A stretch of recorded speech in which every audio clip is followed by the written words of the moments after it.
PowerPoint is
Good evening.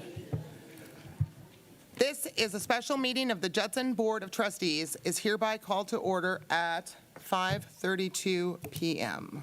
Sorry. I am very pleased that you have taken the time to join us this evening.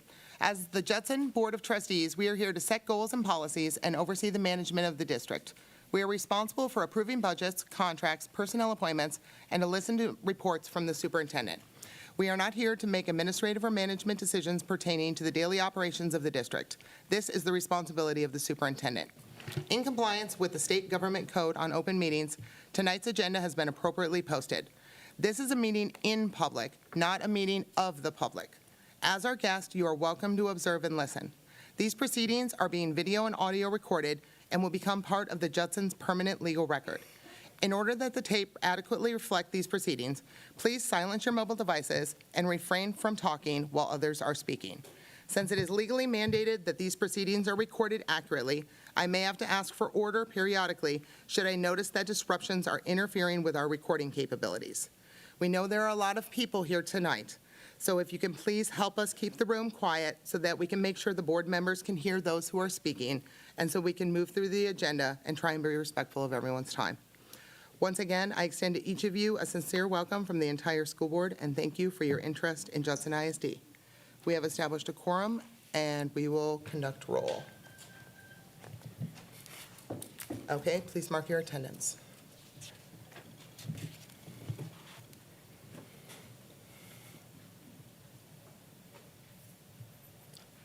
All right, we have a quorum. All 7 members are present.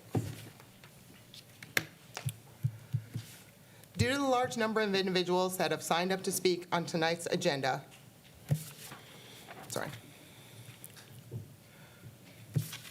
oh, just a second, hold on, I gotta make sure I got the right script in front of me. There we go.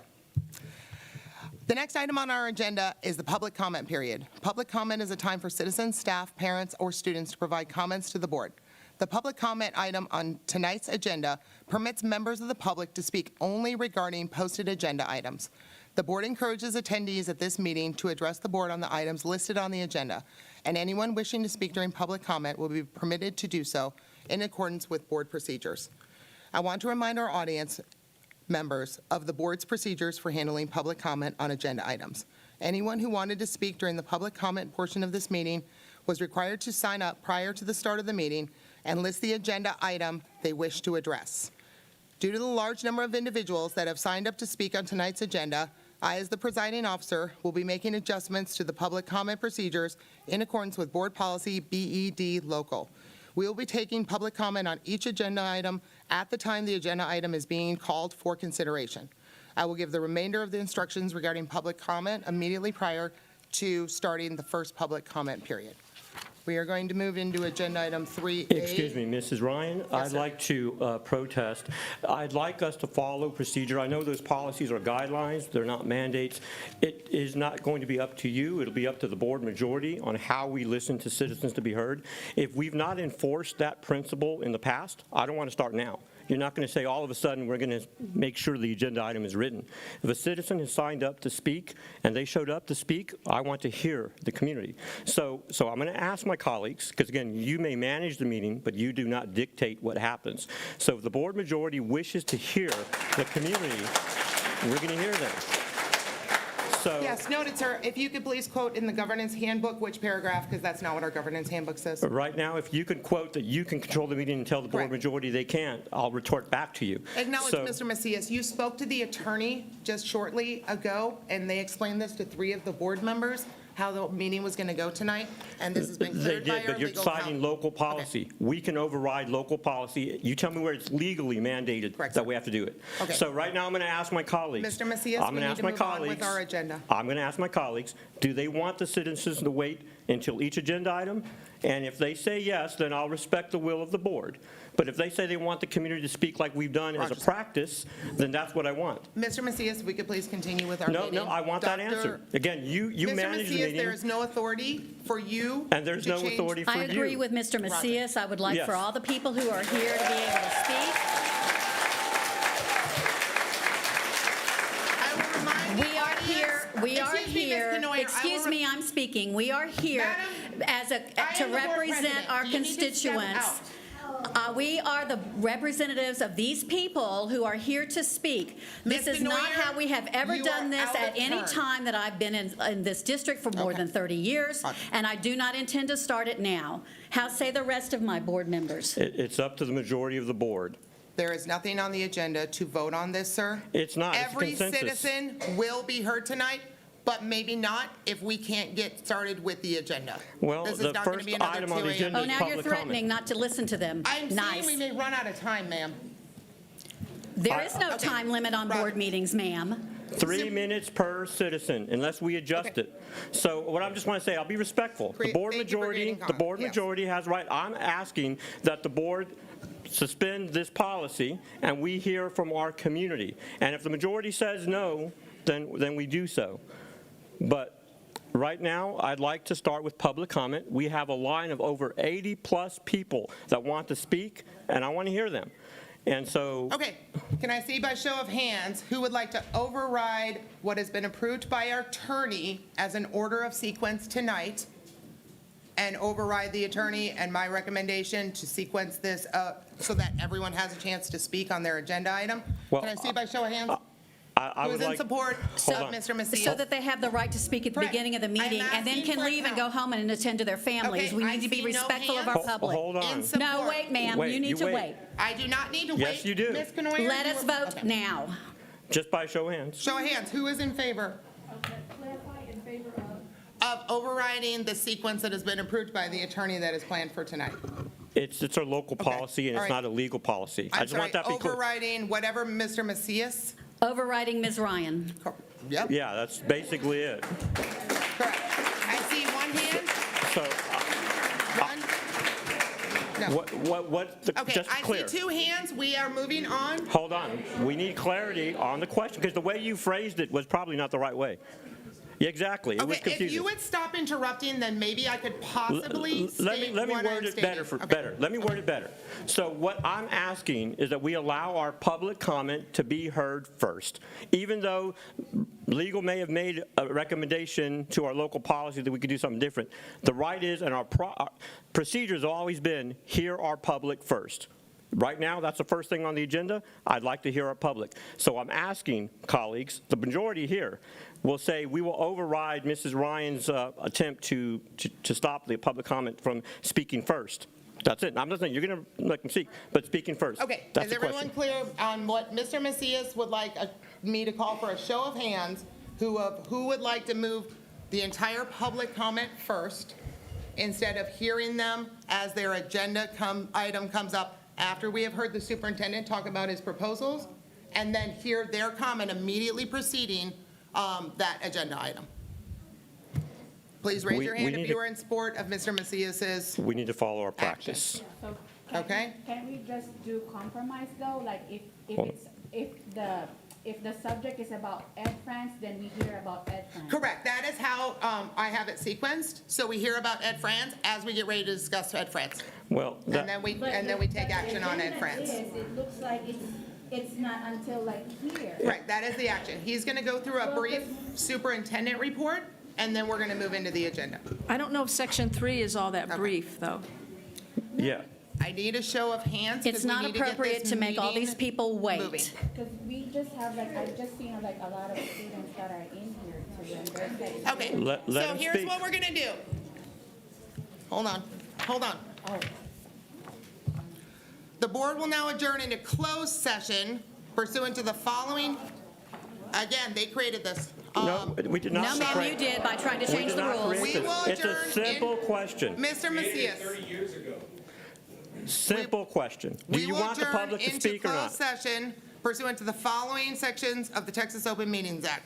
Pursuant to Texas Government Code, Section 551.071, attorney consultation regarding procedures and the Good Governance Handbook and how to proceed on this. That's not on the agenda We will be, to do? Ms. Canoyer, you are well aware that a board, because you are a board president, that we can convene for attorney consultation at any time, whether it's on the agenda or not. We are now in closed session. I'm quite aware that 5:42. Mr. Baker will say that we are allowed to do this. Okay, board. What I'm saying is it's not appropriate to do this. Board, we're going to go call the attorney. Let's go into closed session.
No final action, decision, or vote was taken while the board was in closed session.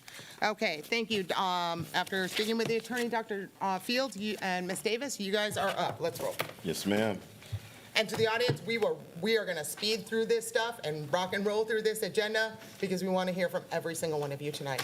Please don't think that we don't, because we absolutely do. Your voices matter in Judson. Everybody's voice matters in Judson. So the way that we have this set up, Board, is that we tried to put the PowerPoint in order of what's on the agenda. So the first thing that we want to go over tonight is the proposed information for the forecast for the current year of 24-25 and then of 25-26. So I'm going to have you guys come up just in case.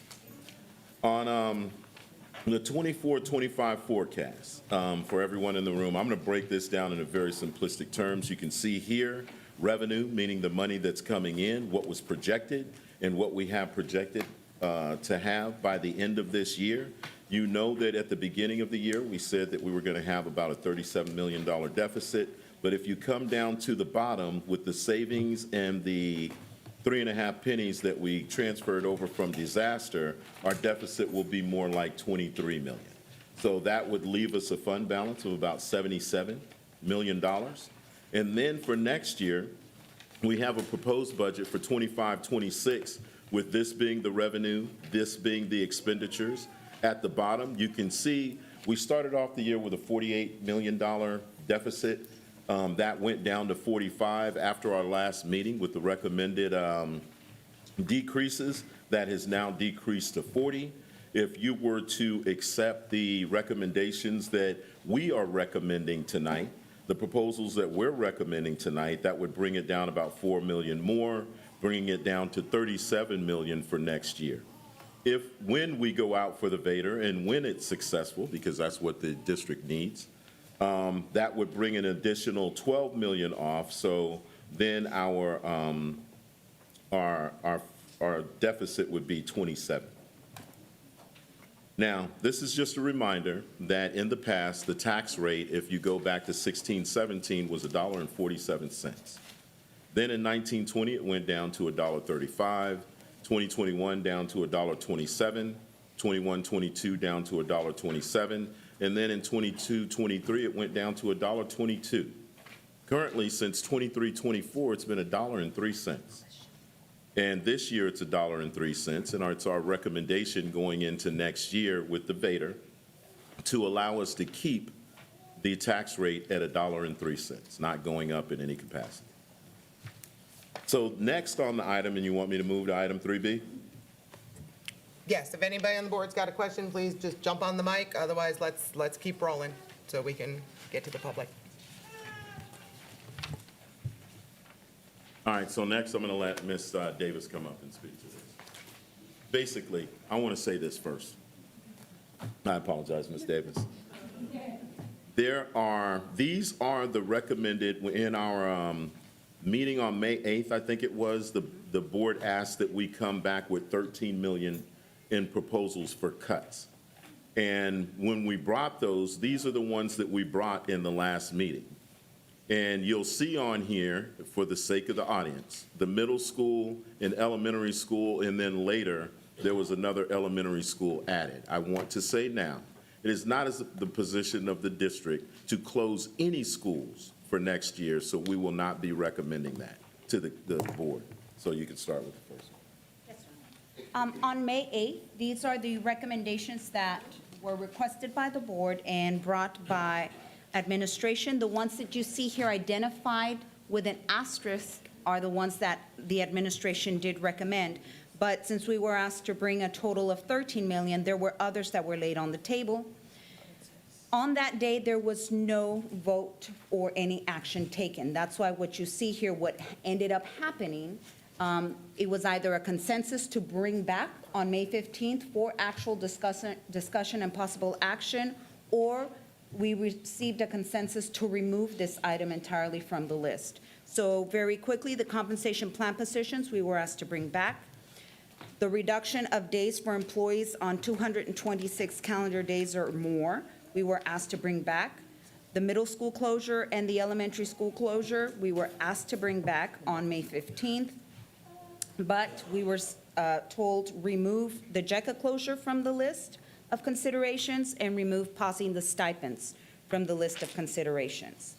We were asked to bring back as a consensus a program restructure of GT, AET, and librarians, DOI teacher reduction in salary, teacher-student ratio increasing by 2, but we were asked to remove from the list counselors, the removal of one counselor per campus, and the removal of all the central office positions that were created or reclassed since 2019.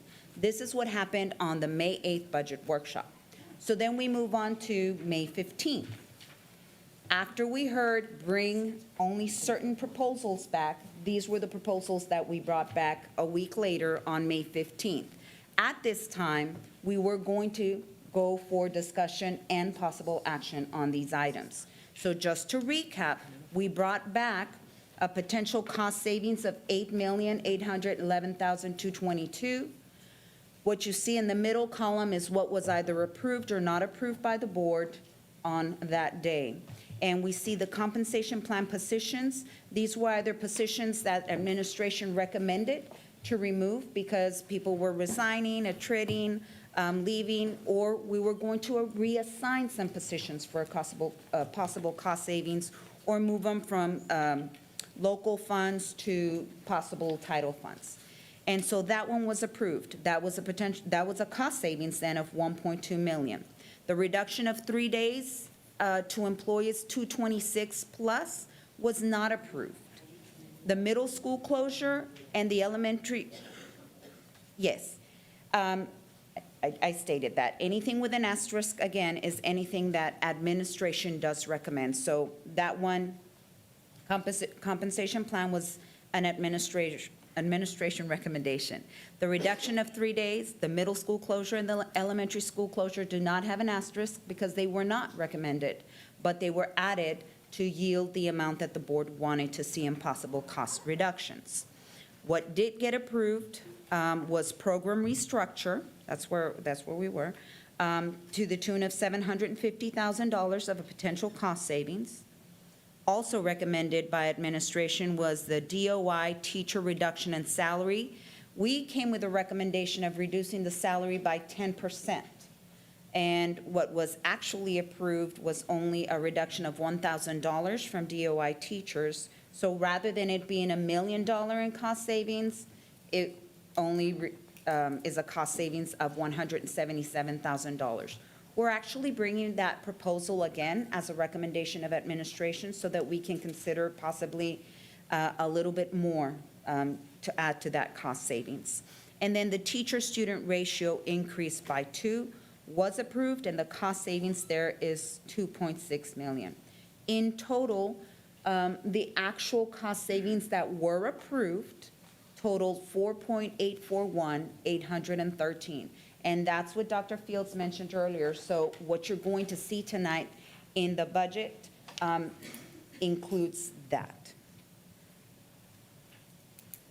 Okay, 3.C. This is what we're discussing today. In the last meeting, the board said, okay, bring back 5 million more. 5 million more for possible reductions. Again, I will begin by saying what you see with an asterisk is something that the superintendent and administration recommend. There are others listed here. We do not stand behind those recommendations.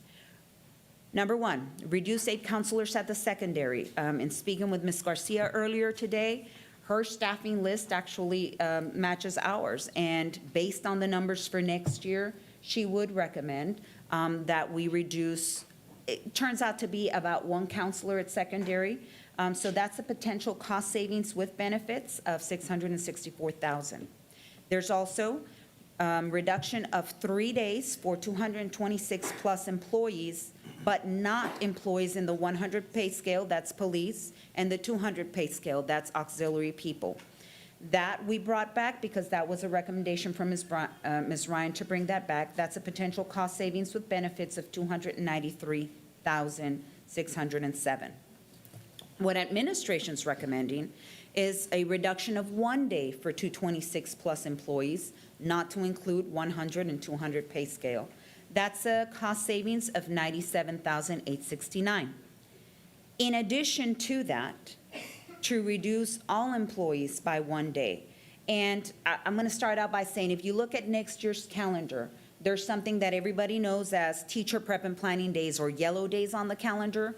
4 of those days are identified as flex option days, which that means that if a teacher attends some other PD, they may or may not come on that day. So what ends up happening on the campus is campus cannot provide professional development because they don't have the entirety of their campus personnel there if they took a flex option day. So we are identifying one as a sample, for example, December 19th, the day before Christmas.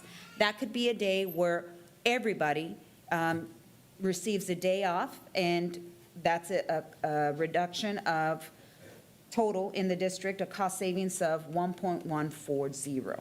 And that way, everybody contributes to decreasing our deficit. In addition to that, a reduction of 1 day, so, oh, I'm so sorry, yes, sir. Yes. This next one for the reduction of 1 day for employees on a calendar of 200 days or more. This was stated by Mr. Macias, if we could also consider just anybody that's not a teacher, but that has 200.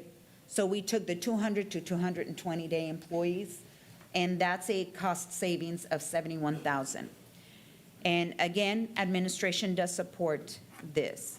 Then we have the Judson Middle School closure for a possible cost savings of 1.7. It does not have an asterisk.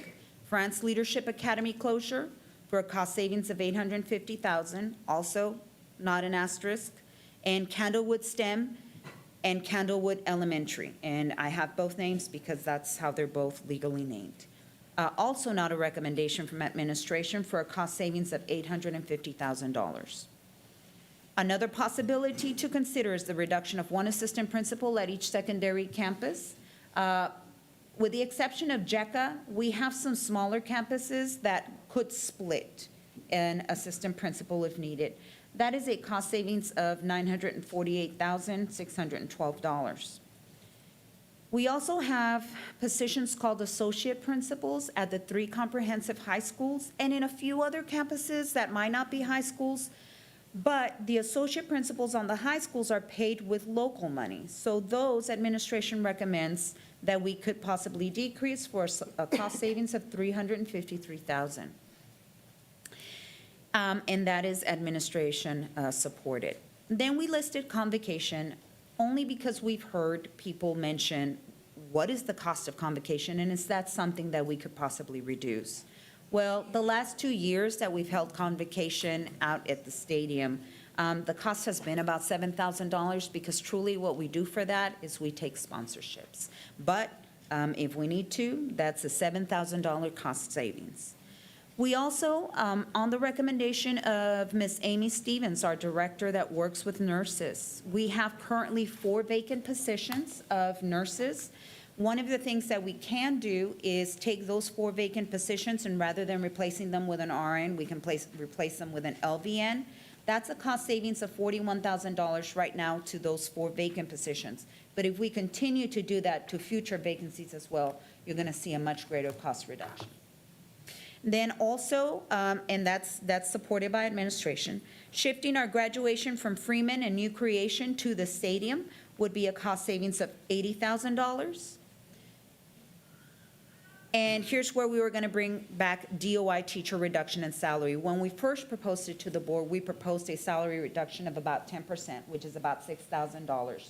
The board voted to just reduce $1,000 for a total of $177,000. What we're bringing back is what you consider a 5% reduction, which would equal $3,000 per teacher, and that's a cost savings of $531,000.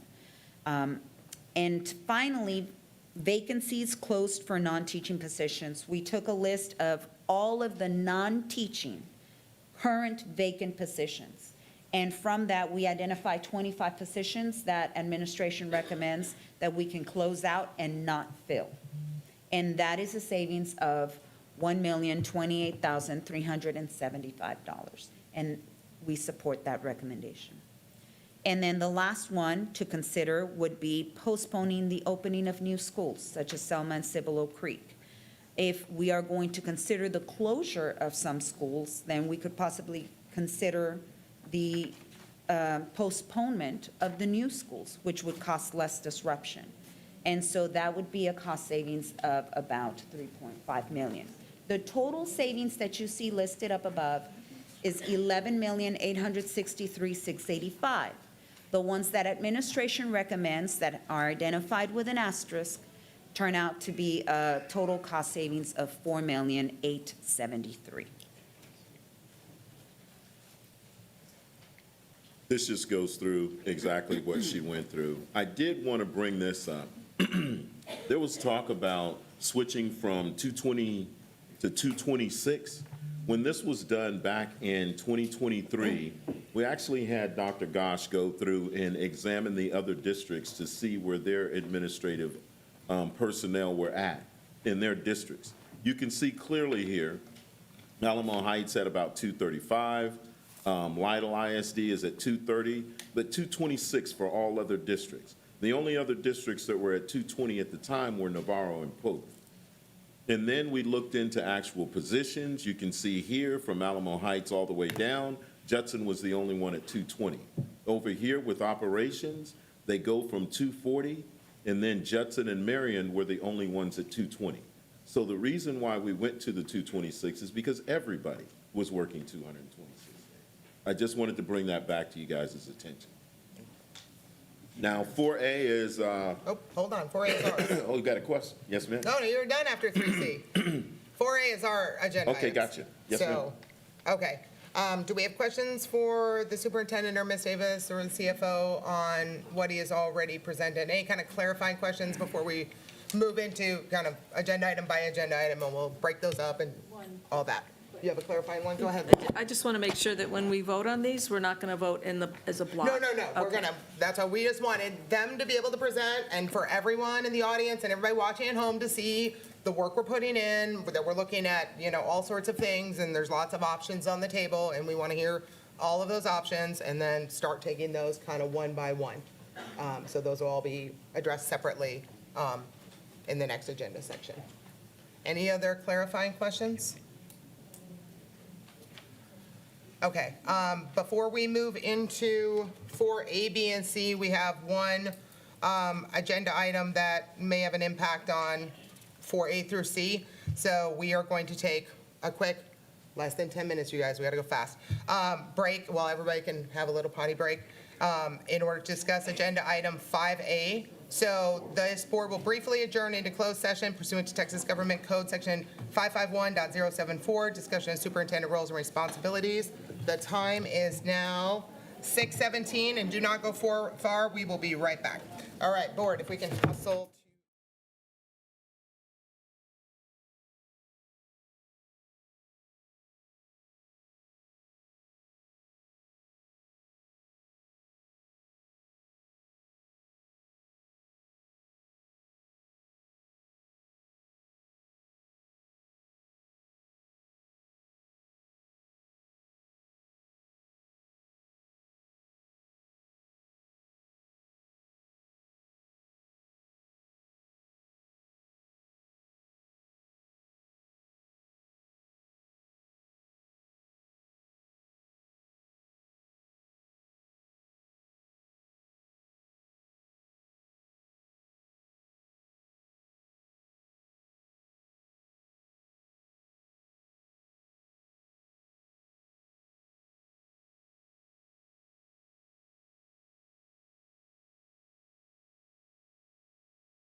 Convening an open session. No final action decision was made in closed session. Thank you for your patience.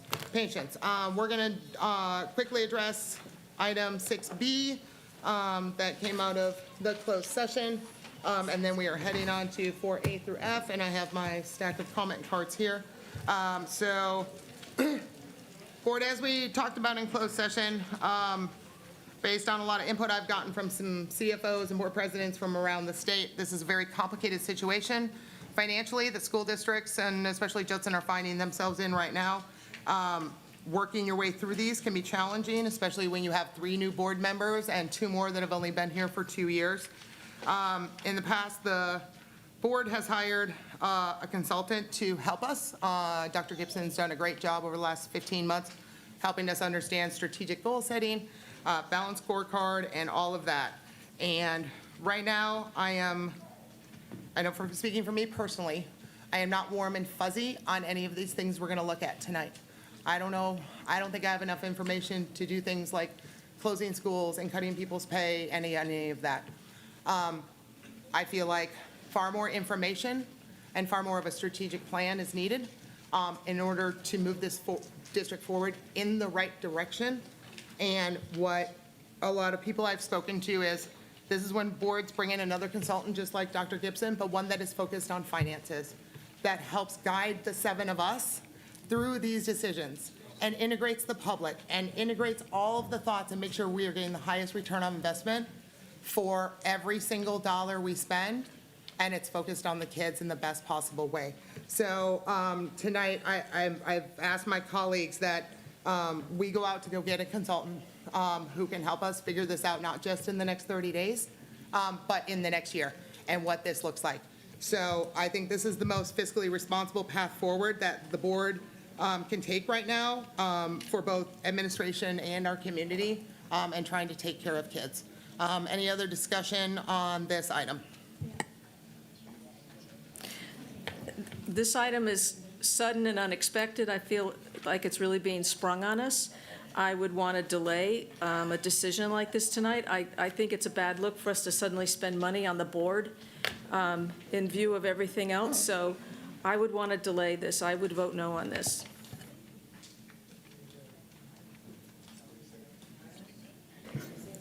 Yes, and obviously, we went into closed session twice.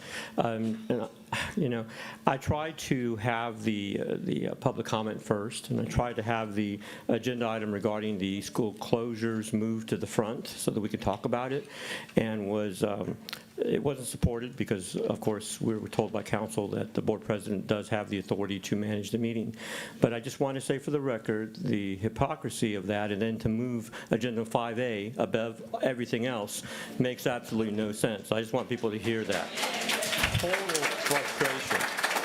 So my feeling on this is that we heard additional cuts from administration.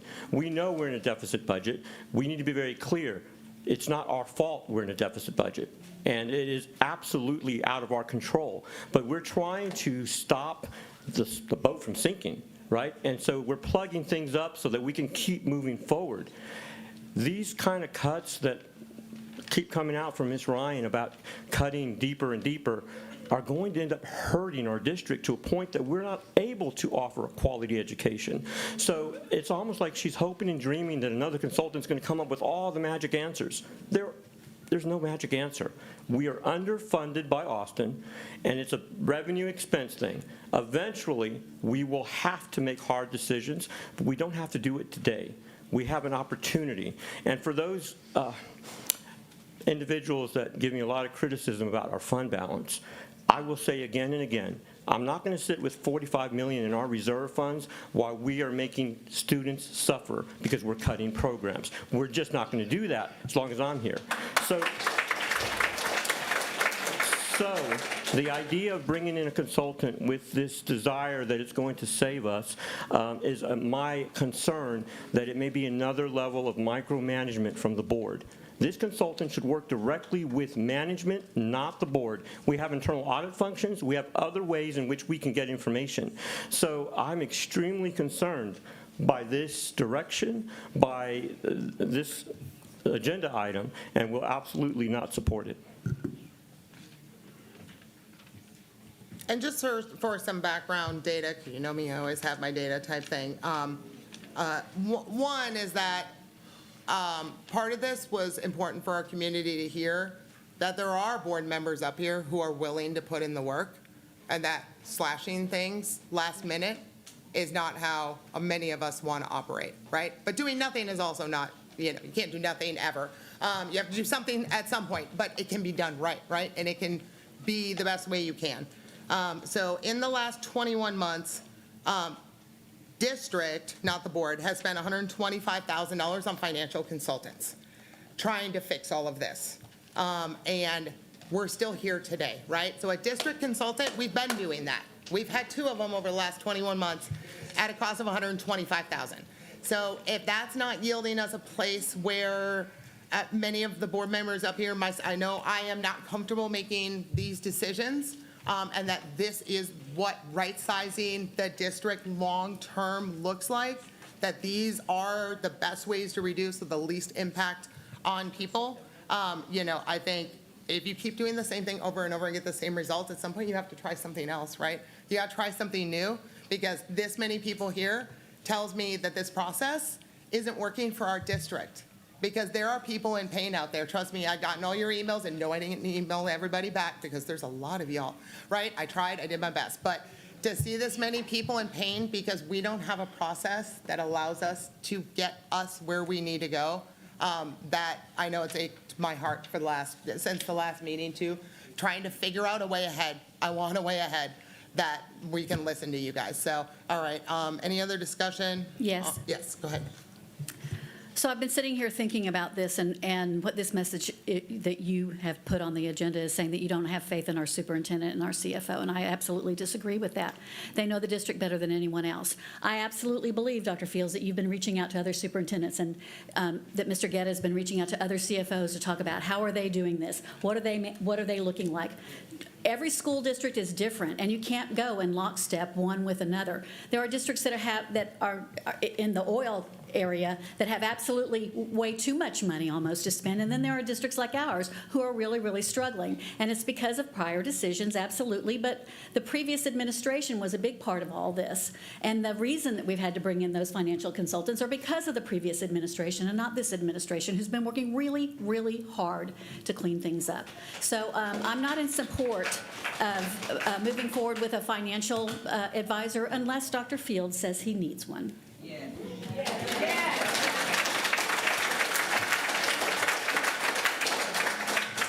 I'd like to comment. No, we don't need one.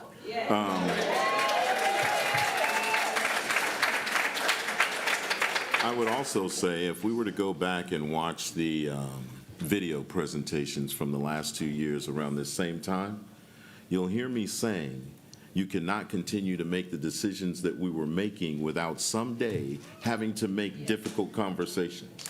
We're here. So we can bring in a consultant, but if you don't choose to listen to the advice of the subject matter experts who are advising you, saying that we're going to have to deal with this later on, it's not going to serve us well. Now, we're in this situation. We're doing the best that we can to manage out of it, and I think that we're doing an excellent job. We started the year with a $37 million deficit, and we're projected to end with a $23 million deficit. There's very few people that you can bring in that would advise you a way to make that happen better. Then we're going into next year having decreased from a potential $48 million deficit, and we just presented $37 million deficit. We are making Herculean attempts to try and decrease the situation that we placed ourselves in. But if the board collectively, in consensus, feels like someone else coming in and can advise us better, we stand ready to work with that individual as well.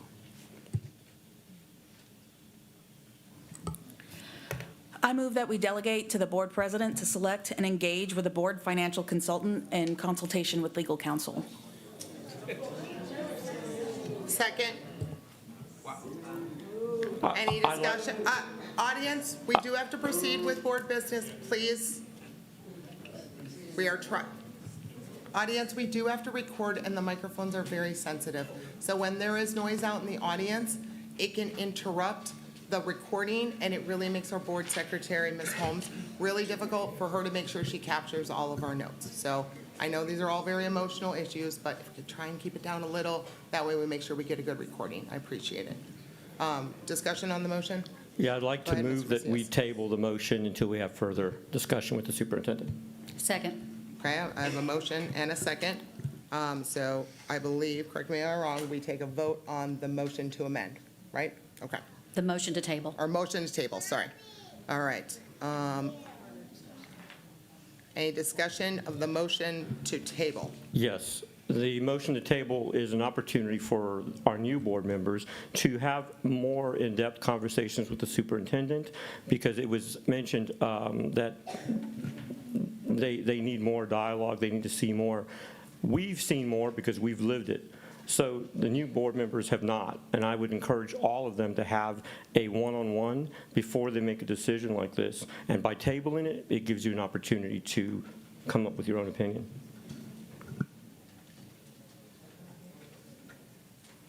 So Yes, I understand, Mr. Macias, but, we have to keep in mind that other members of our community have also spoken to.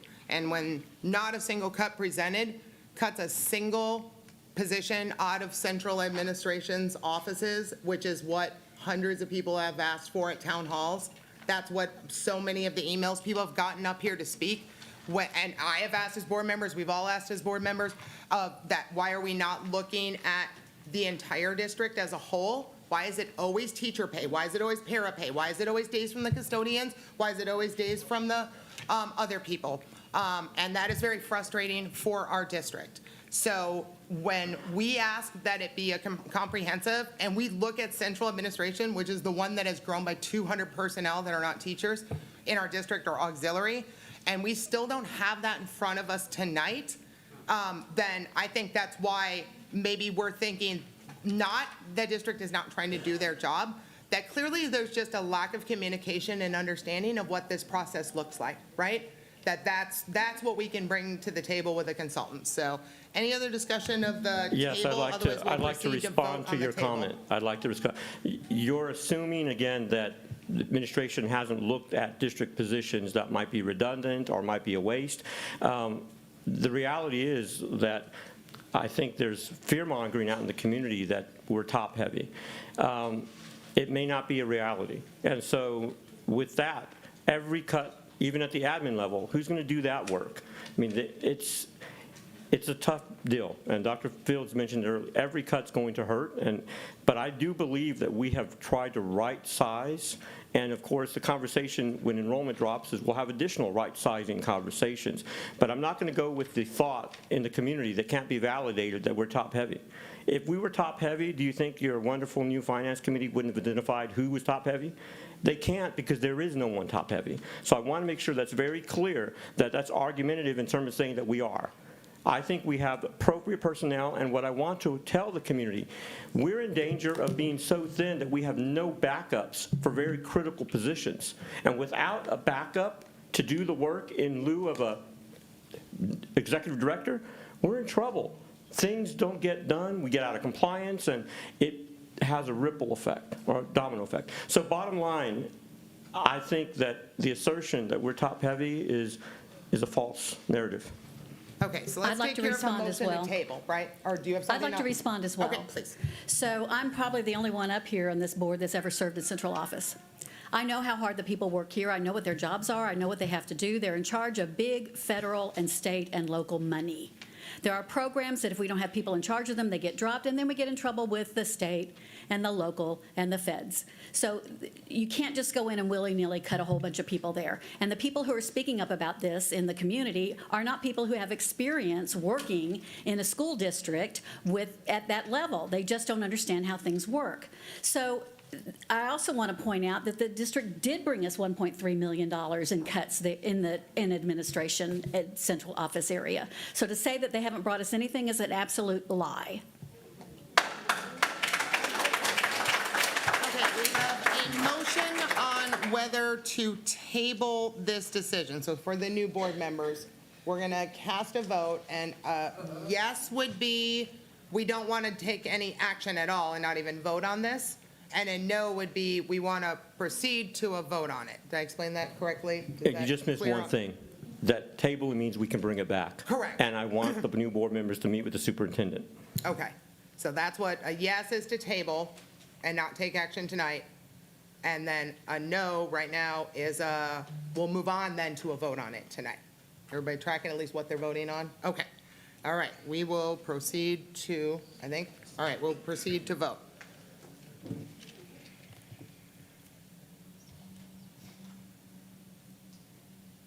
Oh, I hit, oh, sorry, that's my own button.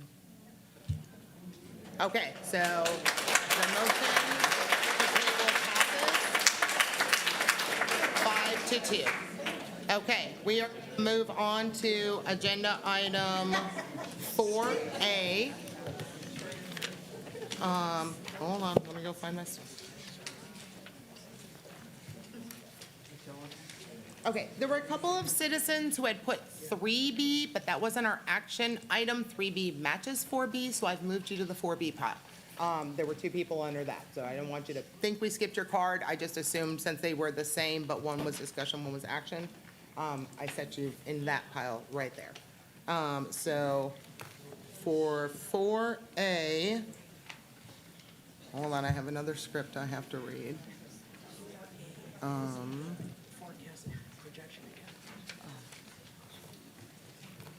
Okay. All right, sorry. Could we, Lawyers go- give could you- we go ahead and go down, Madam President? Could we go ahead and go down to the schools? Could we just skip 4A and 4B and move them around since you have the authority to move things around? Could we do that? Could we go ahead and go to 4C, D, and E? Okay, do you want to look at all of his other, you want to look at the schools before you look at his other cost reductions? Is that what you're recommending? Yes. Not the, I love you all, but not you guys. Right? Yes. That one, I am amenable to, so how does, is the rest of the board okay with that one? I can see. Yes. We can switch priorities on cuts, and we'll move to the other ones to the bottom. So, hold on, I gotta find a different stack of paper then. We're gonna go to 4C. You find that while hold on, I have a script I have to read. Okay.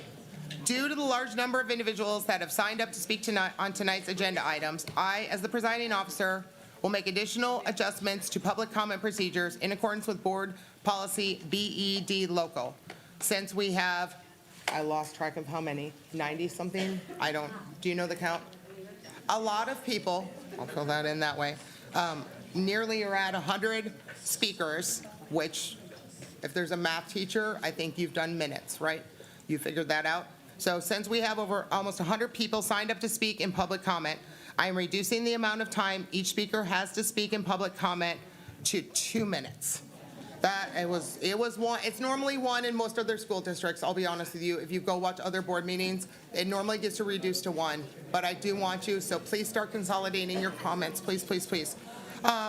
However, as required by state law, members of the public who need to address the board through a translator will be given 4 minutes total to address the board, which is twice the amount of time provided to members of the public who do not need the assistance of a translator. Sorry.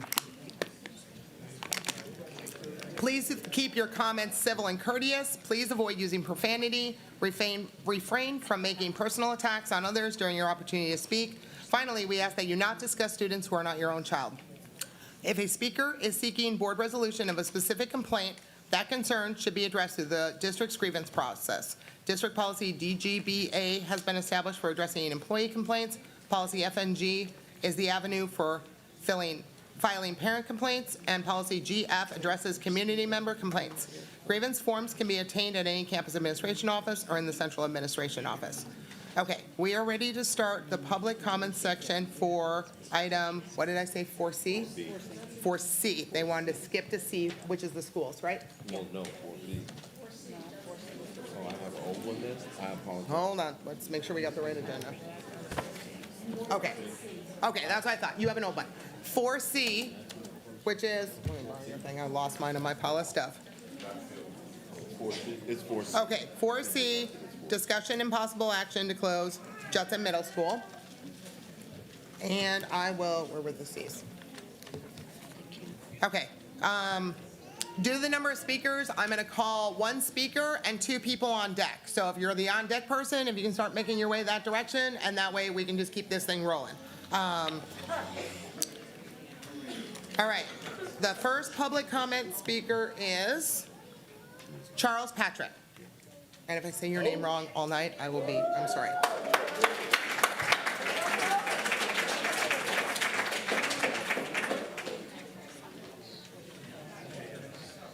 Oh, I'm sorry. And Amanda Marion is on deck, followed by April Spencer. Those are the only three? Okay. So we're going to keep A and B. Okay.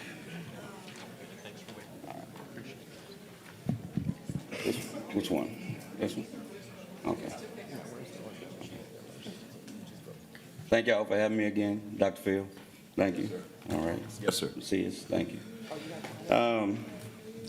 I spoke the other night. I'm sorry, can you give me a second? We have a timer thing. I'm sorry, we're going to try the timer.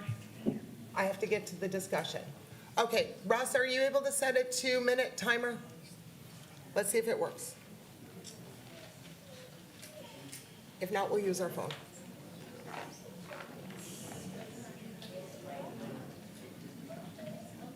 Oh, there we go. Awesome. Thank you. All right. Go ahead. Thank you. All right, so I spoke the other night briefly. Got a little choked up. I looked at my twins over there. They was emotional. I didn't get to say everything I wanted to say.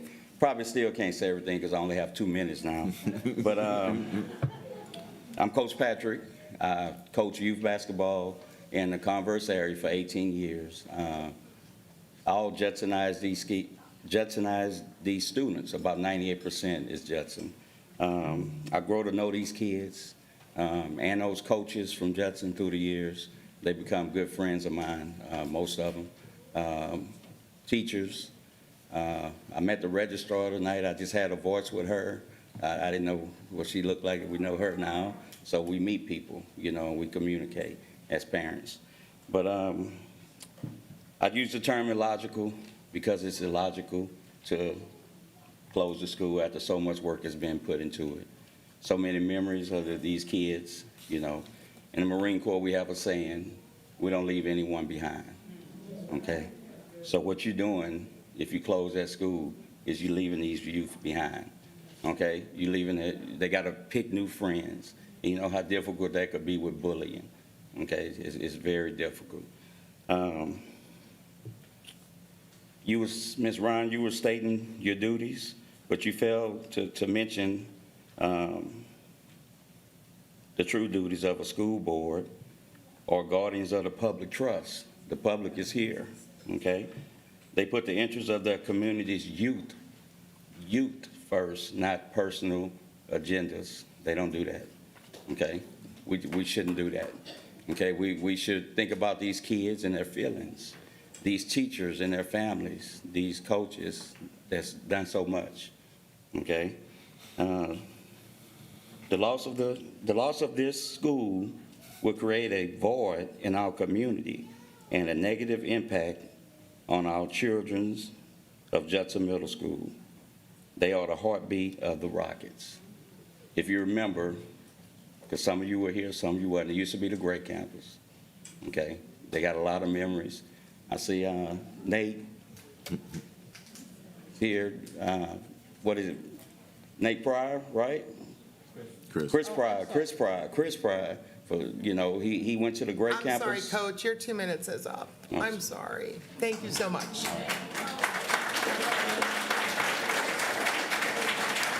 Next will be Miss Amanda Marion, and I apologize, Miss Spencer, I had yours mixed in. You are a different agenda item, so go ahead, Miss Marion.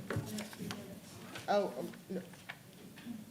Good evening. My name is Amanda Marion, and I stand before you not only as a concerned parent and community member, but as the voice of the hundreds of students whose features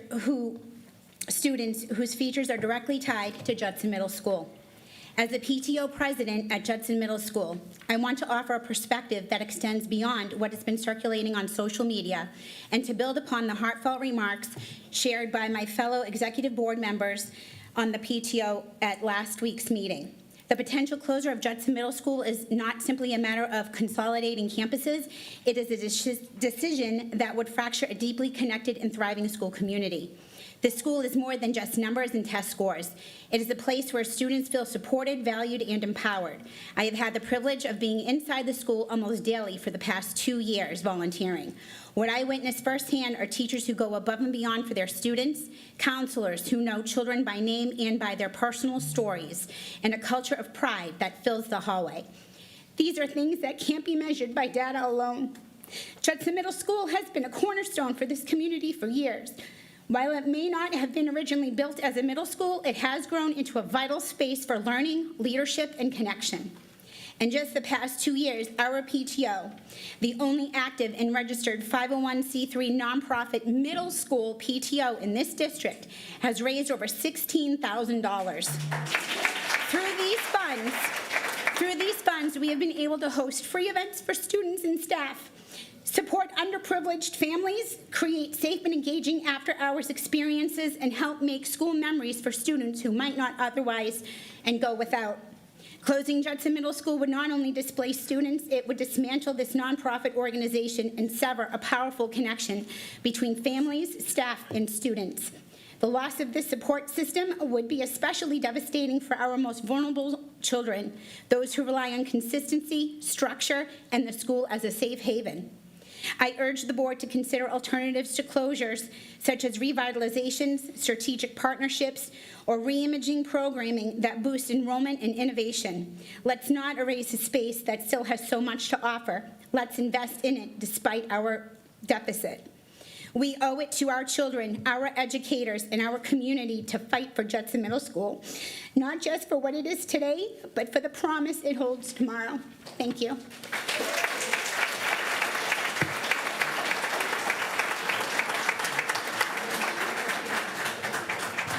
Okay, that is all the speakers I'm showing for Judson Middle School, unless you, oh, wait, hold on, wait, we're checking. Hold on, maybe we missorted, hold on. Oh, hold on. So I don't know how you want to do that. You want us to separate it? I asked you. No, they put CDN. Yeah, you have a But- together CDE. But as long as it says 4C, they're talking about the closure of any, so all of it Okay. is about No, the that's same fine. one. Okay, no. Okay, sorry, they wrote down more than one agenda item, so they were in a different pile, so. All right, Amanda Castillo, you are up, and help me with that one. Sherry Fleming? Is that Sherry Fleming? Okay, you are on deck. And Maria Guzman, you are on deck after that. So come on forward if you're here.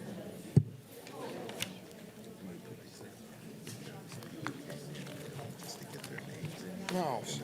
Oh, are they out, back out?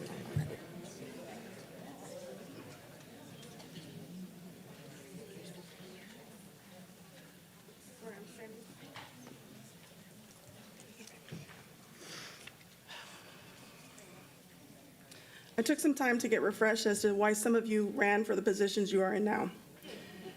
You said things about how every child deserves opportunity to thrive. Every educator should have the support they need to help students succeed. You said kids are what motivates you because they deserve the best. You want to have students have opportunities, resources to thrive, and teachers to feel supported. You said that if you had tough choices to be made, that it would not be based just on data, but what will serve the students best and be based on community input, and we're here. For the past 9 years, I've watched my kids grow with confidence, knowing that the teachers and staff at Fran's leadership are committed, supported, surrounded by compassionate educators and role models. They love Fran's, and even more, they love the children as if they were their own. And I'm not just saying that. My kids have attended various schools across 4 districts in 2 states. Fran's staff not only know the students by their names, they know even the cars that we drive.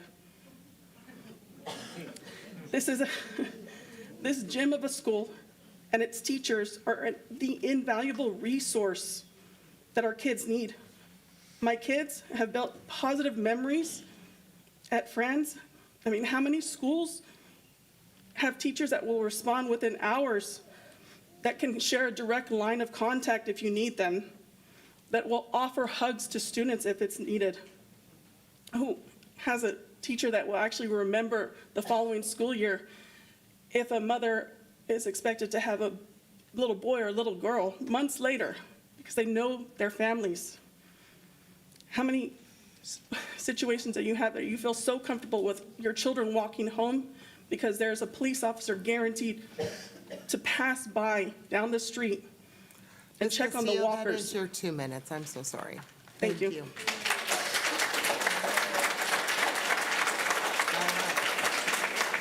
All right, Ms. Fleming, the floor is yours. Thank you. Good evening. My name is Cherie Fleming. I'm a teacher within Judson District. I am a tax-paying resident of Converse for almost 20 years. My daughter is a graduate of JISD with honors. I have my MBA and my master's in computer information systems. Before becoming a teacher, I ran several corporations and still consult and advise with several small businesses and individuals throughout the United States. The decision to close JMS and other schools seems rushed, with no cohesive plan in place for staff, students, and community.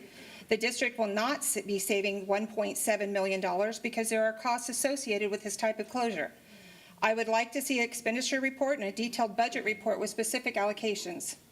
First, our taxpayers are currently still paying a bond for the improvements to JMS and will continue until it is paid off. Closing JMS is a slap in the face to our community, and I feel any bond request moving forward will struggle to pass. Second, schools will be overcrowded due to the number of students that will be displaced. The closest middle school is Woodlake, 858 students, 4.3 miles from JMS, followed by Metzger, 808 students, 6.3 miles away, and finally Kirby, 670 students, 6.9 miles from JMS. JMS has approximately 850 students for next year. That's after JSTEM has moved to Kitty Hawk. That would be an additional almost 300 students per campus, 16 buses needed, approximately 8 more buses than we have at JMS due to the large population of walkers. The lack of adequate buses and bus drivers for the number of buses it would take to transport our current students to other schools would not be a cost savings. Third, a large population of Judson High School comes from JMS. Who will feed into Judson High School? Or is that the next one on the chopping block? I think it is also an important thing that we consider that some parents might leave JISD because of these closures, taking the voucher and homeschooling instead of dealing with overcrowding, longer bus rides, and enrolling in schools like IDEA or similar. Instead, there are some considerations for cost savings. No more one-on-one Chromebooks for students. Use class sets. The damage alone every year would be a huge cost savings for our school district. Ms. Fleming, that is your 2 minutes. I Okay. appreciate you.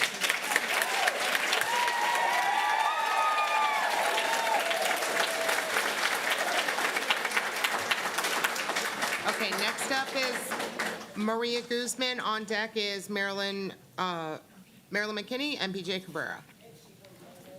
Is Ms. Guzman still here? First call, second call.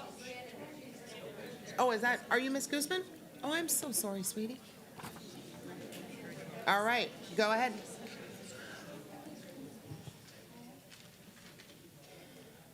Hi, I'm here on behalf of my school, Candlewood Elementary, and my old school, Ed Franz Elementary. I would just ask for y'all not to close this down because we, as schools, both of our schools, we've already learned so much. We have such great times. We've made friends. Like, I've grown so much. I'm a 5th grader doing 8th grade stuff just because of my school and both of my schools. I would like for you to not close it because Candlewood is outstanding and so is Ed Franz. Ed Franz, I've made so many friends. That's where I grew up. I miss going there, but also I love my family, Candlewood, too. They have an amazing teachers, amazing base of school. They have amazing staff, and so does Ed Franz. And I would like you to not close those down. It's so sudden. We didn't even get a warning. It would not be good for for us to close down our schools because it's such a great, they're both such great schools. Like, we have such great staff. It helps us grow more. We've all learned stuff. I've made wonderful friends on both schools. All the teachers have been wonderful and amazing to us. And I don't think I've ever had a teacher that I've actually they have not done a good job of teaching. They do good job, they get stuff done. They actually get stuff done and help the students get stuff done, unlike other schools. But but they actually do a really good job of helping students excel and succeed in everything, basically.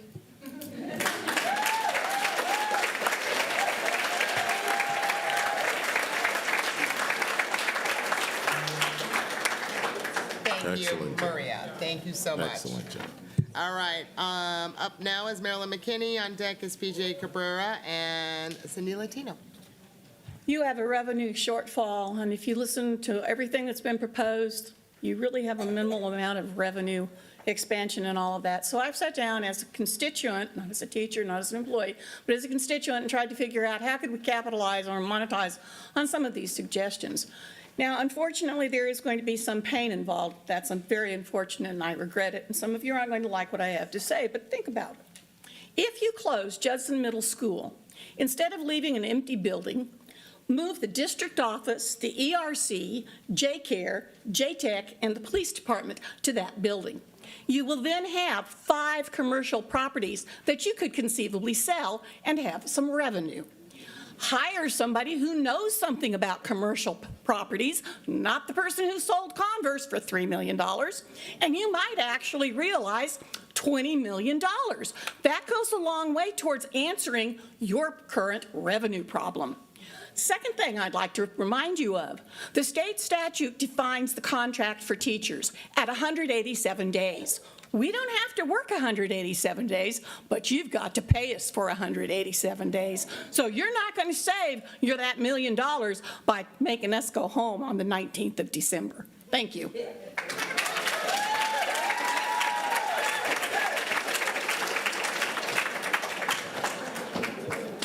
All right, currently up, Mr. PJ Cabrera. On deck, Cindy Latino and Daryl Harris. Good afternoon, everyone. For those of you guys that are unfamiliar with who I am, my name is Dr. Cabrera. I am a professor of journalism and communication. More importantly, it's so good to see y'all. It's so good to see you guys. And it is good to see a room full of people who are passionate about public education, teachers, students, and community members. The last time I was here, I spotlighted some of the board's behavior. It doesn't look like what I said resonated. The debate whether I was going to speak lasted a couple of days. And initially, I wanted to come up and just verbally eviscerate all of you guys. But that involves you guys listening to what the community wants. Therefore, I decided to talk directly to you guys and then talk directly to you guys. So I'm going to put my teacher hat on a little bit. And I also understand that my time was cut, so I might be cut. First, please understand that what you are seeing right here is unfolding in 2 ways: a direct response of your vote and the lack of y'all's vote, and a decades-long effort to publicly deconstruct public education. With 60% of school districts facing the same situation as this, if not worse, the issue is not specific to Judson ISD. It's a systemic issue. And that includes what's happening in Austin. Second, none of you guys are talking about Senate Bill 2, or what the state is doing to House Bill 2, which what the state is what the Senate is figuring out, which actually only increases funding for each student by $55. So when the cost of your food and your insurance and energy costs increases it for all of your household, it also increases it for the district, who has to educate 20,000 students plus. Simply put, it just costs more to educate a student in 2025, which this board does not seem to understand. And I'm out of time. You are out of time. Thank you, Mr. Rivera.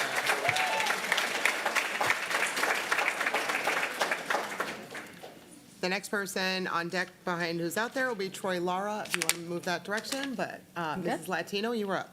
Thank you. Good evening, everyone. I'm here before you tonight not only as a school principal, but as a representative of all Judson ISD students, staff, and families who depend on this district to provide a safe, stable, and high-quality learning environment. I speak with deep concern and with hope for change. First, I must address the tone and conduct that have been dominated recent meetings. Inappropriate remarks such as "they can take the hit" or "those kids," whether directed at other board members, staff, or our own community, have no place in educational leadership. Our students are watching. They are here tonight. They deserve role models who lead with integrity, respect, and commitment to productive collaboration, even when you disagree. Second, I cannot stay silent about the impact of repeated staff and budget cuts. We are always asked to do more with less, and we meet those demands. These decisions are not just numbers on a spreadsheet. They are people and counselors who guide students in crisis. They are teachers who come in early and stay late, helping our struggling learners. Paraprofessionals who make inclusion opportunities possible, and fellow administrators who are the glue holding our campuses together. Every cut is felt in a school, in the classroom, and it weakens the foundation that we have built this district on. And yet, while classrooms are being stripped of supports, we continue to witness the divisive fighting, and it is paralyzing. It is confusing, and it discourages our community, but most of all, it harms our most important asset, our students. This is no longer, or at least should not be, about politics. It feels very personal. It should be about district priorities, and if you truly believe in public education, you will find a way to work together for the good of Judson ISD. And you will restore a sense of purpose and unity in this board and in this district. So tonight, put your focus where it belongs, and all of our personal feelings aside. There are 42,000 eligible voters in our district, and with voter turnout, less than 6% have voted. As an elected official, you are here for a season. Your actions and decision will determine if we believe you're here for a reason. Be the reason and not a season. Thank you.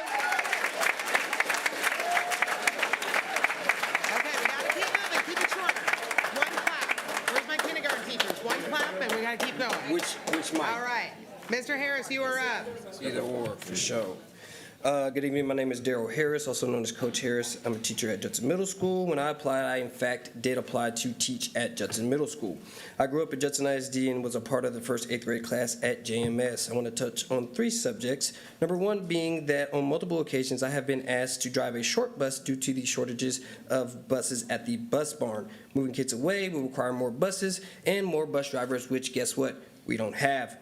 The average cost of a new bus being about $100,000. So instead, you run the risk of putting students on a bus that is not suitable to be driven or overcrowded.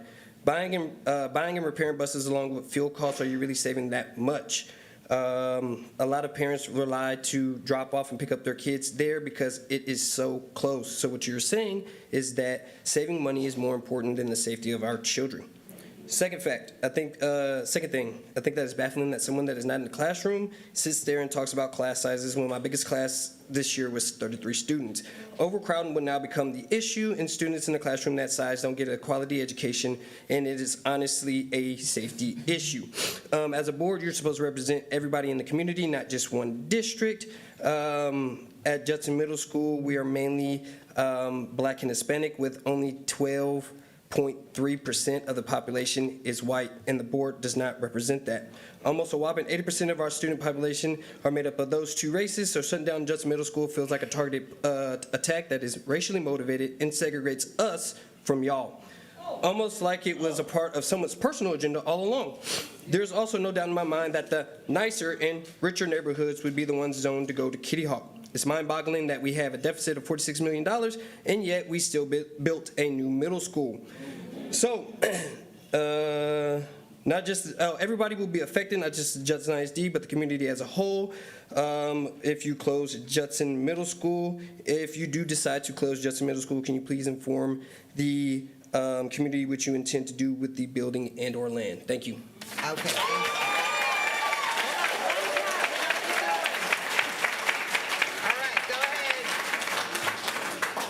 Mr. Lara and on deck is Dominique Anderson and Shauna Houlihan. Hope I said your name right, but all right, go ahead, Mr. Lara. Good evening. I'm Troy Lott, the Boys Athletic Coordinator at Judson Middle School. I'm here tonight to speak to the closure of my campus.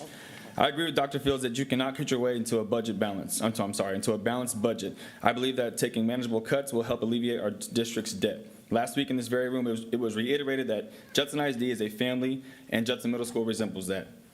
However, part of being a family involves communication. Earlier this year, JSTEM was moved with very little communication due to smaller class sizes. Last week, Ms. Ryan, you opposed raising classroom sizes. And with over 800 students projected at Judson Middle School for next year, how do you project other campuses' numbers will look with our students? The closing of Judson Middle School came up again with little communication. Many families and jobs will be impacted by this due to short notice. And I understand, we'll be taken care of. We'll have jobs. But there's a reason I chose to work at Judson Middle School. I wanted to be a part of this culture, these students. I wanted to connect with the students from Boysville. I wanted to work with this population. These are my family members. We are more than a brick building. We're a middle school who proudly works to serve and celebrate our students by having multiple dances, movie nights in the courtyard, skate club, etc. We have a Spring Fest that isn't just for students, but their families and community as well. We give our students positive incentive to want to do better. As a result, it may be a reason why we were rated the second best middle school in our recent TEA ratings. In closing, you cannot put a price on a child's experiences. You cannot do so in a short manner of time as well.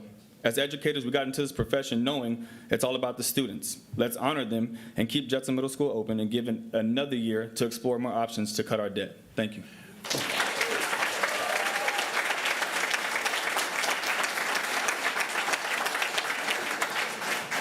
All right, Dominique Anderson. Good evening. My name is Dominique Anderson, and I stand here today as a proud Judson High School alumni of 2008. It took me 17 years to come back to this podium and to speak my mind, so let's let it happen. I strongly support keeping all proposed closed schools open permanently. I am here to express my dissatisfaction and my disdain with this Judson ISD board. This is not Burger King, and you cannot have it your way. These citizens, we can have it our way. We voted you here, and we can easily vote you out. This board's leadership is continuously being a circus. We experienced it today. Right when y'all went to a closed session, what are you teaching these children? What are you teaching these parents? Is this how you want them to act in the classroom? Because they will mimic what you just did here today. I want you to think about that. And also learn how to eat some humble pie. If you are making a decision to close teachers' pocketbooks in these schools and these children's education, how would you like it if we did the same to you? And most of them are living paycheck to paycheck. You don't know what circumstances they're going through at all. And to this point, do you have a personal relationship with each and every staff member that you support? And if you don't, why not? Pride comes before a fall. So if we let these middle schools go, are you going to have this pain on your back? Can you sleep at night? Can you pay for their meals? 17 years ago, this board was not like this.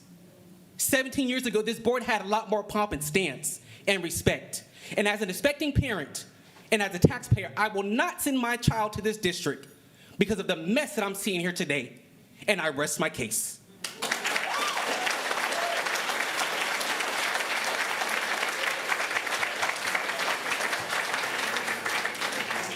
Okay, up next is Shauna Houlihan, Sarah Mills, and Regina Miles. You are on deck. Ready? Okay, my name's Shauna Houlihan, and I've been in the district for 37 years, 32 of them being at Franz. Mrs. Franz was not able to be here, but she sent a letter, and I'm going to read it for her. I have a few words other than why. Why at the end of the year without a good plan for the community, teachers, and students in this place? Why now without community input? Why now as students have already registered for next year? Why now as teachers should be taking a breath to relax and instead to worry about their Franz family and their job positions for next year? Why now If you are trying to, are you trying to sneak something past parents without being fully transparent? Why now if you care about the students and the quality of learning at Franz? Why now when you know the school has a good B rating and is a model leadership academy? Why now with Coronado already closing across the way? Why now if you really care about family schools and the tight-knit community? Why? Ed has only been gone 1 year as of yesterday.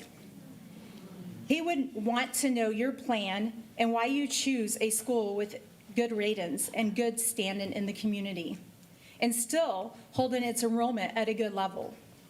I know he would be asking the same questions and many more. What is your motive? Destroy a neighborhood and scatter kids and teachers alike that ends in the district? Why? Janie Franz, widow of Ed Franz, retired teacher. My questions are, why? Why have I stayed at this school for 32 years? That is an easy answer. The staff I've worked with, the families that have walked in these doors, along with all our sponsors, including the City of Live Oak, which is our biggest sponsor through all the years I've worked there. This campus is not an ordinary campus. It's a generational campus. It's not a revolving door with staff. We stay until we're old and gray, and I color my gray. Why would this be the campus you Your 2 minutes close? is up. I'm so sorry. Thank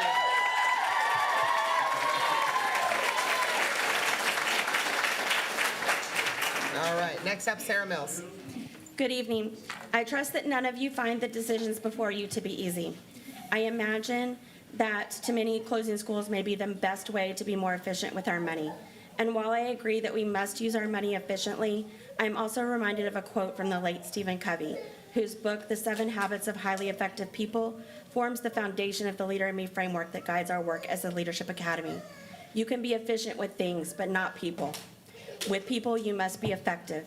We are in the people business. Our children and their academic and personal needs drive our every action and decision. Yes, a school is a building, a thing which we can manage efficiently. However, what really makes a school is the people. The culture that is created within those walls. That culture lays the foundation for delivering desired student outcomes. Therefore, we must also remember to be effective in managing our people, our district's greatest assets. At Franz, yes, our student population is small, but we still consistently score high when the data is compared across elementary schools within the district. I believe a major reason we continue to grow academically is the culture and community that our campus has worked so hard to cultivate. Closing Franz would break apart a family that has worked to create a culture where students can thrive. This family takes several years to develop with purposeful and intentional action. Through Leader in Me, our students learn leadership qualities and skills and find their voice to discover where they fit into their classroom, their school, and society. This is not only important for the students' social and emotional well-being, these are the exact skills that the employers want in the workforce. As the only elementary school in the nation participating in the Valued Youth Partnership Program, a group of our 4th graders serve as student tutors to their kindergarten tutees. This allows for development of communication skills, empathy, and improved self-confidence, as well as helping students see their value as a role model. What we have created at Franz can and should exist everywhere, but in my experience, it does not, at least not yet. Please do not separate us by closing our doors. Allow us to shine our lights so that we may continue to inspire others. Thank you.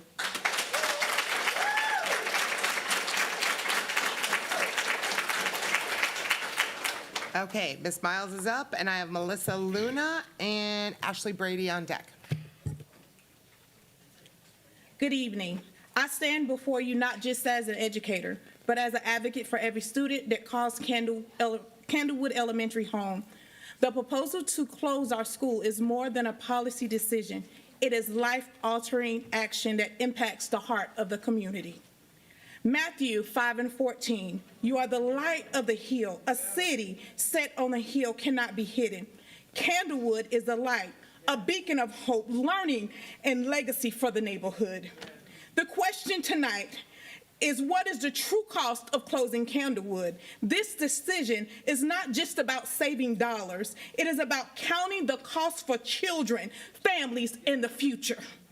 Research shows that school closures lead to academic setbacks. Students move due to school closures experience 6 to 10 months of delay in academic progress. increased absenteeism. When students are relocated, especially across neighborhoods, attendance drops 5 to 10% on average in the first year. The loss of identity and trust. Schools like Candlewood are safe havens for many of our students. It is the only stable place that some of our students have. I have more to say, but I will speak for my kids every day. I have students that walk to school just to get a pair of shoes. So you can't tell me that in this neighborhood that we don't need a school. I have kids that come on a daily basis just for the love, just to say a good morning to Miss Miles or to their teacher. I will not stand here and tell you I don't even know who our representative is. I don't know because she has not been to Candlewood Elementary. I don't know who she is. I don't know her name. She hasn't took the time to get to know our community. She has not. So how can you say that you want to close the school and they'll thrive somewhere else until you show up like I show up every day for each and every one of my students?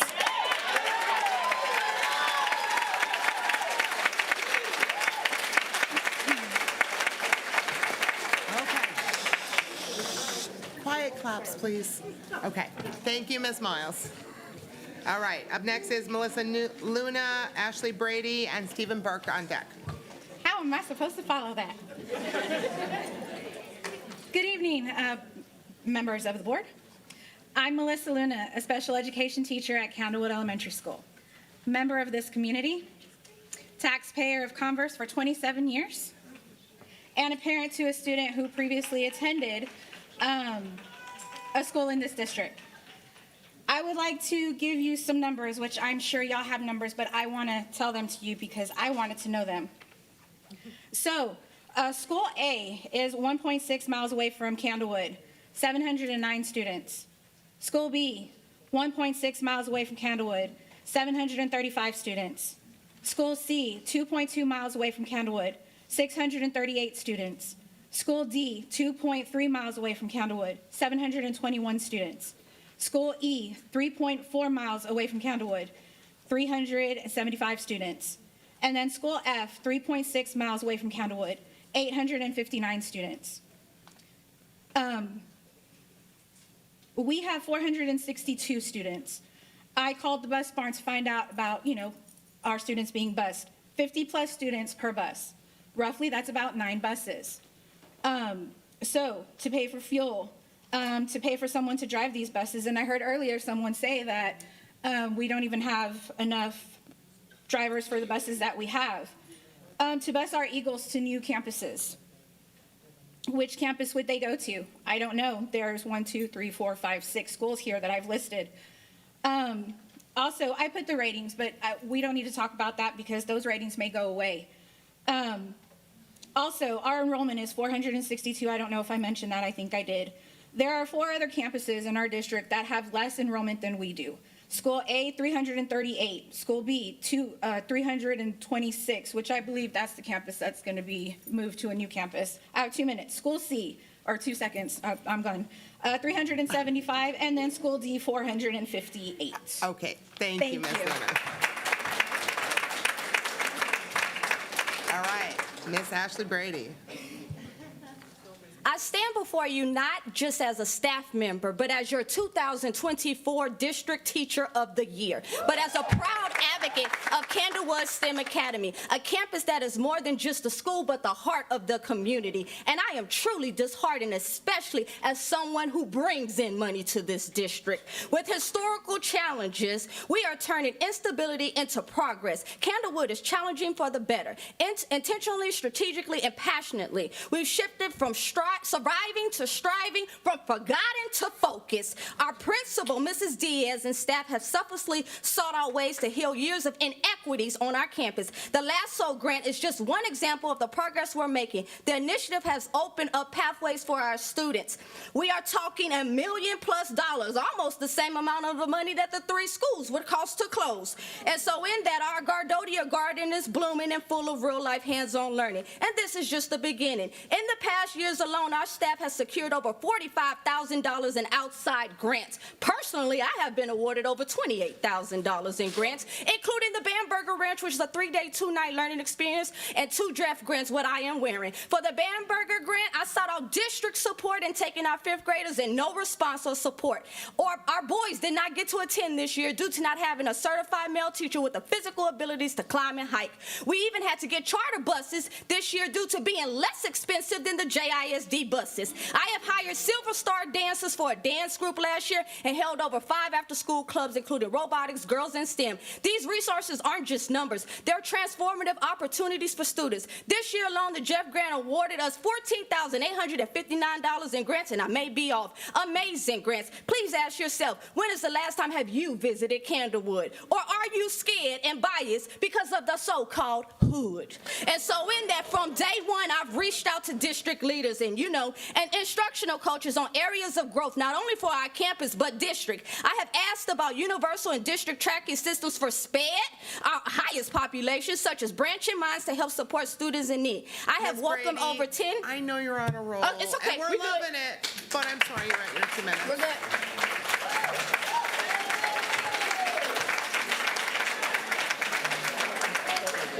Okay. Oh, shh. I gotta get the names out so you can hear your names. All right, up now is Steve Burke.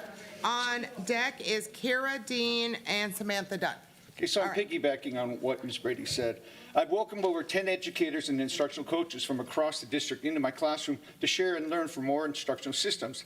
That spirit of collaboration, learning, and leadership is alive at Candlewood, and we want to be a part of the greatness and be viewed in the greatness along with the district, especially as a school that is rising and thriving. We're not stagnant. We're growing in student outcomes, growing in partnerships, growing in community engagement. Multiplex townhouses are being built near our campus, and families with 3 to 5 children are already moving in. There's an untapped potential for the increased enrollment and community investment right where we are. Candlewood is not just a school, it's a symbol of perseverance, of hope, of possibility. It's the heart of the area, and removing the heart from the community leaves everything else struggling to survive. Please don't close our doors. Help us keep the heart of Candlewood keep beating strong for our students, for our staff, and for our future.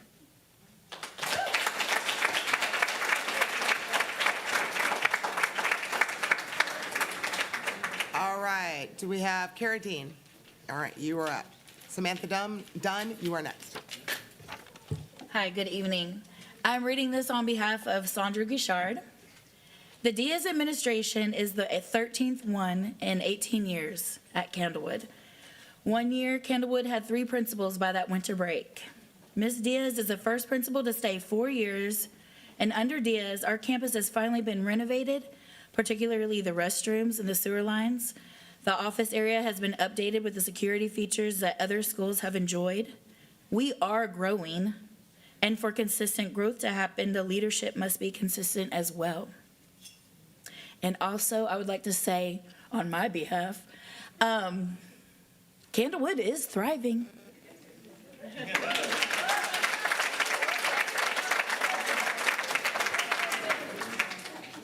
All right, I've got Samantha Dunn up, and on deck is Randa Corley, I hope I said that right, and Norma Kelly.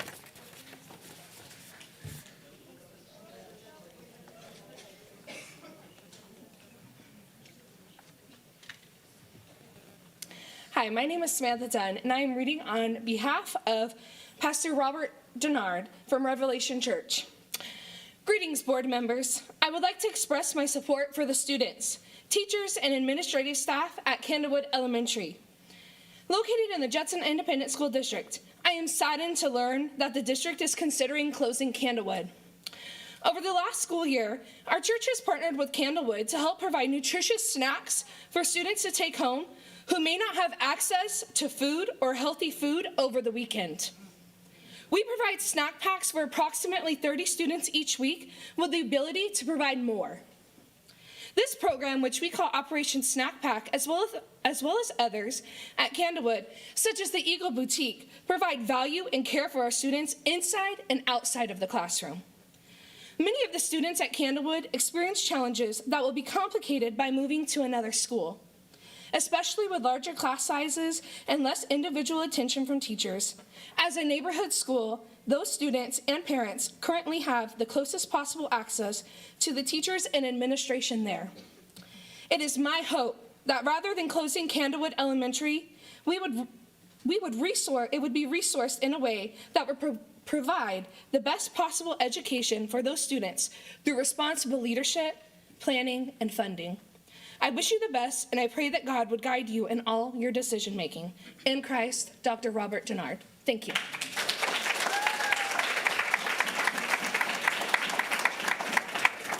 Okay, Ms. Corley, you are up. Norma Kelly and Andrea Pence on deck. Hi there. First grade teacher here from Candlewood STEM. Ms. Diaz was given the task a couple years ago to rebrand Candlewood Elementary. She began the process, researched, and wrote the LASSO grant with a vision of a STEM academy using high-quality instruction, materials for academics, an environment that was TEKS-aligned curriculum, engage our students in nature, promote healthy eating habits that would lead to improved attention and motivation in learning. With the help of our partner, Gardopia Gardens, we now have an outdoor classroom that educates our students, that provides site-based opportunities for learning in a real-world context. Our garden-based learning program has proven to be ideal for our students because the surrounding neighborhood does not have many green spaces for our students to be outside in and enjoy. This garden is maintained by the STEM team teachers, kindergarten, and first graders.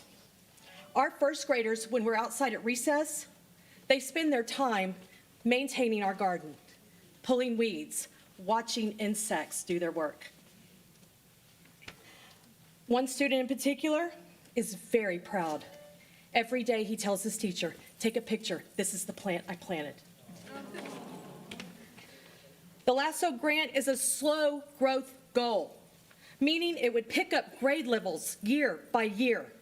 This vision of Ms. Diaz, and now her staff, me, will give equitable access for all students at Candlewood the opportunity to benefit from this hands-on learning outdoor horticulture classroom and our surrounding community as well.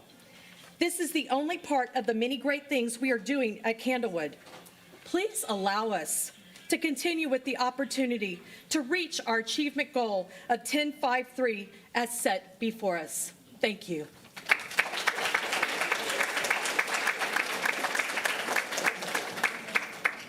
Okay, Ms. Kelly, followed by Andrea Pence and Victor Villarreal.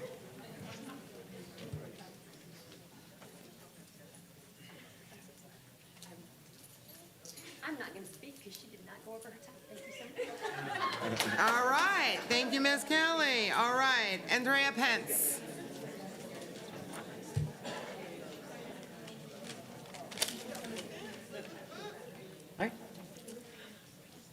I am here to read a letter from a parent. Dear School Board, I am the parent of Ezekiel and Zoe Ramirez. I'm writing this letter in hopes of swaying you to keep my kids' school open. My kids love their school and are comfortable walking down its halls. Their friends and favorite teachers are at Candlewood. I love the teachers at Candlewood as well. They are really good, not just with my kids, but all the kids. I only wish I had teachers who put so much love and effort into teaching and caring for the kids. I didn't have teachers that tried to understand me or care about my feelings. There was the occasional teacher, but mostly it was hard for me. That's why Candlewood staying open is important to me. The teachers are great and teach the kids well. They always do group tutoring sessions, which to me shows so much love and effort. In conclusion, my kids' happiness is evident. They are happy in their school. Please don't take away my children's safe place away from home. Sincerely, Candace Ramirez. And just in my little bit of remaining time, it has been a long day. I got to school at 6:45. I arrived here at 4:30, and it's now 7:51. So it's been a long day, and I hope that y'all realize that I'm number 19, and my esteemed principal, Ms. Diaz, was number 5 and was skipped over. So I hope she gets her time as well. before Dr. Fields leave, I want to. promise you, I'll be right back. I want to quote I don't wanna him miss any. before my time's up. I want to quote him. What stood out to me at convocation was when he said, "They not like us." They not like us. I hope that our district can differ from the others and brainstorm creative ways to not take away our schools from our children. Their neighborhood means a lot to them, and I hope that they can stay in their safe place. Thank you.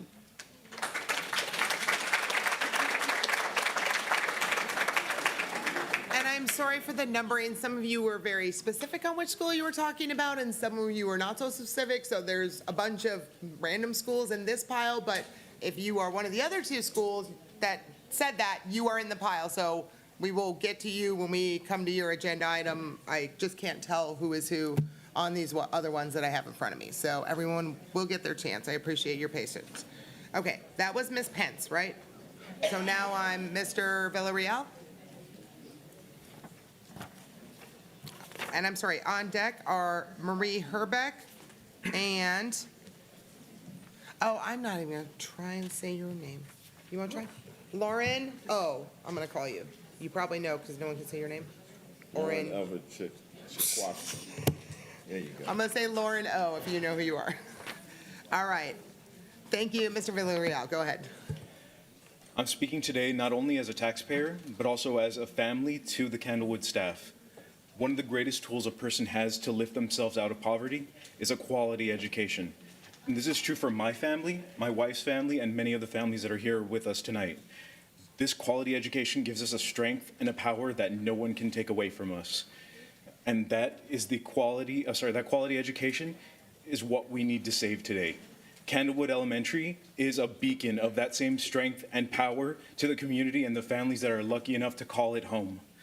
Their lessons start to grow their minds from the moment they enter pre-K, and their teachers start to give them the love of learning that they will keep for the rest of their lives.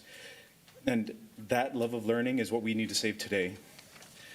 There's no better place for a child to build a solid foundation. Thanks to their new STEM Academy, these children are being set up for success for the rest of their lives. And Candlewood is a crucial first step.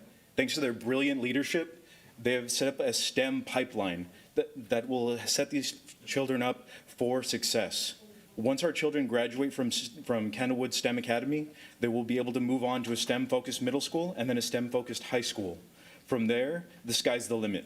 They'll go on to be tomorrow's engineers, doctors, physicists, leaders. With a quality education and a solid foundation, anything is possible, no matter what the background of our children. And Candlewood Elementary is that foundation. Thank you. Thank you, Mr. Villarreal. All right. Marie Herbeck? Yes. You're All up. right. So I'm Marie Herbeck. I am a special education teacher at Candlewood Elementary and Candlewood STEM Academy. And I'm here to speak on our behalf because our school with its nearly 500 students is more than just a building. It is a vibrant hub that nurtures young minds, fosters creativity, and champions inclusivity.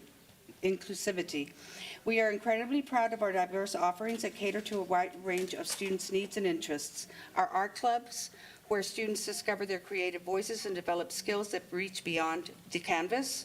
Our garden club, in partnership with Gartopia, not only teaches environmental stewardship, but also provides hands-on learning experiences that connect students to their food and natural world. There are not mere extracurricular activities. They are integral to the holistic development of our students, providing outlets for expression and fostering the love for learning. And then perhaps one of the most impactful programs is our status as a unified champion school, proudly partnering with the Special Olympics. This initiative promotes social inclusion through shared sports and leadership experiences for students with and without intellectual disabilities. It cultivates empathy, understanding, and a true sense of community that resonates throughout the entire student body. I also must address a critical challenge we face, our special education self-contained unit. Any decision regarding school closures must explicitly address how we will not only maintain but improve the learning environment of our special education students. Consolidating or moving units without a clear resource plan for adequate space and specialized support would be a disservice to these students and their families. Before any final decisions are made, I urge the board to consider not just the financial implications, but the profound educational and social consequences of these closures. Thank you.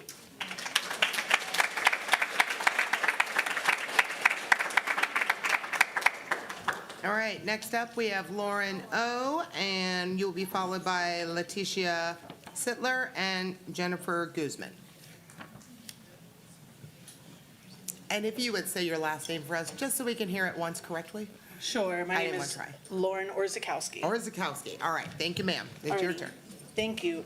Good evening, board. You now know my name. I know your name. I am the librarian at Candlewood Elementary, and I am a taxpayer in District 3. And I am here to speak on behalf of Candlewood Elementary tonight to bring up some points that I think haven't been fully expressed by my wonderful colleagues. And that is, I understand that we are in a financial deficit, and I do not envy the monumental task at which you have ahead of you. But I do feel it would be remiss of me to not bring up the amount of money that Judson has poured into our district through the 2016 and 2022 bonds. My colleagues have spoken at length about all of the grants, but here's our taxpayers' own money that have gone into several things, the work of which has just this year been completed. And that includes all new plumbing for our campus, 3 playscapes that children have really enjoyed using over the 2 months that they've been open, 5 restrooms for our staff, when I got there, we only had 2 that were operational. We now are getting AC in our gym. We have a front office that is open and welcoming. We have a principal's office and 2 AP offices that are used to the fullest extent, not only to allow our principals to conduct their business, but also to have children come and cool down in a place where they might not have been able to do so earlier. We also have a new nurse's office, which allows our nurse, Nurse Guzman, to streamline care and attention that our students desperately need, not just from bumps and scrapes on our playgrounds, but also the several kids that have other needed medical conditions. And most importantly to me, the library and the makerspace that I sit in every day that has had over $100,000 put into it this year. I just got started. I'm here for the second time to fight for my job. Please don't let me down.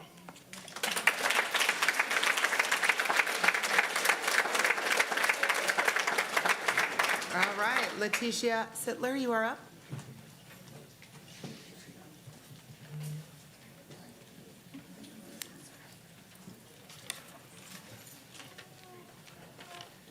Good evening, members of the school board, faculty, families, and fellow community members. My name is Leticia Sittler, and I am a parent, educator, and citizen. I'm here to urge you to reconsider the proposed closure of all the schools. Closing schools is not just about closing buildings. It's about the children who walk through its doors every morning. It's about the teachers who know them by name, who understand their learning styles, their home lives, their dreams.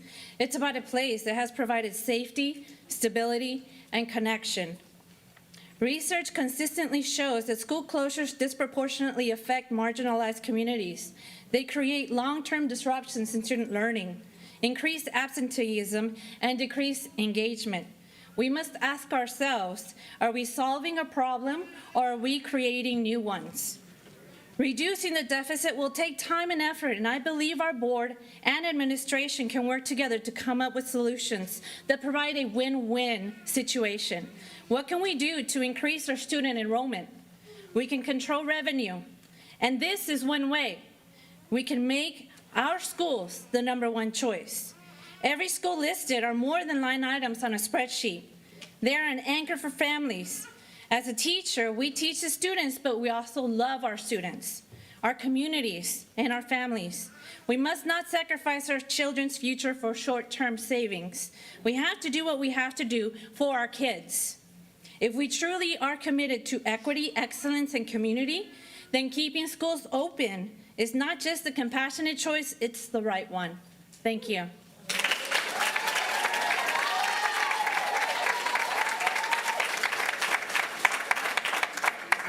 Jennifer Guzman, you are up, and you will be followed by Joe Johnson and Sean Marshall.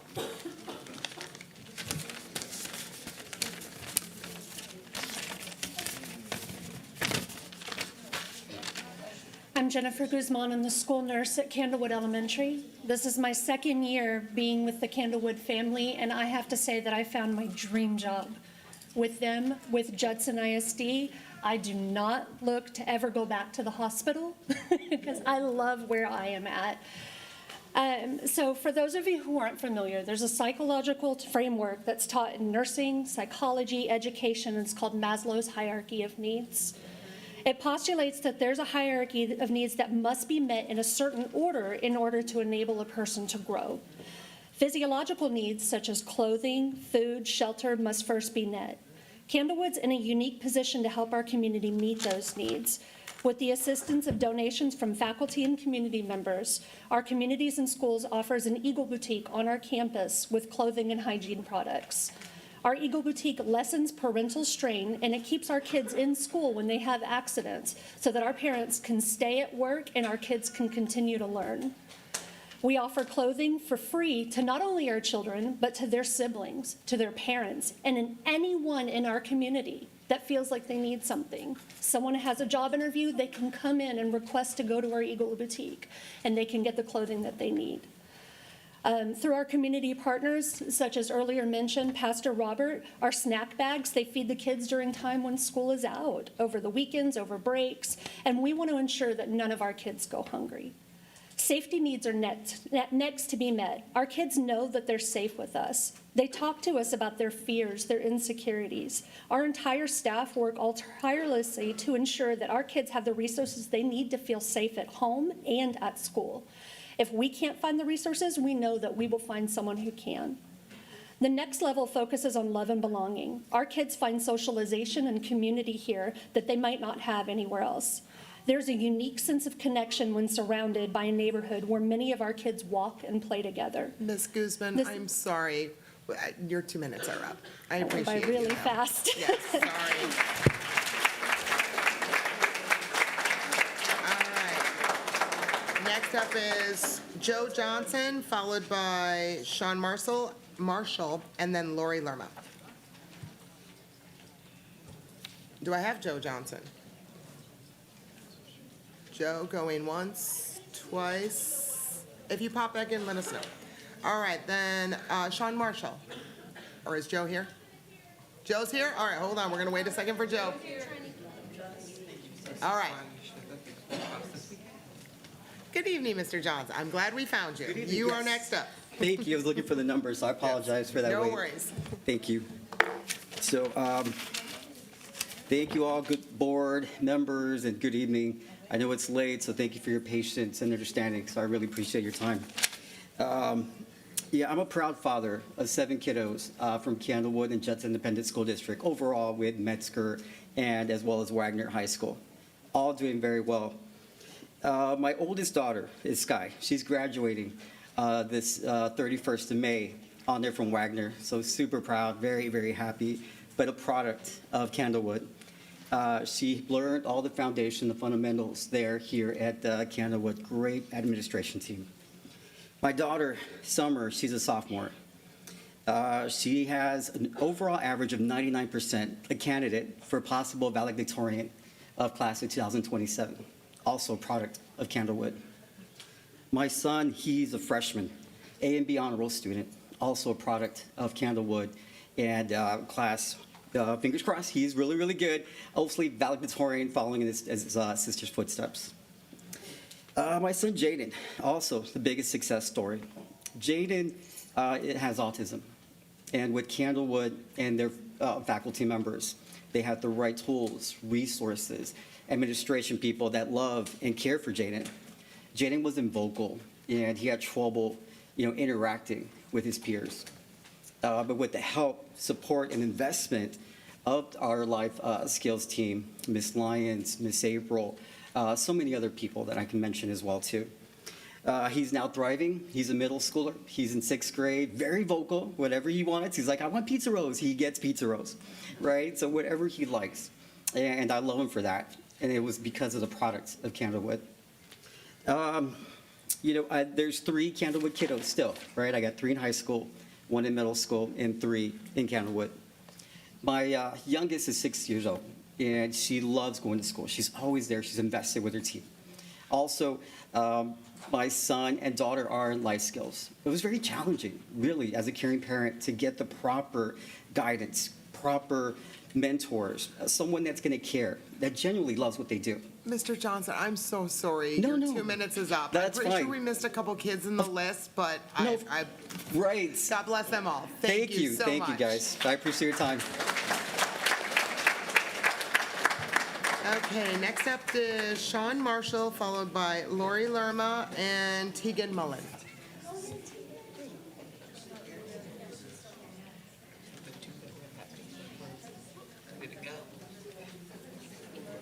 Which mic do I speak into? Okay. How y'all doing? My name is Sean Marshall. I currently have 2 students that are going to Candlewood. One is a 1st grader and the other is a 4th grader. We love the teachers, we love the staff, we love everybody at Candlewood. I want y'all to consider that a lot of factors when attempted to shutting the school down that service a great community of people. Within the community, it's pretty diverse. So there's a lot of different students there, and the teachers go out their way. Because I'm there a lot also, you know, sometimes I have opportunities where I've read to the children as well. I'm there a lot when they have programs or they're recognizing the students for their achievements. My daughter is been nominated for the National Honors Program, as well as my 1st grader is possibly going to be a part of the Gifted and Talented, as well as my 4th grader. So my kids are thriving. I'm not sure, you know, about the struggles of all the other students, but I talk to a lot of parents within the community, and Candlewood not only educates the kids, they feed them, they clothe them, and kids who have struggles, they're really in tune with them. The school also started, you know, the STEM program, which I think is a great thing for kids to be a part of.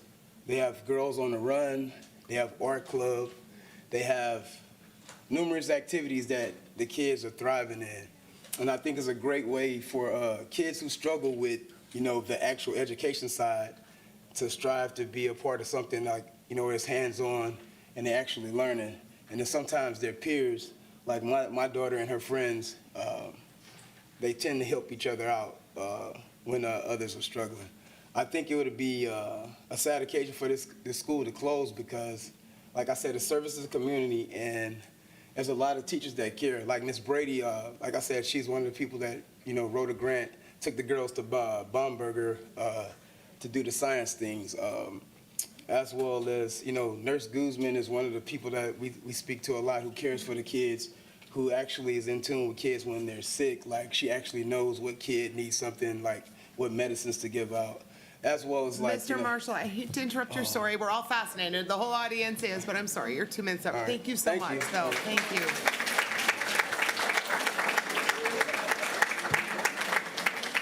All right, Ms. Lerma, you're up. Good evening. My name is Lori Lerma, but you know that because I'm back, and I'm here tonight as a proud JMS PTO board member, a parent, and more than anything, a voice for the families, students, and teachers of Judson Middle School. I know the decision to close Judson, Ed Franz, and Candlewood hasn't been finalized yet, and that's why I'm speaking tonight, to ask you to take a step back and really reconsider before moving forward with something that would deeply impact so many lives. Right now, our community is hurting. Families are anxious, teachers are uncertain, and our kids, they're full of questions, trying to understand what all of this means for them. And that's hard because they shouldn't have to carry this worry.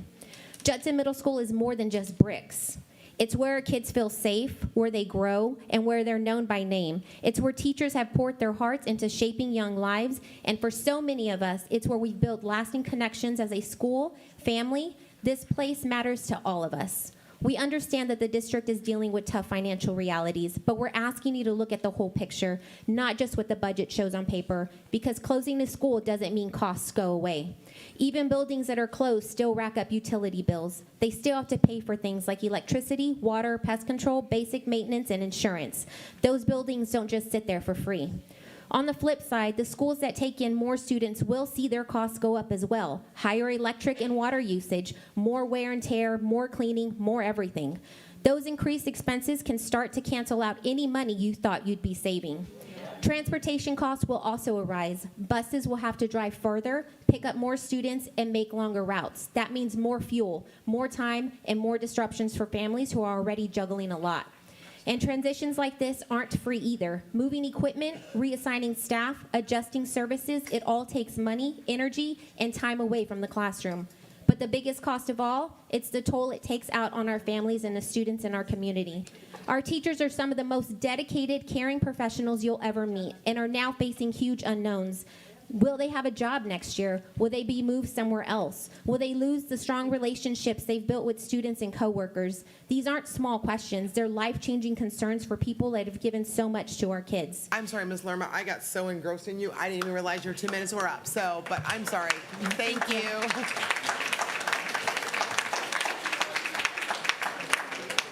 All right, is that sweet Tegan I see standing there? Can we make sure the microphone's about her height? I won't be able to see her, but as long as I can hear her, it'll be all right.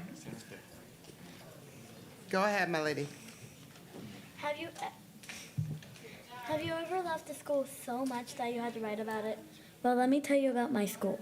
Firstly, we have morning announcement. It might not sound cool, but it's ran by the students at France. It's super brave. Secondly, we have jobs.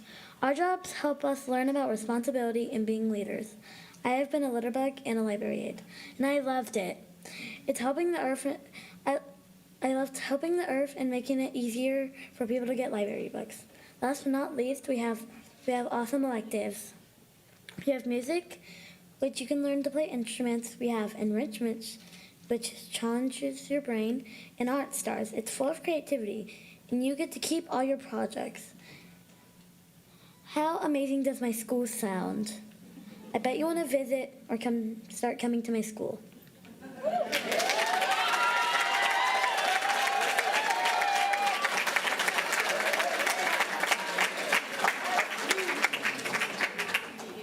Thank you, Ms. Tegan. We always love to hear our students and their student voice. So, okay, next I have Mr. Osterman.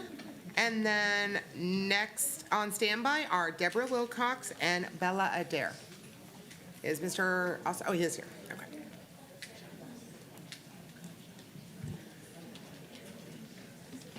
Which mic? Oops, hold on so I get the reset on the clock. Okay, there we go. All right, you're all set. Good evening. My name is Warrington Lee Osterman. I have resided here in the Judson District since I started at Elof Elementary in '93 under Miss Suzanne Canoyer. I am here to speak against the proposal to close down any campuses in this district.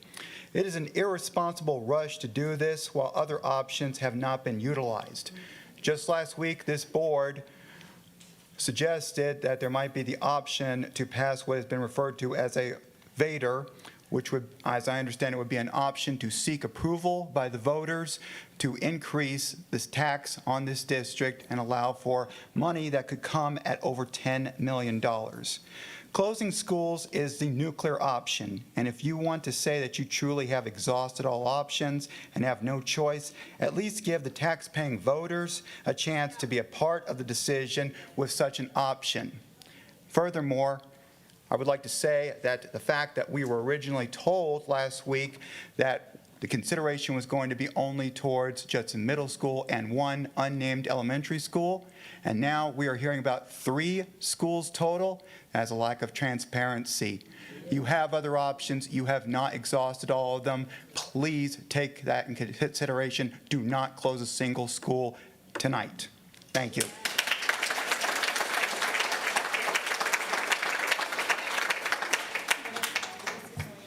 Okay, Deborah Wilcox, you are up if you are here. On deck is Bella Adair and June Adair.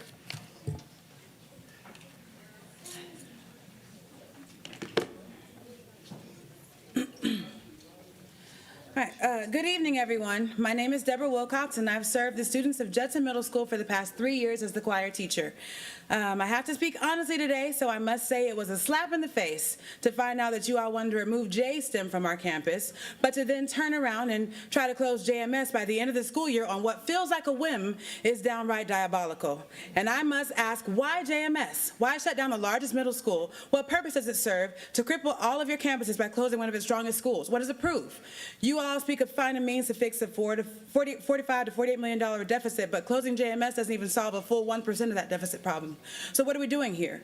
What message are you sending to these kids?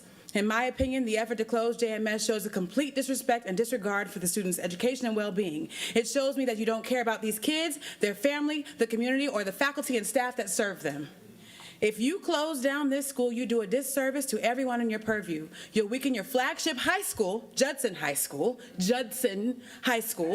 by reducing its feeder pattern. You'll hinder learning opportunities by overcrowding the other schools. You'll displace invaluable teachers, administrators, and staff. You'll save no money because you'll have to pay for additional transportation, heightened security, more support staff to handle the overcrowding on each campus, and in the end, you might wind up in a deeper problem as parents inevitably choose to send their children to less crowded schools and other districts, or even worse, private and charter schools.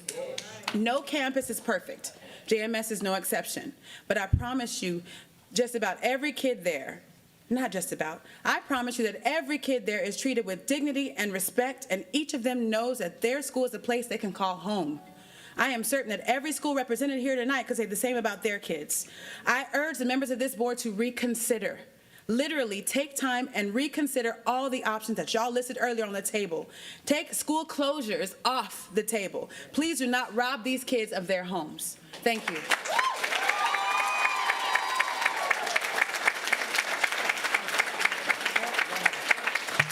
Okay, I'm going to let Ms. Poteet take over for a quick second, and I'll be right back. So we have Bella Adair on deck right now, and next one up is June Adair.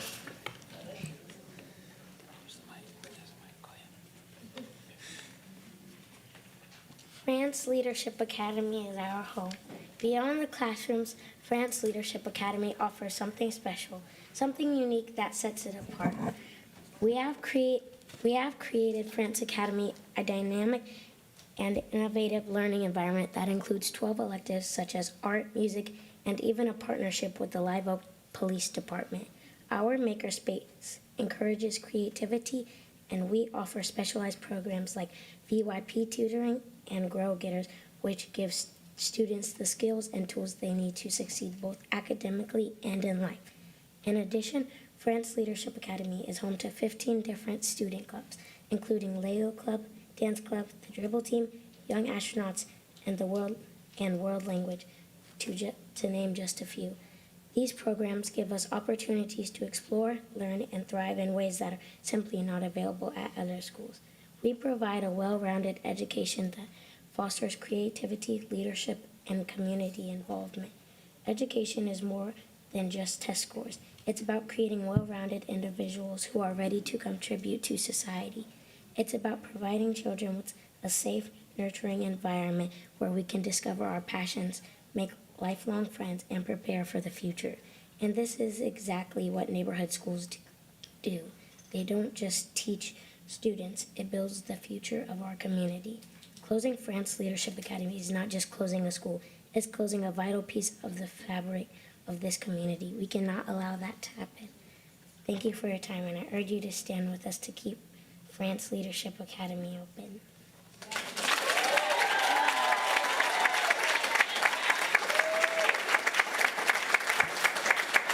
Next up is June Adair, and on deck is Algian Thompson.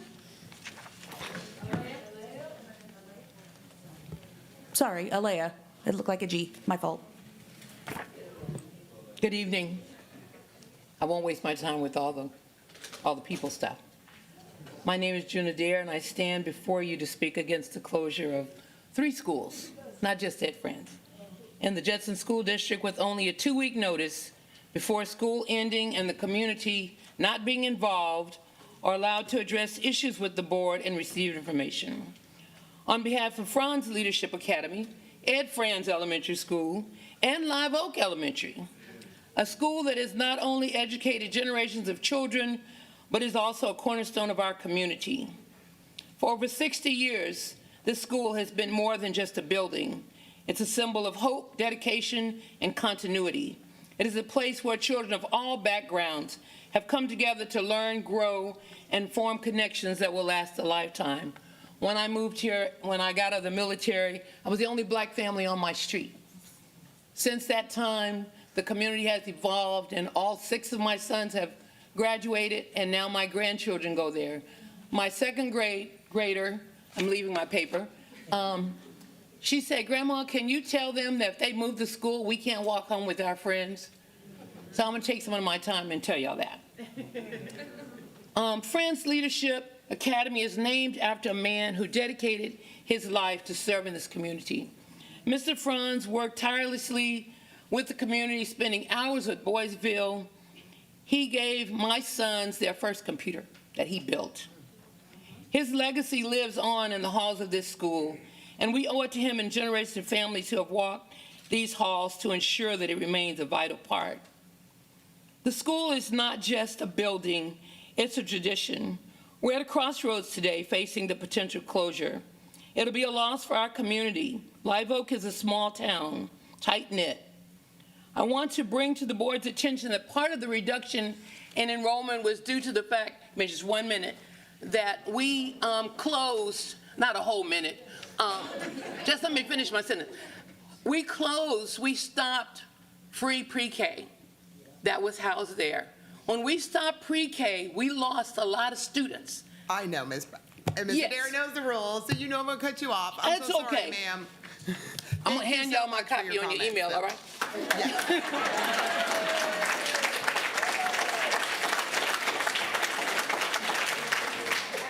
All right, we said it was Aliyah? What would we decide?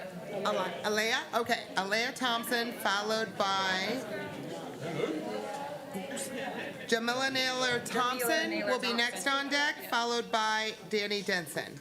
So, all right, Ms. Thompson, go ahead. Good afternoon, Dr. Fields and school board members. My name is Aliyah Thompson. I am 13 years old, and I attend Judson Middle School. I am here to let you know that I am a proud student, friend, sister, and athlete. Judson isn't just a school to me, it's my second home. I've been here for 2 years, and I've learned so much. I was diagnosed with dyslexia when I was 7 years old, and with the support and love from Miss Delilah Primer, I graduated from the dyslexia program. She believed in me, and because of her and all of my teachers and coaches, I believe in myself. I've built amazing relationships with my teachers, coaches, staff, and classmates. I still visit my 6th grade teachers because the bond we created is strong and unbreakable. Everyone at Judson has made me feel welcome and cared for.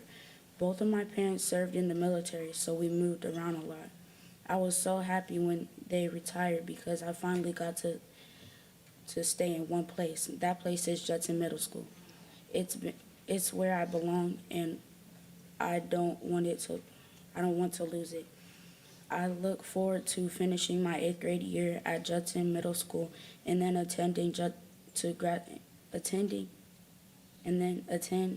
and graduate from Judson High School.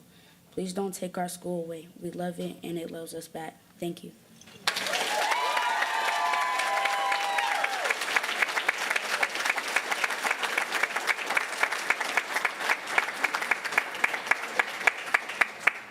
Okay, Ms. Naylor Thompson, you are up. Thank you. Good evening, board members and Dr. Fields. When someone shows you who they are, believe them. Okay? What happened at the recent school board meeting last week was disgraceful, and yet here we are again. Ms. Monica Ryan and Ms. Amanda Poteet, you're a newly elected member, but yet you spoke down to the community and dismissed our concerns last week and again today. The time, totally disrespectful. Showing it to the board and giving us a limited amount of time to speak and tell you how we feel is dismissive and it's disgraceful.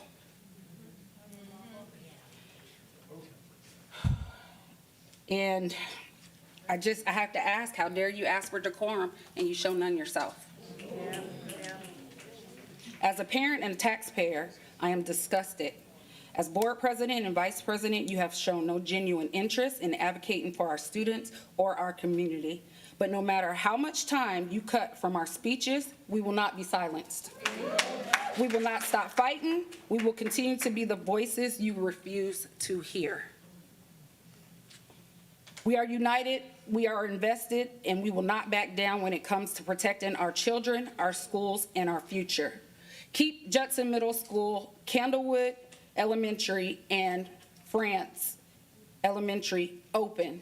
School closure should only be considered after every other possibility has truly been exhausted, and you have not done that. Thank you, guys.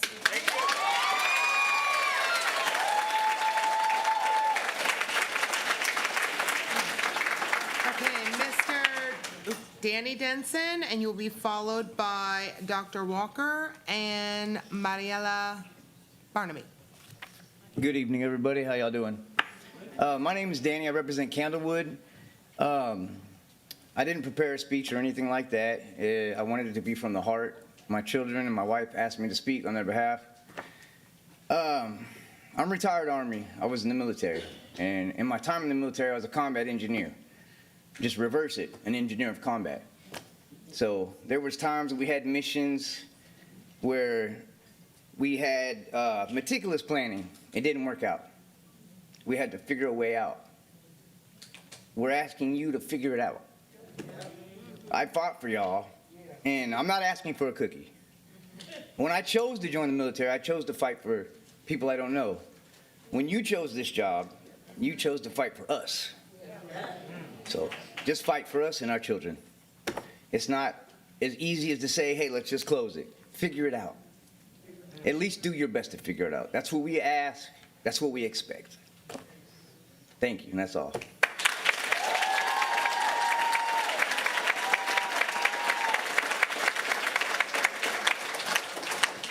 Okay, Dr. Claudia Walker?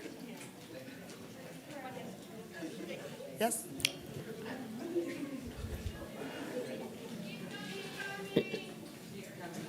Oh, she's coming? Okay. Next on, who's that? Mariela. That's Mariela? Oh. How quick is Dr. Walker? Oh, okay, I'm sorry. Mariela, if you wouldn't mind waiting a minute. Dr. Walker's up first. I'm slow. I walk slow. That's okay. No worries. Thank you. What are the implications of school closures in the Judson community? Disproportionate impact on the marginalized communities. Closures often target areas with low-income residents and communities of color, reducing access to vital educational resources. This contributes to spatial injustice, where certain groups face systemic disadvantages based on geography. Loss of community stability. Schools serve as important community hubs, providing not just education, but also social services, employment, and spaces for civic engagement. Closing a school can disrupt these functions, weakening neighborhood cohesion. Educational displacement. Students displaced by closures may struggle to adapt to new schools, face longer commutes, and lose the support networks they had in their previous school. Academic performance can suffer, especially when new placements don't offer equal resources. Economic consequences. Schools often provide jobs and attract businesses to an area. Their closures can lead to economic decline, reducing employment opportunities and discouraging investment in affected neighborhoods. Political and social fallout. Closures frequently spark protests and legal challenges as communities push back against decisions they perceive as unfair or discriminatory. The process can deepen distrust in local governance and education policy. The article that I just read from that policymakers need to consider these broader consequences when making closure decisions, ensuring equity and minimizing harm. Thank you for your time.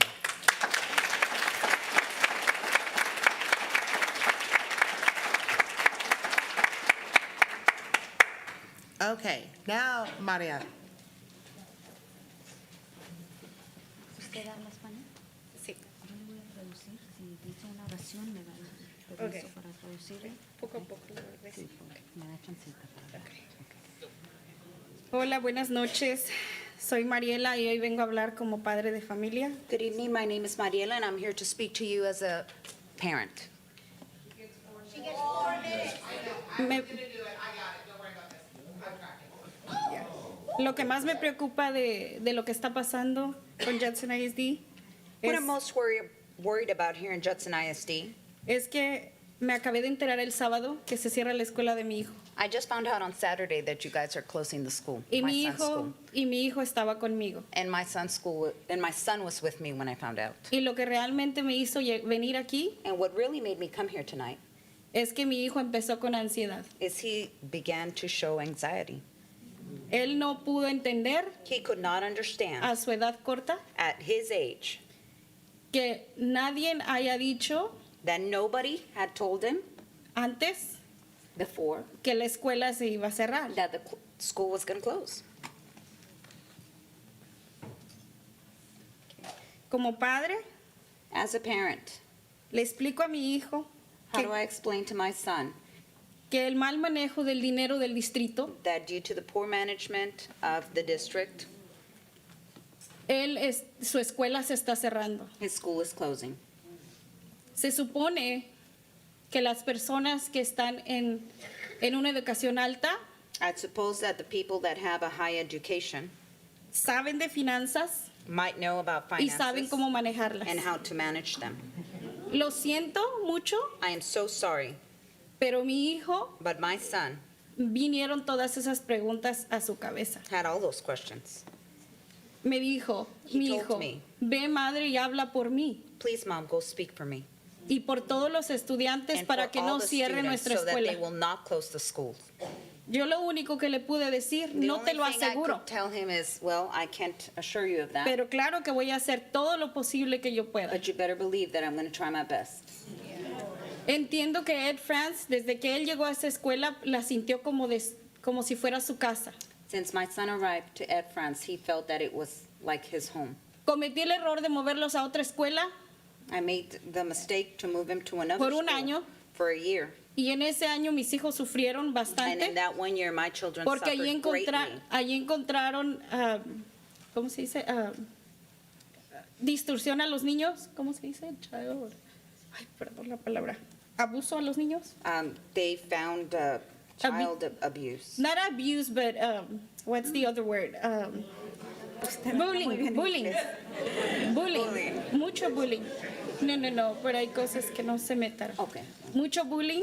Entonces decidí regresarlos a Ed France y mi hijo desde ahí él está feliz So I y decided to contento. bring them back to Ed France because they encountered a lot of Cada bullying in other maestra- schools, and he's been real happy there. Cada maestra que he conocido en Ed France hace un trabajo excelente Each teacher I've known at Ed France has done a wonderful job.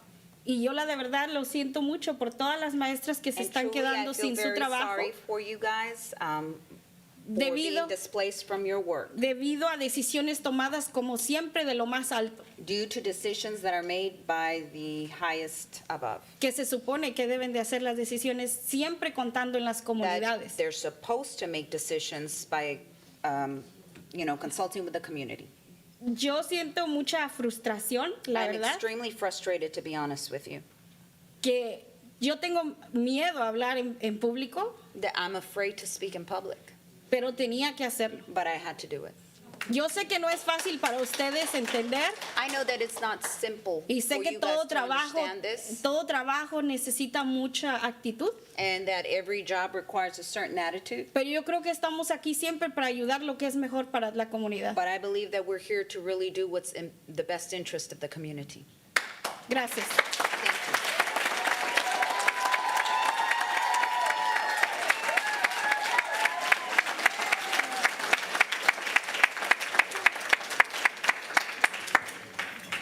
Okay, I have Michael Spiropula. I don't think I said that right. But you're up next, followed by Eileen Bray, and help me with the first name. Jeromia? Circle back to the DS. Looks like Jeromia Ruiz. Jeromia Ruiz, so if I said that wrong, I also apologize. So, do we have, is that Michael walking up? Yes, ma'am. All righty, sir, you are up.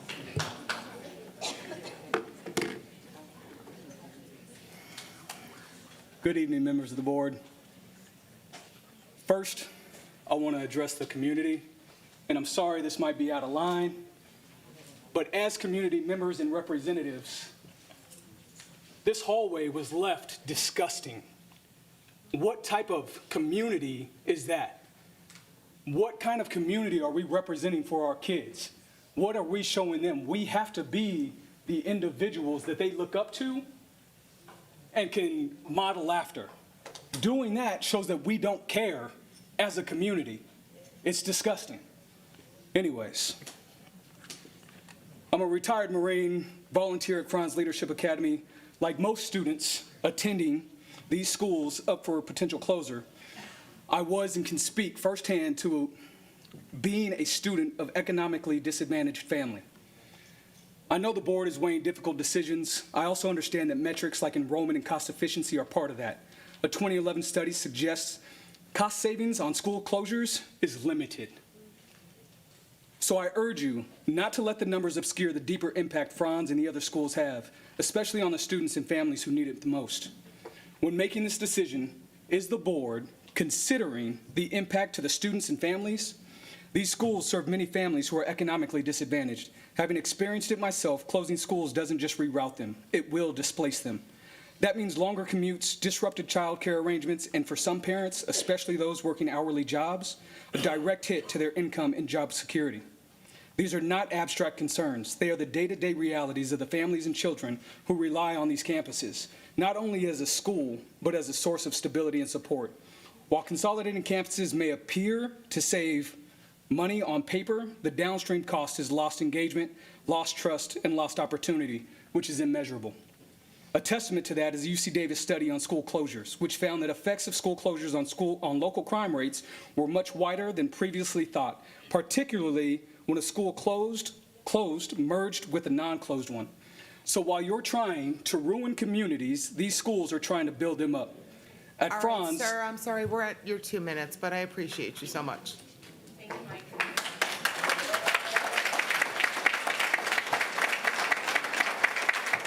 All right. Good evening. Ms. Bray is up.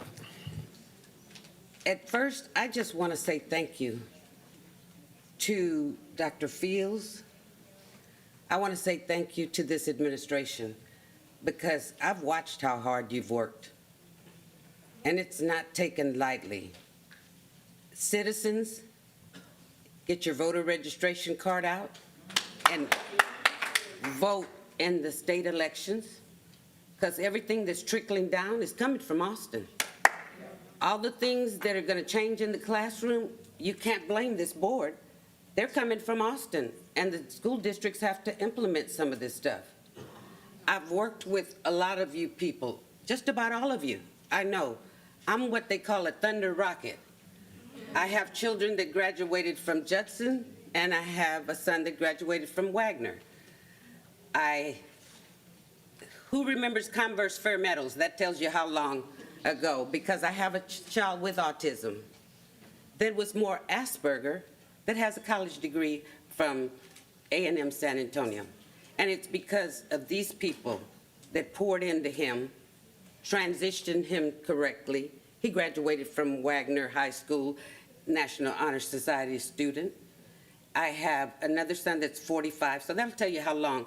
When I jump on Facebook, it's discouraging to see all these people that haven't been around this district that don't even show their face. They'll show a little picture, and they have so much to say about everything that goes on. Get involved, be at the schools, be at PTO, be at football games. But these people work hard. And I know it because Dr. Saunders and I used to be at school at what time in the morning? Very early. Dr. Fields, Mr. Macias, I know everything you've put into this community. This lady with the numbers right here, I don't get it, but you got it, girl.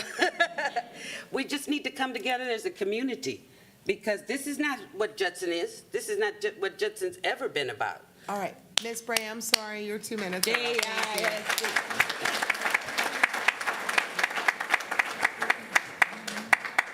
Okay, we have Jeremiah, possibly I'm saying your name right, and followed by Catherine Gomez and Maria Sanchez.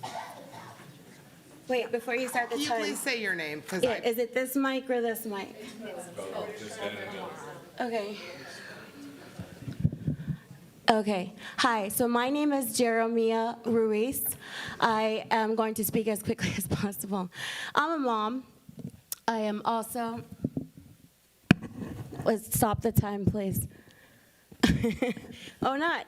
Okay, I'm a mom, guys, and I also work for Judson ISD. I go across all, is this a joke? Can you all still hear me? Yes, ma'am. I'm We can sorry. hear you fine. Okay, so I go all over the schools, guys, but I'm here as a mom representing Ed France, and it doesn't make sense to me. It's greener where you guys water it, Judson ISD. Ed France, literally, I've heard this is the cornerstone of our community. We are members of our community, guys. It holds us together. What the gentleman said earlier about crime rates, you remove that from this community, it's going to go downhill. The data does not lie. Okay, crime is going to go up. Citizens are going to dissipate. It's not going to be good in the long run. We need to keep Ed Friends open. It's important for our community, and as I've heard before, we vote you guys in. Okay, we live here, most of us. We are proud members of this community, and I am just rambling on, and I am so sorry, guys. I feel that we really need to look at it from not as a parent point of view, Judson ISD, but also make better choices, okay? We're here as a community, we're paying attention. As the gentleman stated earlier, as Ms. Adair stated earlier, we are focusing on our community as a whole and our children. As a mom, I implore you, it's going to affect our children tremendously, this community tremendously. And we are like, it's the cornerstone of Live Oak. Please do not close Ed France. Please do not close Candlewood Judson Middle School. The effects are going to echo throughout the years, guys. It's not just right now, it's going to be a while. Thank you, Ms. Reese.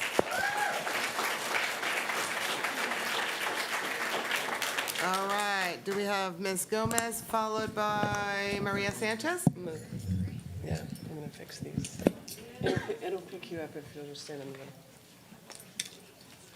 Hi, my name is Catherine Gomez. I'm going to be speaking for my daughter, my two daughters that have my grandchildren at Ed Franz. I'm just going to read real quick here what my daughter had wrote.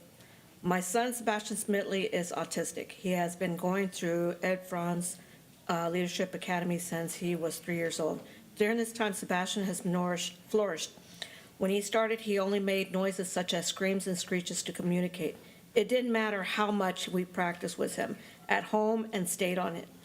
Sebastian only did what he learned only at school. As time progressed, he has learned to say his alphabet and numbers, but has learned actual words. That alone makes it easier for him to communicate with us, his parents. He can also sit in a noisy cafeteria for lunch and interact with other students. Those are just a few examples of what he has learned here. The list goes on. Sebastian's teachers, Mrs. McCarthy, Ms. Velez, Ms. Cruz, and his speech therapist, Ms. Evans, and Ms. Avelas. Also, I'd like to include Ms. Shute. She makes sure Sebastian feels seen in the cafeteria during lunch. All of those teachers have been nothing but beyond amazing. He grew up because of them. If it wasn't for them, we honestly don't know what we would have done. To learn that our school is possibly shutting down broke my heart as a parent. I too went to this school, along with my siblings, my aunt, and my friends. To close the school doesn't only mean we have to travel out further to a new location. This also means that the students will have to start over at a new school. With Sebastian being autistic means he is used to his teachers and routines as a parent. I fear that if he has to start over, he will go through a regression stage, which can also be stressful for him because he doesn't understand what is happening. Can also cause him to shut down educationally and lose everything he has accomplished. This can also cause other students anxiety and educational issues, regression, setbacks as well. And Ms. Again- Gomez, we're at our 2 minutes, Okay. so I'm so sorry, but thank you so much. Thank you.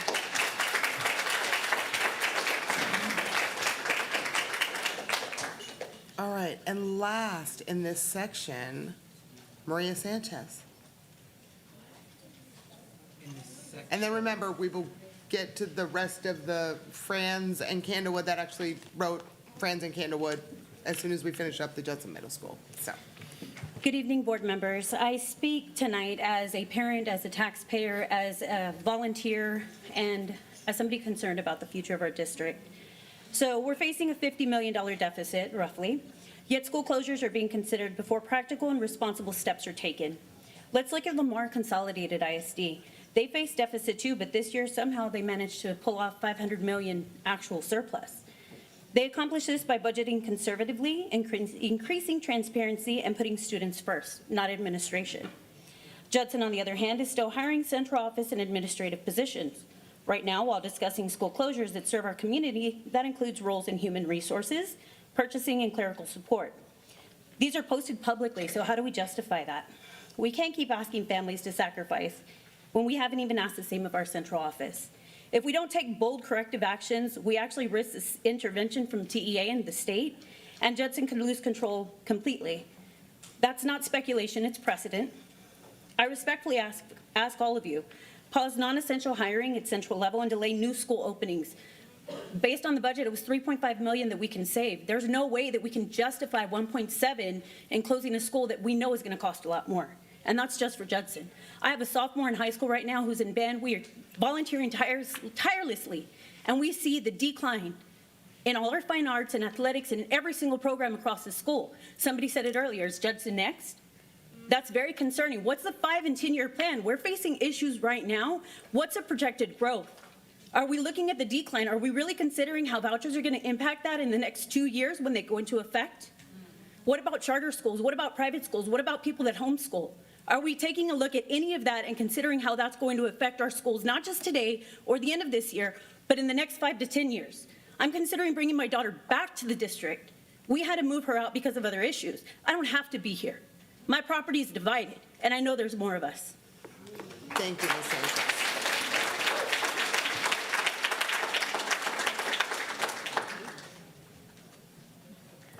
Okay, let me refresh my memory on where we are. We are on agenda item 4C, which is discussion and possible action to close Judson Middle School. One little note before we start, just so the audience does know, 3 of the board members up here are brand new, literally sworn in 6 days ago, and they were handed their badges tonight by the board secretary. So in terms of visiting your schools, I just wanted, some people don't know how long that process takes type thing, so I just didn't want people to think people had badges. Everybody now has a badge, so yay, and we're good on that. And oops, I just have a few, I'm just gonna say my 2 sentences and go down the line to everybody else. So, you know, this is a frustrating situation that we find ourselves in, and, you know, all the board can do is say, bring us a list of possibilities so that we can try and pass a fiscally responsible budget for the people that are out in communities, right? And schools were on there, and we asked district to bring schools. The board doesn't decide which schools. We don't name schools. We didn't pick Candlewood, Franz, any of the schools, right? That is district that does it, and the only reason last week I know I voted to bring back more information, is I just didn't know enough yet, right? Like, that's all. I wanted to see more information, and unfortunately, I still don't see why certain schools made it to the top of the list and certain ones didn't. Again, that's why I was asking for a consultant, because I just don't know my way through this. And I'm sorry that however, when certain things floated to the top of the list in somebody's book, that hurt, but it is definitely inspiring to hear the passion of the parents and the teachers and the students and that love you feel it when you go into your schools, but, you know, it's nice to hear from everybody on that. But I'm just going to turn it over to the rest of the dais. Ms. Canoyer, do you want to go first? Should we start down on your end for this one?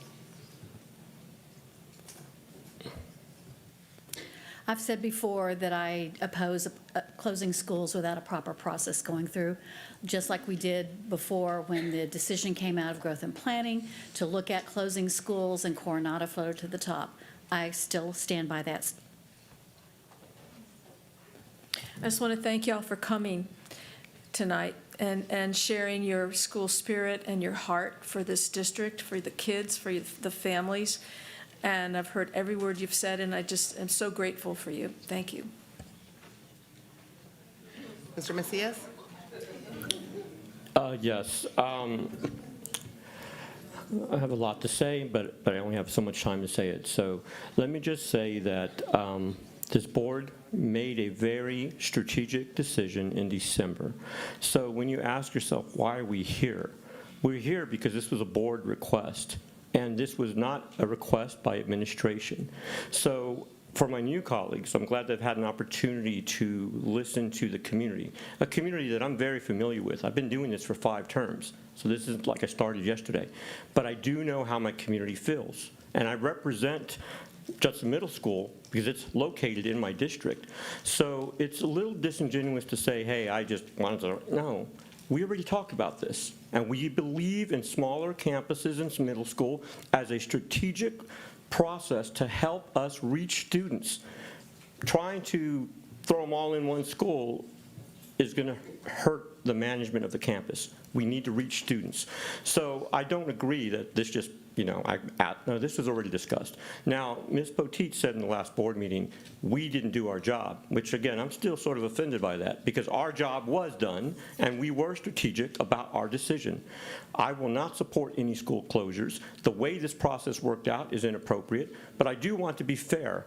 We still need to have these discussions because we are facing an enormous deficit that's not of our own creation. But the problem is, next year, if the VADER doesn't pass, this again becomes part of that community discussion. And I will be very, very reluctant to close a campus because I know that that's the state's way of having us start to self-destruct.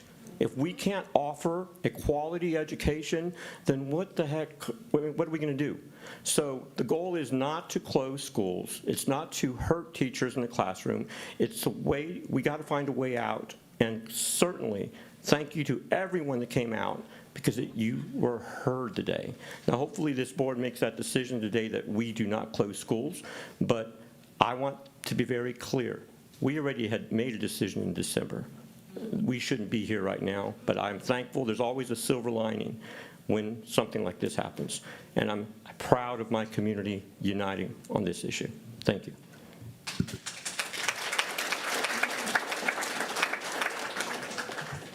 Ms. Jones, anything? I just want to say thank you for everybody coming out, all the emails I got this week.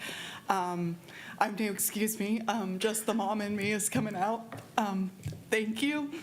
It's truly inspiring to hear your stories and to know what's going on in the schools. I know the schools that I'm involved with, I know that everybody I've come in contact with is amazing, so I don't think it would be any different at any other campus. So I just truly look forward to getting to know all of you. And again, thank you for taking the time to email and to speak tonight.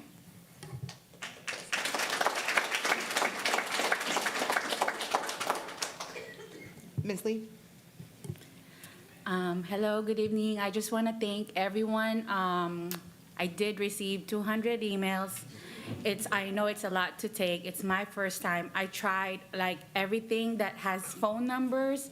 I know someone maybe can attest to that. I did try to text or call, and I did try to like email back too. But last Monday, I did get the chance to visit Judson Middle School. Thank you for the principal, Miss Bedford, I believe. It was a surprise visit. She didn't know that I'm coming, but I made effort for it because I want to see Judson Middle School. I once see that during the JSTEM orientation, but that's a different story. But this time, I get to see, you know, like, kind of a little tour with all the achievements and everything inside the school, and just to feel like the environment. I did witness too, like, because my kids went to Metzger Middle School. So it was really an eye-opening to me, like, I know it's a different environment, and there was one time that I wish, like, I hope this brings to Metzger. And I just want to thank the 6 students that emailed me. It kind of broke down earlier because I replied, and I'm not sure if it's a boy or a girl, but the student replied with an emoji of crying and said, "Mrs. Lee, thank you for replying, because I didn't know that, you know, someone on the board would reply." And I just want to thank you because, you know, you have a voice too, and I did hear you. So yes, I am not really gonna be to vote for to close the Judson Middle School, because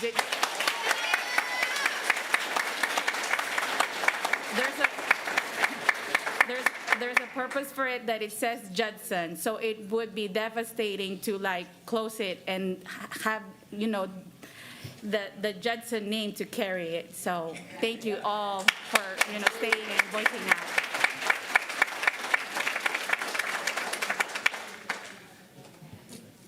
I'll just say, I don't know where we're gonna go from here. I mean, we're gonna be down to 50 days in our fund balance, the lowest of any school district in the entire San Antonio area and that danger area. My own kids' school class size got increased by 2 last week. And so now all my kids' teachers are gonna have 2 extra kids, and there's no answers. We don't have any answers, we don't have any solutions. Nobody wants to close schools, and I get that, right? And I 100%, my kid is involuntarily getting moved to a different school next year already. And so there is insufficient time because we didn't plan, right? We knew a year ago, we saw this coming. We had a whole year to plan this out, have town halls and do what every other school district is. We didn't do it, so I guess, you know, we will work on it next year again. We've been saying that, it'll be my 3rd year working on it, type thing. But again, I don't want our teachers and kids to suffer. And we start losing things like art teachers and GT teachers and librarians and all of those really essential things too. Because we just waited too long, because TEA will cut those things. So do we have any motions on this agenda? I'd like to speak. Can I speak? Oh, do you? Okay, I guess, yes. Oh, thank you. Oh, okay. Sorry, I thought everyone wanted to vote because Fort Candlewood and France people were like in time. So, fortunately or unfortunately, all of this is recorded. Please feel free to go back and watch the December meeting and find out exactly where the name started to flourish from. I would also say that we were pretty transparent when we briefed on our budget earlier, and I don't really want to get into a blame game. But we stated at the end of this year, we should have a proposed deficit of $77 million. That's not 50, that's 77. Going into next year, if we don't have the Vader pass, then we started talking about 2 months or 40 or 50 or whatever we would have left. There's no rule, in my understanding, that TEA comes in and shuts you down if you dip into that. And again, I'd like to say for everybody, we're not the only ones in this situation. And we are going to do everything that we can to course correct as we move forward. But again, go back to the December 11th meeting, please. And I do want to rebuttal. As Ms. Ryan actually spoke in the beginning, and then she spoke in the end, so if she's going to speak twice, I'm going to speak twice. No, you absolutely are allowed to. I apologize. Well, thank you so much. I wasn't sure if there was motions or more discussion. Thank you so much for that. So my point is... You don't need to be disrespectful. I said thank you. I was being very sincere that I was coming back to you, Mr. Macias, please. So this is the deal. You know, there are other options that would be better, but what I really hate, I mean, because they just put that narrative out there that we didn't plan, that's full of baloney. We did plan, and the plan was to keep schools open, because we didn't do what Northeast did, what Edgewood did, what SAISD did. We said we're going to have smaller campuses. So I do not like the assertion that we did not plan. That was a strategic plan. And then secondly, trying to hold on to $50 million in a reserve fund like we can't spend it, we shouldn't spend it, is a farce. We have money in that account so that we can continue to provide a quality of education that's superior in this community. And I am prayerful, and yes, I will say prayer, because I got some critique on Facebook that I'm praying only. Praying works. We need to make sure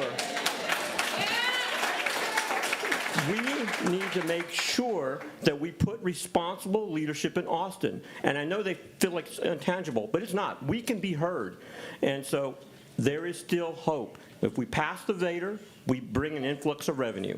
The $55 that they're giving us, which isn't enough, is still going to be $1 million something more in revenue for our district.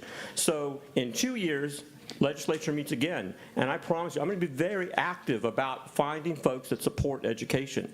So, and I'm going to ask my community to do the same, because they're hurting our kids. So this lack of planning, it's again, a false narrative. There was planning by our administration, by Dr. Fields, and these are hard decisions.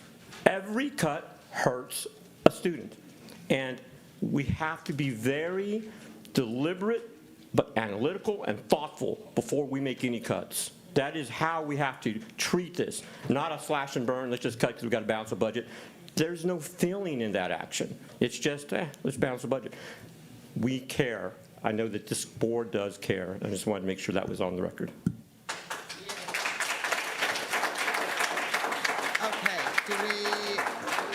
Okay, Ms. Stanford, you got one more Yeah, I comment? would be Go ahead. remiss if I didn't thank the leadership that I got to meet with. On Monday, I went over to Franz and to Candlewood and to Judson Middle School and sat down with all the leadership there. I'm so impressed with who we have working for us. It was an amazing group of people and the passion that they have, and it broke my heart that I know some of them sat and cried all day the day they heard about the announcement, and I'm very sorry for that still, that it came across that way. That's not how we want to conduct ourselves. So thank you.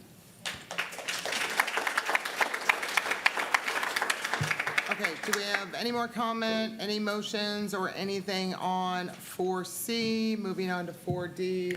I'd like to move for the record that we do not close Judson Middle School. Second. I'll second. Oh, hold on, okay. Hold on a second, because I got to make sure Ms. Holmes. Motion made by Mr. Macias, seconded by, I believe I heard Ms. Canoyer first. You're a close third, okay, or Ms. Jones can have it also. All right, any further discussion? If not, we will proceed to vote. The motion was to not close. Not close Judson Middle School for the 25-26 school year. Correct. Right, okay.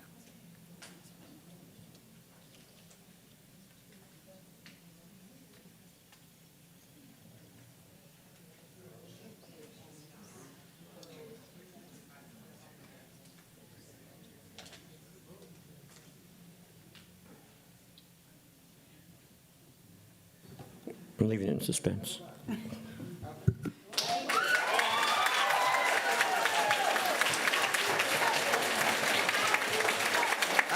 hold on. We want to keep moving. All right, motion passes 7-0. I'm assuming a bunch of Judson Middle School people want to go home. Or you are welcome to stay if you want, but if anyone does want to leave, let's give you 5 seconds to skedaddle out and no noise. Or if you want to stay for everybody else, you're welcome to too. I just know sometimes people leaving can be a little loud. Yeah, I figure let them out. Candlewood folks can start lining up. What? Oh, yes. This would be move them all to vote now, and then have whoever wants to speak after that be public comment. No, I can't, James. Okay.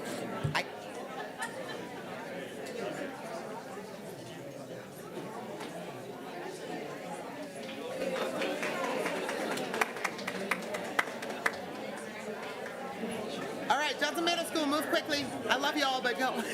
If you're going, go. I know you. Okay. They're not moving back.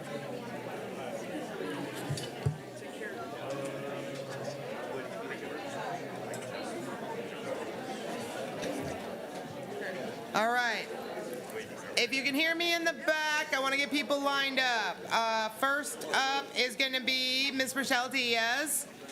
Following her will be Joshua Posada, followed by Nora Hernandez, and anybody from Judson Middle School who's departing. If we can just keep it so we can hear everybody speak, we would appreciate it. All right, go ahead, Mrs. Diaz. Can I request that my student goes before me? Oh, of course, yes. Thank you. Who is your student? Okay, I just want to find her paper. Kehlani De Leon? All right. Well, just a second, Mama. We're going to get... Can someone ask the people in the back to shh in the hallway? Okay, sweetie, we are all ready for you. Good evening, everyone. My name is Kehlani Samina Ann De Leon, and I'm a proud third grade A honor roll student at Candlewood Elementary. I'm standing here today not just to speak, but to speak up, to fight for something that means the world to me and to so many other members and kids at this school. To some, this might just look like a building. To others and to me, this is my home away from home. It's the place where we grow, learn, where we're seen and supported. It's where we feel safe, where we belong. Closing this school doesn't just shut doors, it shuts opportunities. Again, Candlewood Elementary is a great place. Please do not close it down. Thank you for letting me speak tonight, and thanks for your time.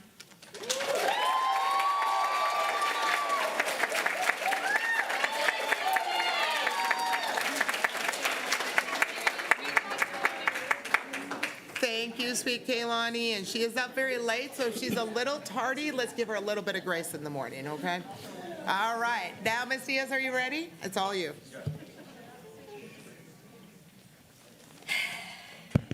Hello. Good evening, board members, Dr. Fields, senior staff, members of our Judson community. Hi, Eagles. My name's Rochelle Diaz, and I am the proud principal of Candlewood Elementary and Candlewood STEM Academy. We are literally two campuses because in July of 2024, the Texas Education Agency believed enough in our school design plan that they invested $1.2 million through a Learning Acceleration Support Opportunity, or LASSO grant. This money is currently being used to implement our school design plan to becoming a STEM academy that will feed into Kirby STEM Academy and eventually into the Wagner High School T-STEM.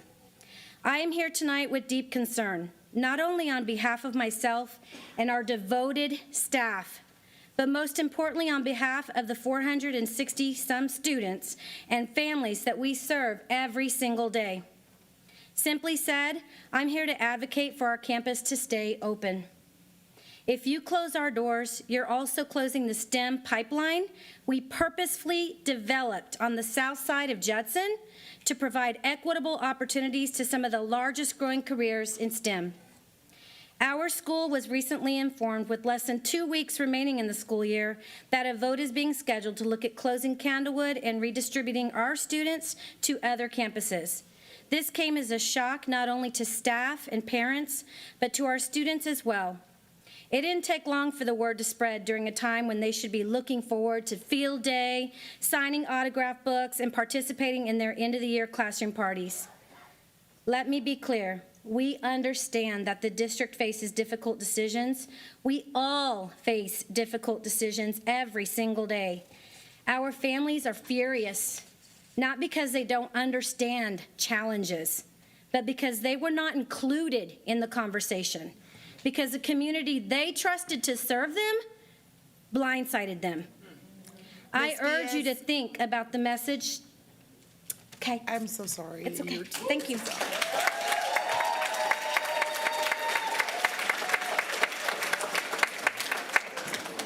All right, I've got Mr. Posada. Next up will be Nora Hernandez and Amber Zapata. All right, you're up, Great. Mr. Posada. Good evening. Thank you so much. Mr. Macias, you mentioned earlier that you are that you prayed, and I'm going to pray for us. Father, I pray in your name, Jesus, that you would lead every single board member, you would touch their hearts to not close down Candlewood. My name is Josh Posada. I am a music teacher. I am a father of a Candlewood STEM Academy student advocating for our schools. My choir teacher in high school changed my life. Oh, I'm not going to cry. You see, my dad passed when I was 6, leaving my mom to raise 4 kids on her own. At school, I never had a positive male role model, someone encouraging me and listening to me until I was a senior in high school.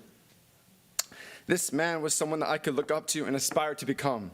His love and care for me made me love myself, music, and gave me a desire to impact others like he did. This year, I learned that a student lost their parent before the school year began, and in seeing myself in them, knowing their feelings and their loss and what they would endure without that parent, I have supported them in their grief. Please, I am talking. Talking when I'm talking. How dare you? Supported them in their grief on top of teaching them music. There were days I can tell they were grieving. So I bought them a Pokemon coloring book to use on difficult days to self-regulate, which was a tool my school counselor used. I know my role as a teacher is far greater than just teaching music. Candlewood is full of teachers and staff who know this as well. I have seen this with my son. He is thriving at Candlewood STEM Academy because of Miss G and Miss Henderson who are here. He knows his ABCs and his 1, 2, 3s, and he can spell his name all across my board when he walks into my room. That is the teachers that we have at Candlewood. That is the love that they have for their kids. And my son is a better, and he knows more since he stepped in our campus, and now he knows so much because of them. And I appreciate it. I'm sorry for raising my voice at you. I just didn't appreciate you talking when I was talking. Thank you.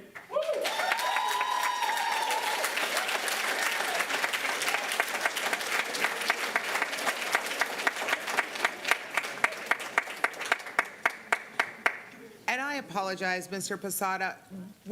Do we have more children who are here to speak? And would anyone mind if we front load a couple of kids so that they can get home and get to bed? Do you mind, ma'am, if I throw a couple of little kids in front of you? Yes, I do mind. Okay, no, not an issue, ma'am. We will go with you. If any other kids want to speak, if you wouldn't mind lining up over there, and we'll try and get you through, you guys. Please, go ahead, ma'am. Okay, I'm Nora Hernandez. I am a parent of former students at Candlewood.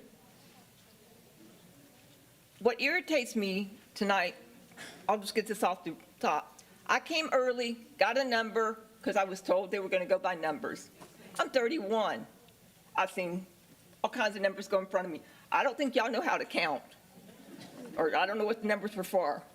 So, but the one thing I want to say, I pay my taxes every year, and it gets harder and harder every year when y'all ask for more money, and we see poor forming schools, like, because they always thought of Candlewood as a stepchild. When my older son went to Kirby Middle School, he got in trouble at school.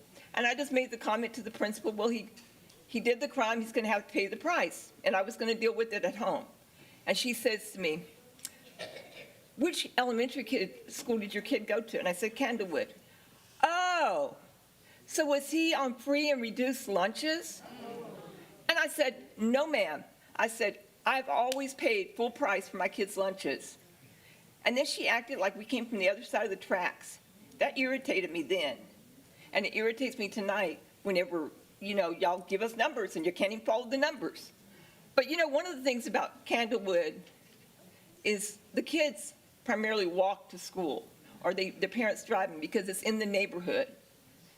Up until recently, we didn't even have a sidewalk for our kids to walk from our neighborhood down to get across the street to go to Wagner High School because it's in the same area. My neighborhood got that done. We now have a sidewalk where the kids aren't walking in the middle of the street trying to get to Foster Road. And y'all talk about money, but have you looked at how much money it's going to cost y'all to bus the kids from this place to other schools? The other elementary schools in the neighborhood are full. We have about 500 kids in that school. The nice thing is all the teachers are certified there. You go to some of these private schools, charter schools, they may or may not be certified. We are not the stepchildren. Yes. I live on the island out there because my neighborhood got annexed years ago because of San Antonio wanted the money. But up until recently, we had no paved streets. We had potholes and everything else. Finally, our city council did something about it. And I think that you, as the board, should not just try to table it, put it off. You need to take care of keeping that school open. It's Yes, part of Ms. the neighborhood. Hernandez, that's your time. We appreciate you. Thank you so much.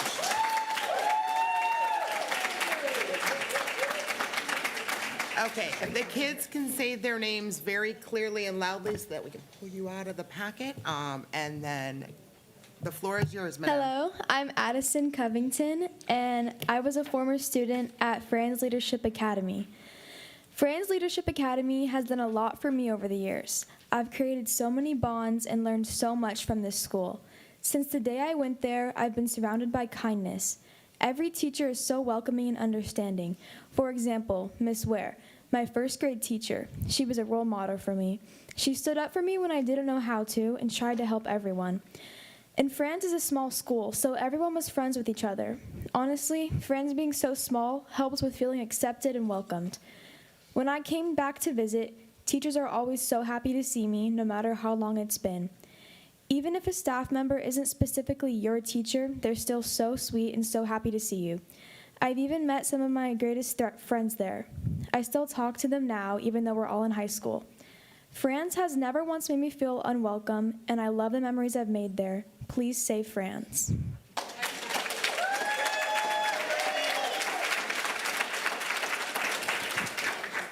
All right, little miss behind the podium, if you can say your name super loud since I can't see you. Hi, I'm Penelope Covington. Here you are. Oh, I can see you. Thank you. I'm a third grader from Franz Leadership Academy. Franz Leadership Academy is important to me because it has taught me to be more confident in myself and be a leader. Franz Leadership Academy is also welcoming because the teachers and students make you feel like you're part of a family. This is why Franz Leadership Academy is important to me. This is a leadership pledge we say every morning to remind ourselves to be a leader. I promise to believe in myself every day and to help people along the way. I promise to be the leader I was born to be and to use my leadership skills to guide me. I am special. I am fearless. I am important. I am unstoppable. And I am a Mustang leader. Thank you for letting me speak. Thank you for letting me speak. Please don't close my school.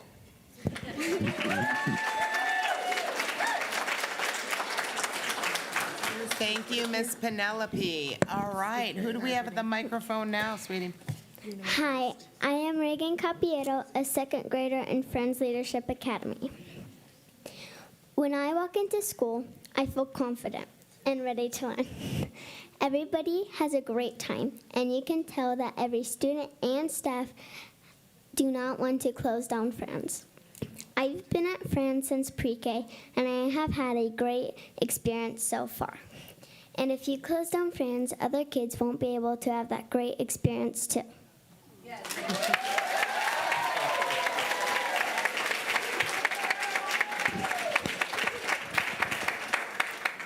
All right, is that it for kiddos? Do we have any more kiddos who need to get to bed? Okay. Are you kiddo? Hi, good evening, everybody. Can you see me now? Let's see your faces. Okay. Good evening, everybody. Thank you for waiting for us. Okay, so my name is Amber Zapata, and I will be speaking on behalf of kindergarten teachers at Candlewood STEM Academy. Here's Sabrina Smith, and we also have Lisa Shukla. Okay, we are here because we are concerned about the future of our school and the implications that your decisions might have on our students and their families. This past school year, Candlewood transitioned to a STEM academy, which has brought significant positive changes. Our recent adoption of the rigorous science-based curriculum, Amplify, has greatly enhanced our students' learning in areas of reading, writing, and comprehension.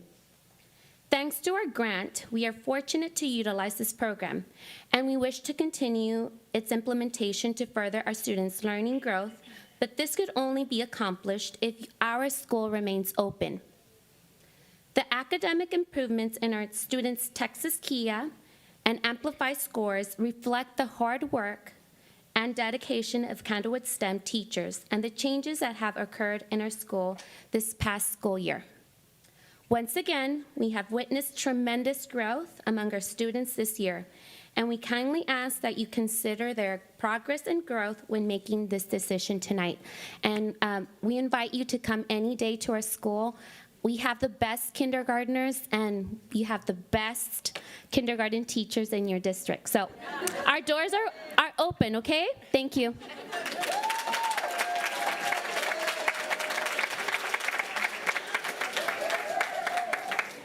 All right, we are back to the queue.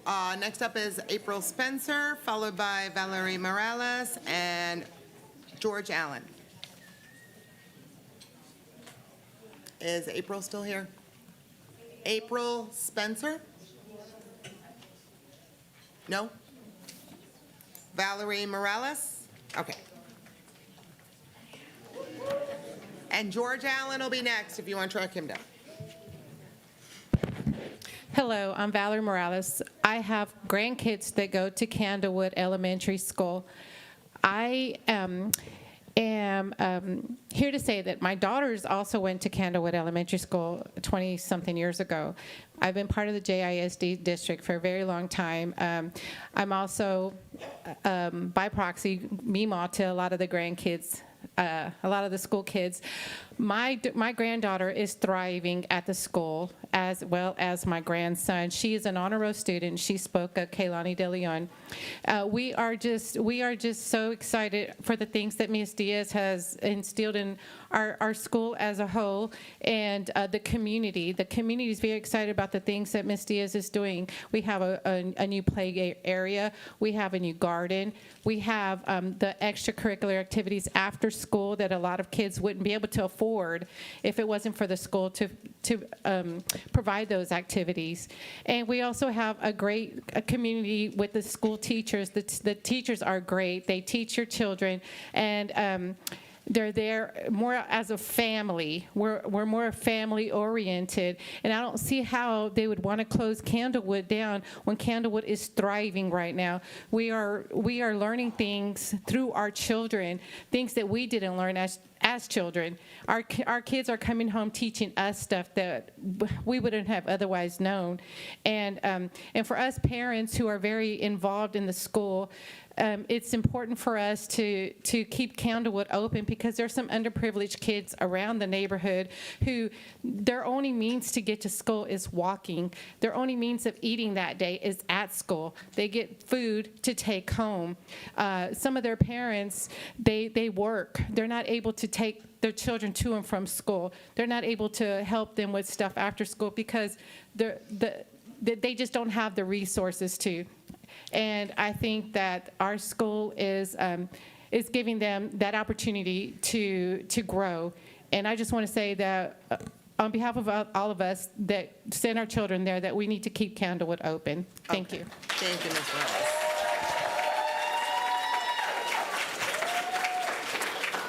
All right, there's a familiar face. Mr. Allen, you are up. Yes, ma'am. Good evening, board. I'm before you again. I just want to put my comments into perspective here. I've lived down the street from Candlewood when Ben's Engelman was a gravel road. Okay, I've seen the migration from Walter Street down 78 and down Ben's Engelman, and I was there 55 years ago. I was that student that you talk about today. I work and serve in Praise Cathedral, which is right down the street, and my church feeds the families, 75 or more a month in the community. My church is a safe haven for Candlewood when it becomes an active shooter incident. My pastor was here. He wanted to make sure that he spoke to the community, because this is larger than what I think we realize. My church gives thousands to what the young lady just spoke about, your snack pack program. So we're embedded in the community. And when you affect the school, you affect the community. And when you affect the community, it always resides back to, in my saving grace, the church. So we want to make you understand what the church's perspective is in closing any of these schools. I don't have kids at Candlewood, but I am part of the Candlewood cadre. I serve with them, I meet with them, I talk with them, more than you ever know. But I don't have kids there, but my resources, time, and energy go to what I see the young faces that need that kind of mentorship and development. How you come to pick Candlewood, I have no idea. I hope you've given it much thought based on what you've heard here tonight. I pray that whatever happens, that you look beyond this day to 3 to 5 years from now and ask yourself the question, is this the real question you have to find answers for this audience? Because they need the answers, not today. They need what's going to happen in years to come. Thank you. Thank you, Ms. Allen. Okay, next up, Ms. Lorianne Smith, and followed by Joe Powers.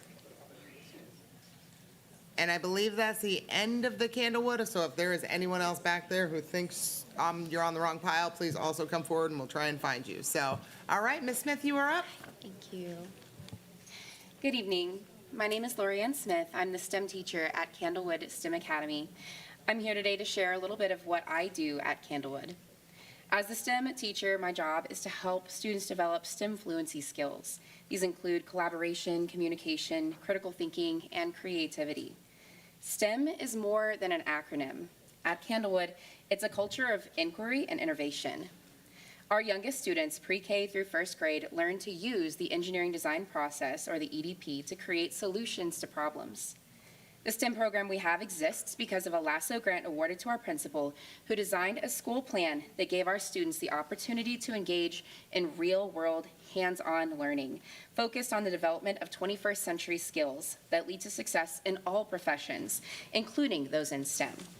This year at Candlewood, students have utilized the engineering design process and design challenges, learned the foundations of coding, worked with educators and gardeners from Gardopia in our school garden, been visited by the San Antonio River Authority and the Texas Mobile STEM Lab, and they've learned about professions and career opportunities in STEM, and so much more that I don't have time to share.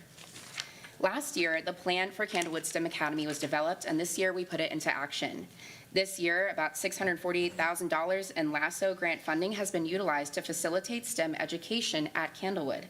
The foundational STEM skills learned here will lead to success at Kirby STEM or J-STEM, and then later at T-STEM and at Wagner. The work we do here is paving the way for our students' success. Please don't stop us now. Thank you.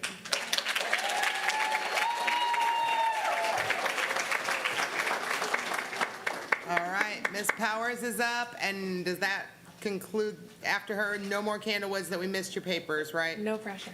Okay, all right, you last up then, Joe. I want to start by saying that I am here tonight in favor of not closing any schools, but I have a vested interest in Candlewood, so I'm here to speak about Candlewood. I believe that all decisions should be made with data, so I want to talk about some data. Yes, Candlewood is an F school. However, you cannot make decisions based on accountability ratings alone, particularly when that school is in the process of a slow grow grant. You have to look at our K through 2 data. And when I say our, it's because I have been recommended for hire at Candlewood. It was very disheartening to have already had that happen and then to find out that the school might close. Another point of data that's really important is that Candlewood is one of the most economically disadvantaged schools in Judson. It also has the 3rd highest Black population by percentage. And we know based on research that when a school's percentage of Black students goes up by 10%, their chance of closing increases by 25%. So it's hard to hear that it's just about being an F school. It's hard to hear that maybe these optics haven't been considered, because we're talking about closing a school when all the other schools around it are at capacity. So you're talking about taking a school that is predominantly Black and busing them far away. What year are we in? What is happening? You have to think about these things. I also want to speak to the absolute grant writing machine, Rochelle Diaz, and I need you to know that if you close Candlewood, $800,000 goes right back to TEA from LASSO funds that were not able to be used. What kind of message does that send to TEA that they gave us $1.2 million only for it to be sent right back to them and for all the funds that have been spent to essentially be washed down the drain? My last point, please, board members, it is so hard to get my kids to talk respectfully to each other when they see disrespect modeled by adults in this community daily. You have to do better. I work with a lot of people I don't like, But if I spoke to them the way that some of you speak to each other, I would be fired or written up. And last, they have teachers on the transfer list. You have schools that are hemorrhaging teachers. Please, please, please don't close Candlewood. Thank you.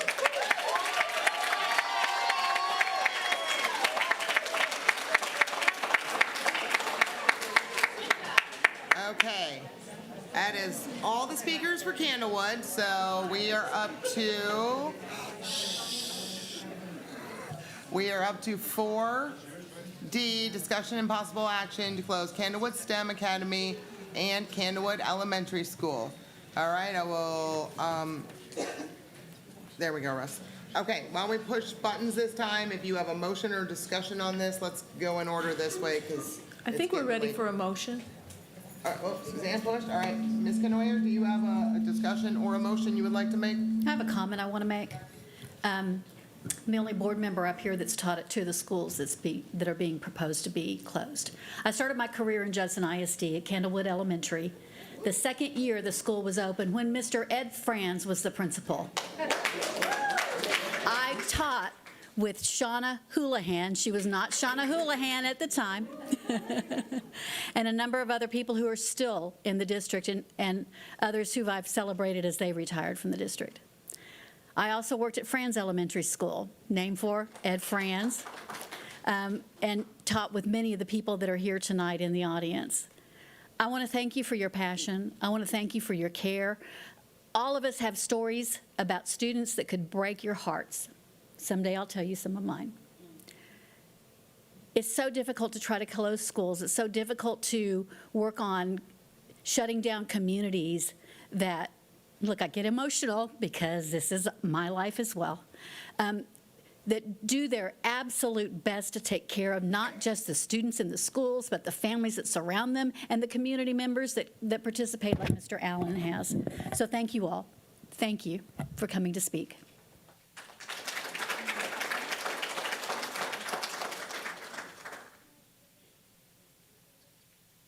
Do we have any further discussion? Does someone have a motion? Yes, go ahead, Ms. Lee. Good evening again. I just want to thank Candlewood, actually, because I went there the next day, and I'll tell you that it is really, my heart breaks, because all of the environment, you can really tell like how much this family means to them. It's just not a school, it's a home. And the leaders that are in there are really I can call them as my family, because they went to Escondido at first. So I want to make sure, that they're doing okay. So they are the first one that I visited the next day. I just want to thank everyone that stayed, for your patience. And I know it's a school day the next day, so thank you.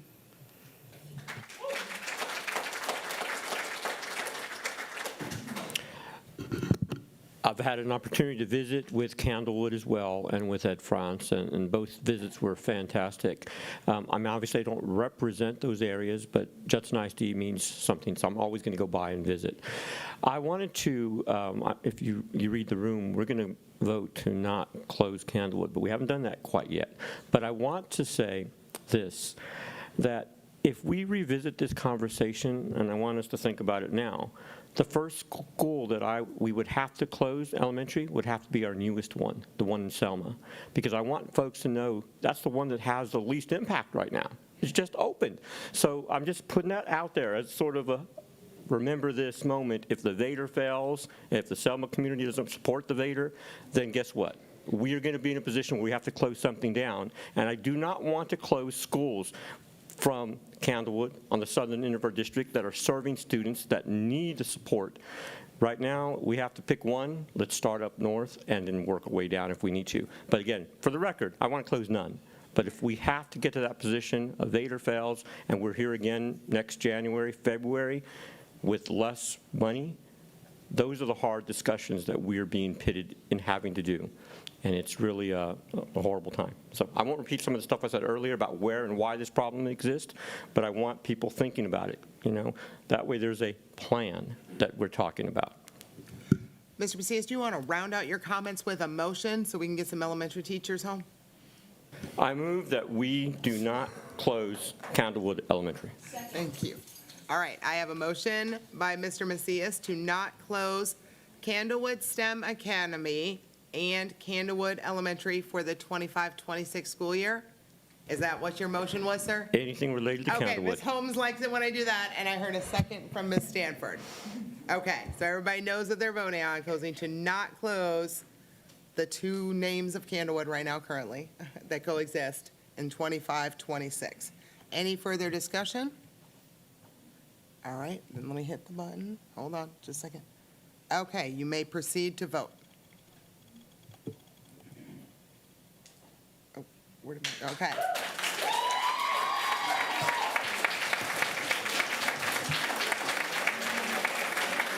All right, motion passes 7-0. If you are Candlewood and I'm trying to leave, please hurry up and skedaddle out, but you are more than welcome to stay and support your brethren at Franz otherwise. So, but if you can be a little shh as you move on out, we would appreciate that. All right, we're going to move on to 4E, discussion and possible action to close Franz Leadership Academy. In the queue, can I get Patricia Neal to the microphone as soon as it quiets down?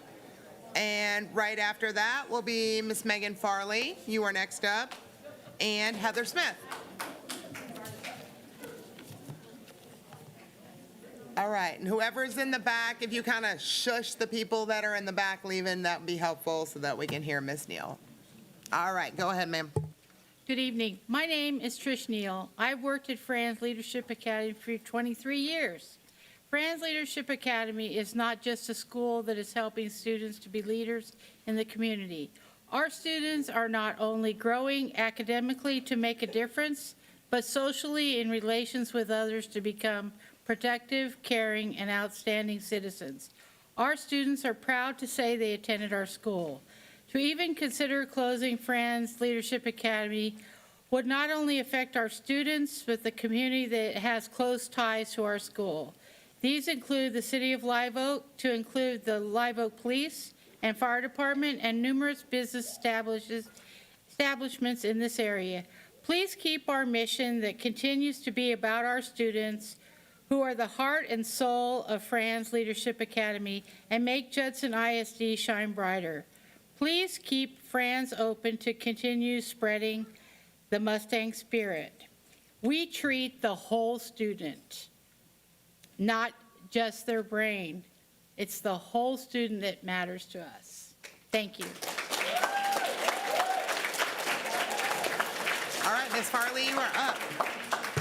We have someone that has a baby that would like to speak ahead of me, if that's okay. Absolutely, just as long as we know your name, we'll grab your card out. My name's Chantry Perez Delgado. It's CH, if you're looking for the card. I'll find you. Go ahead, sweetie. I have two older children that went to Franz Elementary School. My daughter's actually in 5th grade, so she's about to finish up. She's on the student council, and I've seen her grow so much since she joined the student council.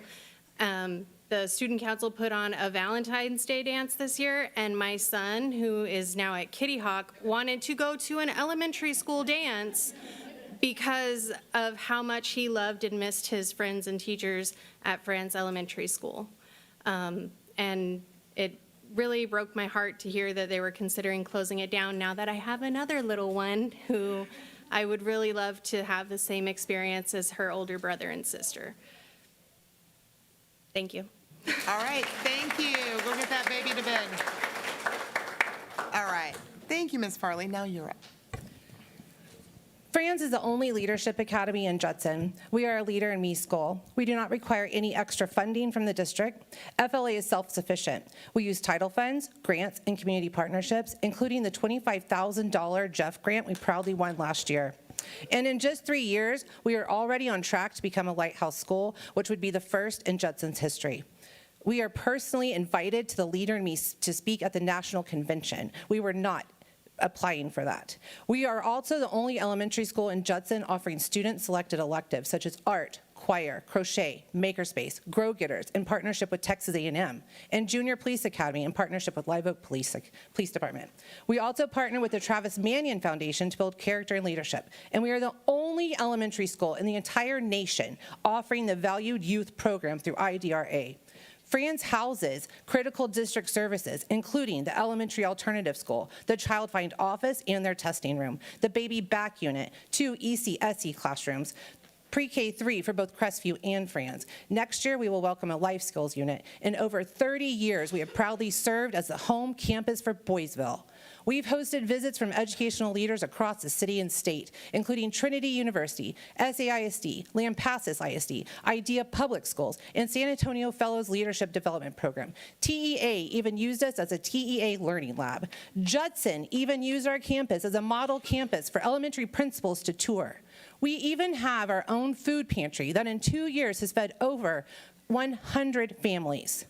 Yesterday marked 1 year since passing of Mr. Franz. His integrity, equity, and unconditional love aren't just values we carry, they are the very foundation of this school, woven into its walls, its culture, and every brick that holds us up. To close this school now would be heartless. You would not just be shutting down a school, you would be erasing his legacy, silencing progress, and showing every kid at my school that their effort, their growth, and their future were never really valued.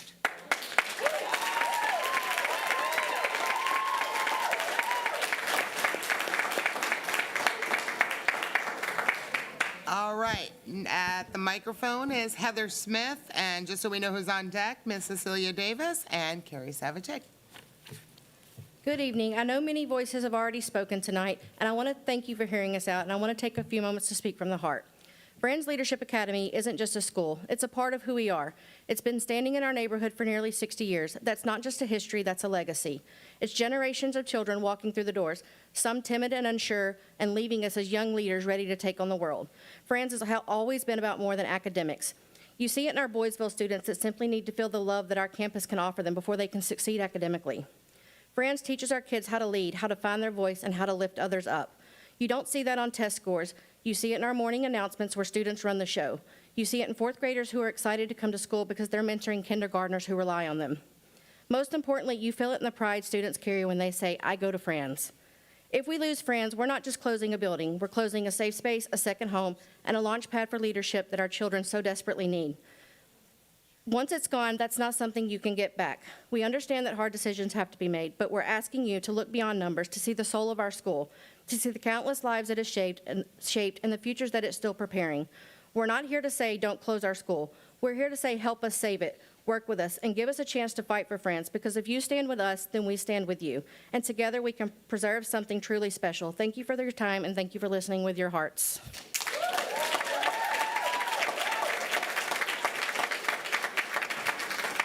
Okay, Mrs. Cecilia Davis.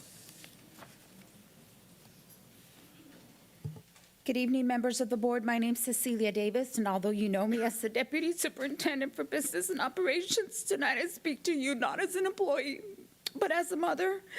And although I'll admit that it is very difficult to separate my professional lens from my role as a parent, I ask for the grace to speak from the most important role to me, and that's being a mother. My second-grade son, Jacob, is thriving today because of the exceptional leadership, compassion, and dedication that define Franz.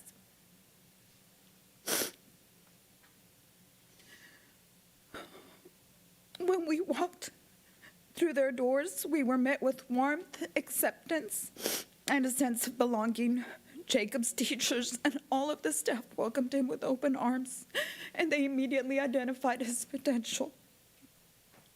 With his teacher, Miss Packard, Jacob learned not only how to read and write, he found his voice, he learned how to excel, and his growth was not accidental. It was the result of intentional work, compassionate teaching, and great school leadership. Franz saw him not just as a student, but as a whole child. And they created a space where Jacob felt safe, seen, and valued, and they extended that same care to all of their students and all of the parents and all of the community there. And this kind of environment is rare and irreplaceable, and I have often heard us compared in this school board meeting to another district. My son went to that other district his first year. They didn't know how to handle him, but you know who did? Judson ISD, and Franz knew how to deal with my child, and he has excelled because he's been here. As you weigh these difficult decisions and you consider closing 3 schools, I urge you to remember that behind every number is a child and a family and a community. Closing a school is not simply a line item on a spreadsheet. It's a disruption of lives, of relationships, and of a school district. I respectfully request that you weigh not just the dollars and the cents, but please consider the profound impact that you place on children, on families, and on the communities that we promised to serve. Thank you.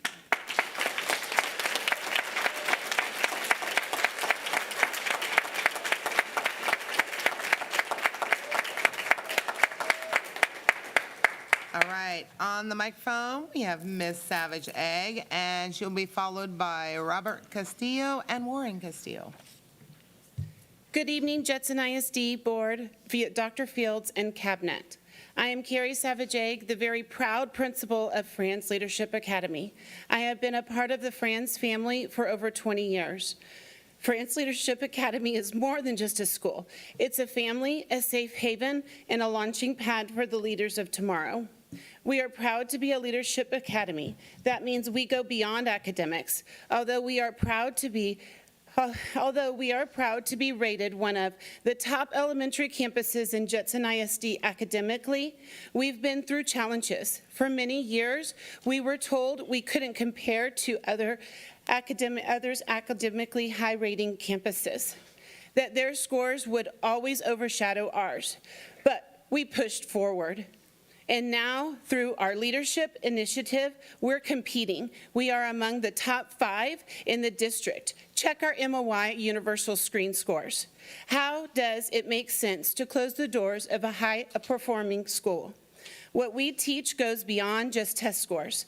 In 2021, Ed Franz Elementary was redesigned by Dr. Kelly Lofton to become Franz Leadership Academy. We adopted the Stephen Covey 7 habit principles and are in our 3rd year of being a Leader in Me school. We teach morals, values, respect, and ownership. We shape strong, thoughtful, and responsible young people who will make our world better. Every morning, our staff greets students with smiles, warmth, and love. We know our kids. We walk our halls, stand in our entryway every morning. You will feel it, the joy, the energy, the heartbeat of Franz. We might be small, but we are mighty. To close, Franz would say our community doesn't matter, our history doesn't matter, our namesake, Mr. Franz, doesn't matter, and worst of all, our students don't matter. But look at us, we do matter. Our current students and our former alumni, thank you. Gemma, Addie, and Dr. Fields. Please take into consideration what Franz family has to say. Thank you.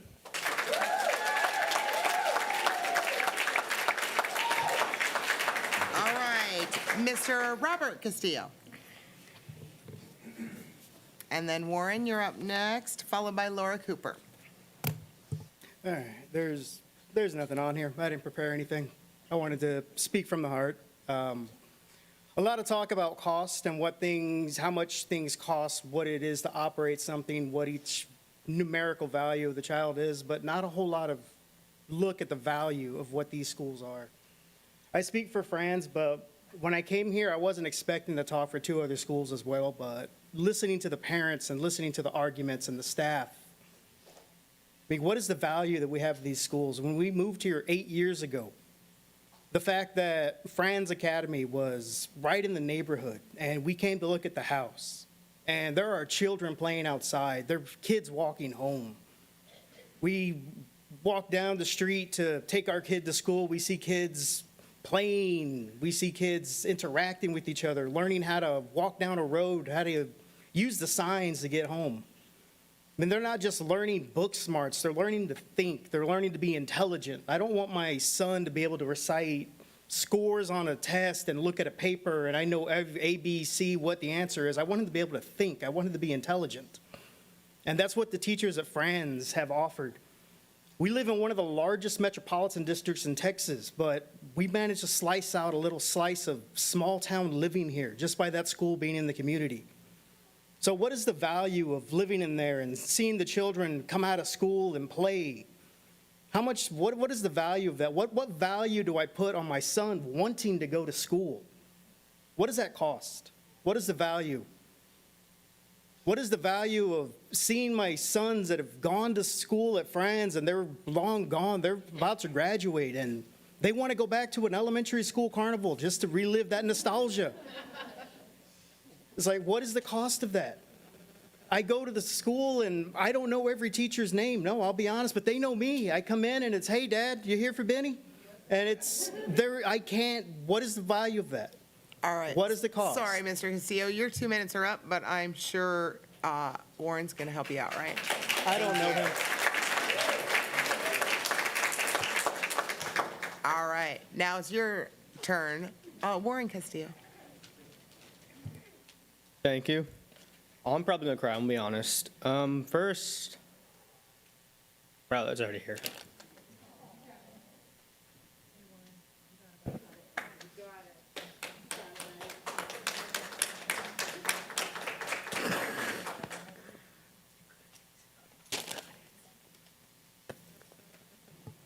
Do you want somebody to help you read it, or you want us to give you a minute, Warren? Whatever you need. If you just need a minute, that's okay.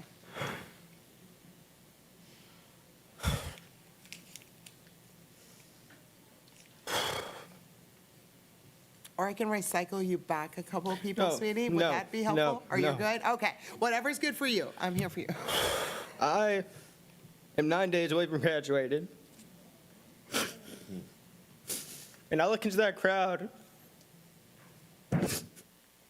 and I can recognize all of my old teachers' faces. I could say I could say their names. Mrs. Farley, Miss Savage Egg, Mrs. Lofton, Dr. Lofton, I'm sorry about that. Mrs. DeHogue, I could say the teachers that aren't even here right now. Miss Burton, Mr. Waller, Mrs. Lewis, Mrs. Burton, I could say them all. Growing up, I was a problem child. You can ask my parents, they know. But when I moved to France in 4th grade, any other teacher would have saw me and said, heck no, get this kid in the office, right? But they didn't. I hated writing. And I hated it because I was bad at it. But they didn't just give me zeros for my assignments because I wouldn't do it. They would sit me down and talk to me and tell me how to be a better writer. And to this day, that still affects me because now I write scripts for short films.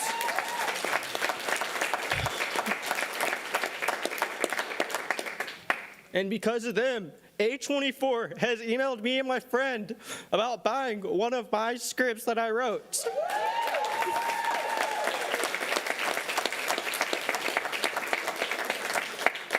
Thank you. Thank you, sir.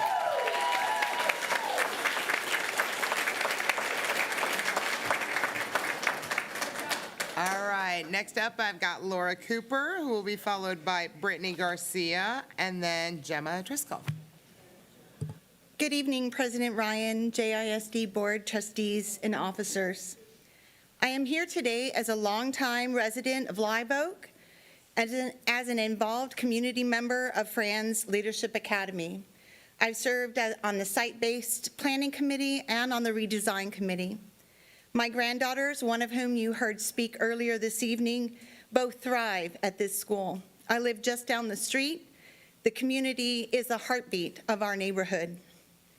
I am a lifelong Texas public school educator, campus administrator, and district administrator. 25 years serving Texas public schools. I now serve as lead for regional support and implementation coaching at the Texas Education Agency. Last year, I was fortunate to come with the TEA team that Ms. Farley spoke about to visit Franz Leadership Academy's Learning Lab that was part of the Great Schools, the System of Great Schools presentation that Dr. Fields and Dr. Lofton presented. They showcased Ed Franz Leadership Academy as an exemplar model of a school of innovation. In my career, I have visited, toured, and walked hundreds of campuses. I could not have been more proud to have been a Judson community member, a former Judson High School parent, and to be the grandparent of 2 children that attended this incredible, extraordinary school. In reflecting on that visit and considering that Franz is a top-performing school, I cannot imagine closing a school that provides so much to the community and is an anchor for our neighborhood. We all know that school closures have well-documented impacts on academic outcomes, lower housing values, raise crime rates, and diminish the social fabric of a neighborhood. I pray that the board will continue to keep Franz open and not close any schools. I thank you for your time and your service. Thank you, Ms. Cooper.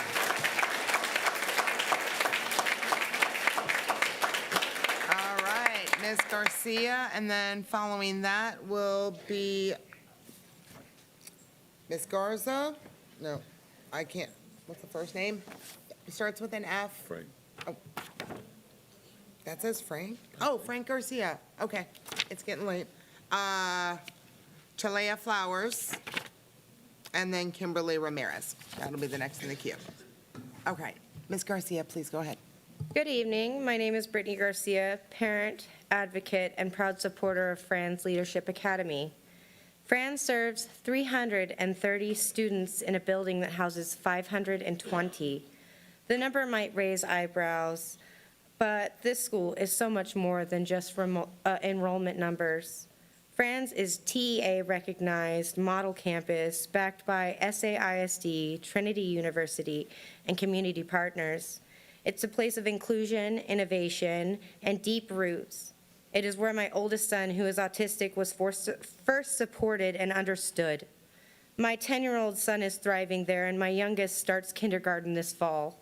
This school is our lifeline. It's not just about my family, but for over 50 years, actually, Franz has welcomed students from Boysville who's experienced trauma and need a safe place to land. The legacy started with Mr. Franz himself, who passed away exactly 1 year ago today. His mission, that every child feel safe, accepted, and inspired. This mission continues, but it's under threat.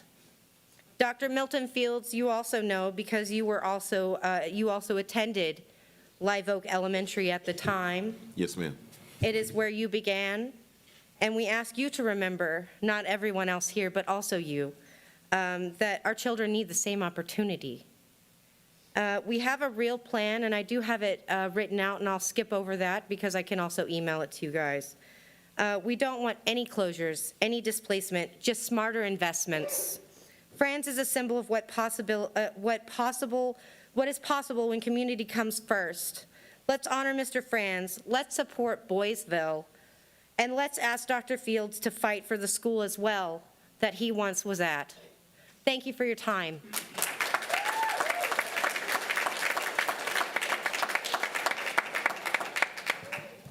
Okay, now, I still don't have my bifocals, but Frank Garza, did I say that right now? You are up, and will be followed by Chella Flowers and Kimberly Ramirez. Thank you. It's important for me to point out that, yes, I know it's late, but my child is still here. It's important for her to see true leadership right here. Community, what it does when people get involved and they come together. This is awesome. It's a blessing to see this and witness this today. And then to never give up. It's late. I know everybody's tired. You guys, thank you for hearing us all out, but this is a subject that's obviously important to the community. So my name again is Frank Garza. I'm a resident of Live Oak for the past 12 years, graduate of Judson High School class of 2001. Whoop, whoop. Proud father to my 8-year-old daughter, who is a 3rd grader here at Franz Leadership Academy. One of the many pillars in life instilled by my upbringing of a supportive family, friends, community, and this district has been tradition. And I don't think anybody spoke on tradition today. When I decided to start and raise my family in Live Oak, I knew Franz was going to give my children the foundation they needed to be the future leaders of Judson ISD and our community. My daughter has already excelled in many ways during her 4 years attending Franz. She's received numerous certificates of leadership for guiding her peers in education assistance and being a safety leader She is a member of the dance team and is also a 3-time cheer captain for the Live Oak Jaguars.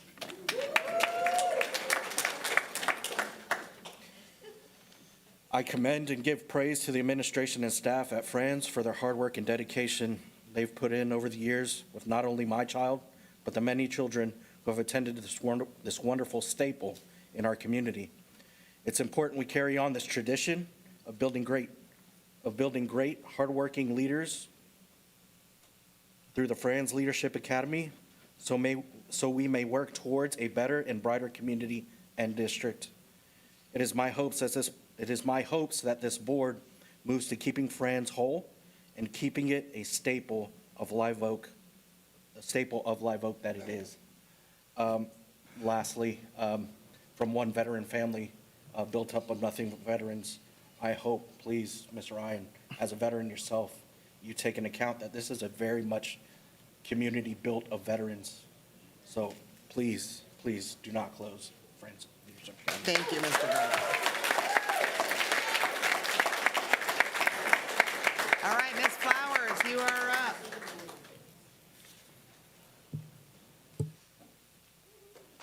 We're getting there. We're so close, people. We're so close. Good evening. My name is Shayla Flowers. My son, I'm here on his behalf. He's Rylan Flowers. He's in the 2nd grade. And I'd also just like to say, I also have my daughter. She's 20. She went to Woodlake. Ms. Diaz was her teacher. And she graduated from Judson. Dr. Cabrera was her journalism teacher. So we have ties here. I just wanted to say that, and I want to thank Dr. Lofton. I would not have been to Franz had she not been in the right place at the right time. So thank you for that. I'm a mother of a Judson Independent School District alumni. I also have a 2nd grader here as well. And I'm sorry, I lost my place. I stand before you not only as a member of the community, a parent, PTO president, which is also a certified nonprofit as well at Franz Leadership Academy, but also as an advocate for my child, for your child, for our children. Franz has been a cornerstone of Live Oak since 1968. It's not just a building or a cost to decrease a deficit. It's a place where our children learn, they grow, they're thriving, they're making connections. The dedicated teachers in this school, such as Ms. Alexander, who was the Teacher of the Year, Ms. Coulter, Ms. McClellan, they have worked tirelessly, Ms. Shauna, Ms. Gabby, with nurturing our children, fostering good relationships with them, making them feel loved. Franz has great programs such as the Leader in Me, which my son got an award for it. He's always excited about his jobs that he's done, such as being in the library, working at the library, being a part of Grow Getters, different things like that, that has helped him really excel socially, not just educationally, but socially. Franz is more than just a school. They provide support for families. They also help with resources, and many families in our area rely on those programs offered here Ms. to help the Flowers, children. I'm so sorry your Thank time you, is guys. up. Thank you, though.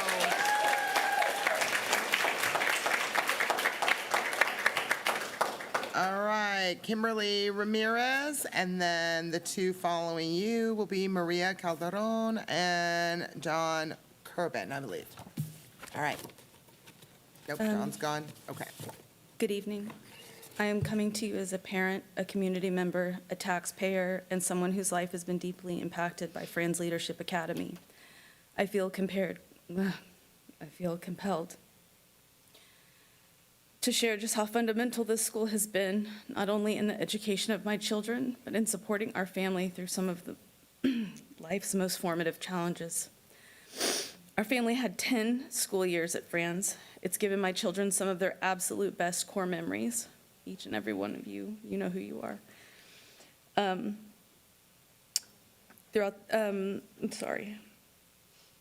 It's been more than just an elementary school. It's been a home base for our family. Through every season of life, staff, teachers, administrators, principals have all been there with unwavering compassion, understanding, and dedication. They help guide our family through the uncertainty of a global pandemic, through illness, through even periods of deep personal loss. They also celebrated every milestone with us, watching our children grow from curious kindergartners to confident fifth graders. This staff played an active role in shaping who they are today, providing my children with not just academic knowledge, but with emotional support, safety, and a sense of community. The positive impact of Franz is immeasurable. The school's faculty has constantly gone above and beyond to uplift not just my children, but the countless others in the community. It's a place rooted in tradition, care, and educational excellence, helping to raise multiple generations. After 6 decades, Franz has become culture. These more than rapid motions you are planning would not only disrupt the education and emotional stability of the children who currently attend, but would also remove a cornerstone from the community. Lives would be uprooted and educations disrupted. I respectfully urge for you to consider the lasting implications, I respectfully urge for you to consider the lasting, irreplaceable role Ed Franz plays in this community. Thank you. Thank you.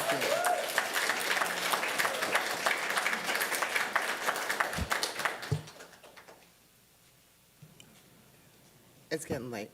Kimberly, or is that too wet? Oh, that's too wet. I'm sorry, I forgot to put your card in the other pile. So then we have Maria Calderon.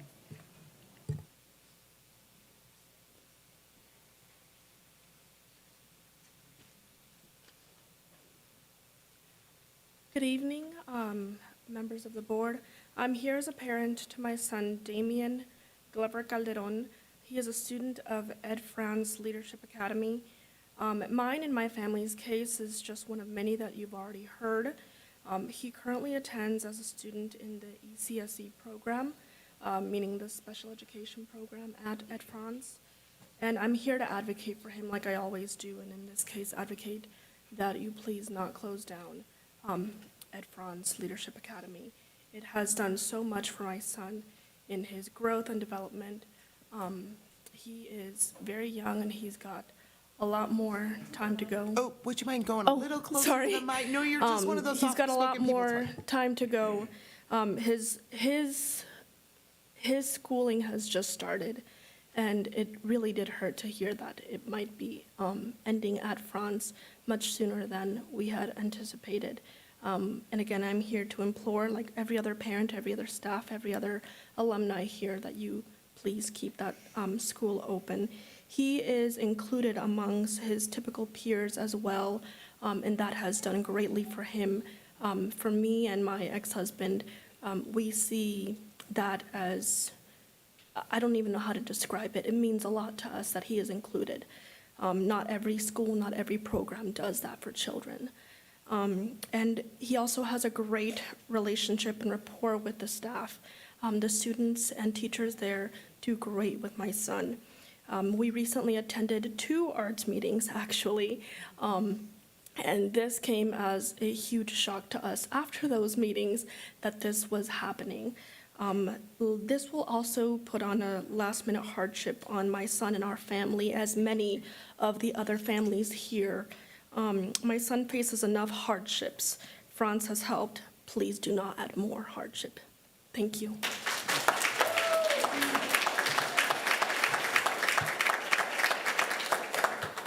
Okay, that is the last Franz card that I have. I have 3 more, so if you're still here for 4A and B, we haven't forgotten about you. So, Ross, could I go to discussion? Awesome, let me get back there. Okay, so do I have discussion or motions on, oh, I went too far, sorry. Well, let's do it by hand. On Franz, any motions or discussion? Go ahead, Mr. Macias. I'd like to move that we do not close Ed Franz Elementary School. Okay, so I have a motion to not close Franz Leadership Academy for the 25-26 school year. Am I hearing that motion right? Sounds good. And then a second from Ms. Stanford. Any discussion? Go ahead, Ms. Canoyer. Yeah, I just have a comment that I'd like to say. Thank you so much, all of you, for coming out and speaking so passionately, but you can't stop now. I need you to take that same passion and commitment and email and call your state representatives and state senators, the governor and the lieutenant governor, because a direct result of what they are trying to do to public education is what you're seeing happening tonight. They need to fully fund public schools. It's in the state constitution that they will fully fund public schools. They're ignoring that. We need your same passion and support. Please, please take the same time. Ms. Stanford, go ahead. Yeah, I did take the time to email every single one of our state senators, even though they don't represent, me, but I emailed them all, asking them to reconsider that $55 allotment increase, that's just ridiculous. And then I also just want to say, I hope you Franz leaders and Candlewood leaders and Judson Middle School leaders are proud of everything you heard tonight from all the citizens that came to speak about their experience with you. I don't know if you always get to hear that, but you got a whole parade of it tonight, and it was wonderful for me to hear it, but I hope you're really proud that you got to hear that. Thank you. I'll say, any other comments other than ditto? Because I'm pretty sure, I'm looking at people's faces, I'm pretty sure we all feel this way, right? Go ahead, Ms. Lee, if you have something else. Yeah, I just want to thank you, Franz, for, it was also a surprise, like a visit on Monday, but I really do appreciate your time, and that 1 hour presentation is like mind-blowing for me, but I know it's a 1 hour, but I know you have, because you guys are proud of it, and all of the things that, the kids achieved, and the one thing that they have jobs, that I do love. So I just want to thank you all for staying. I know it's so late, but thank you. Okay, any other comments, or can we move on to a vote? Everybody's good? Good? Okay, hold on, let me push the right button. Okay, you may proceed to vote.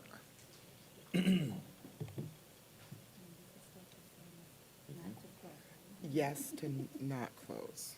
All right. Motion passes 7-0.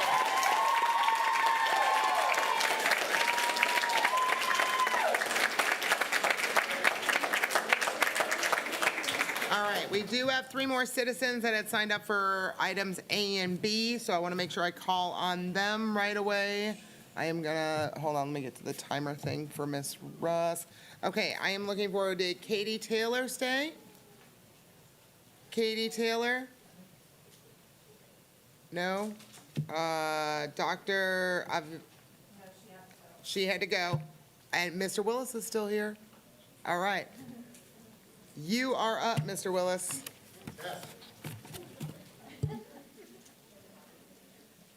Well, I was on contract till late, so I didn't get here till late. Wasn't going to happen anyway. I did get an email, or I'm sorry, a text from some teachers doing some research.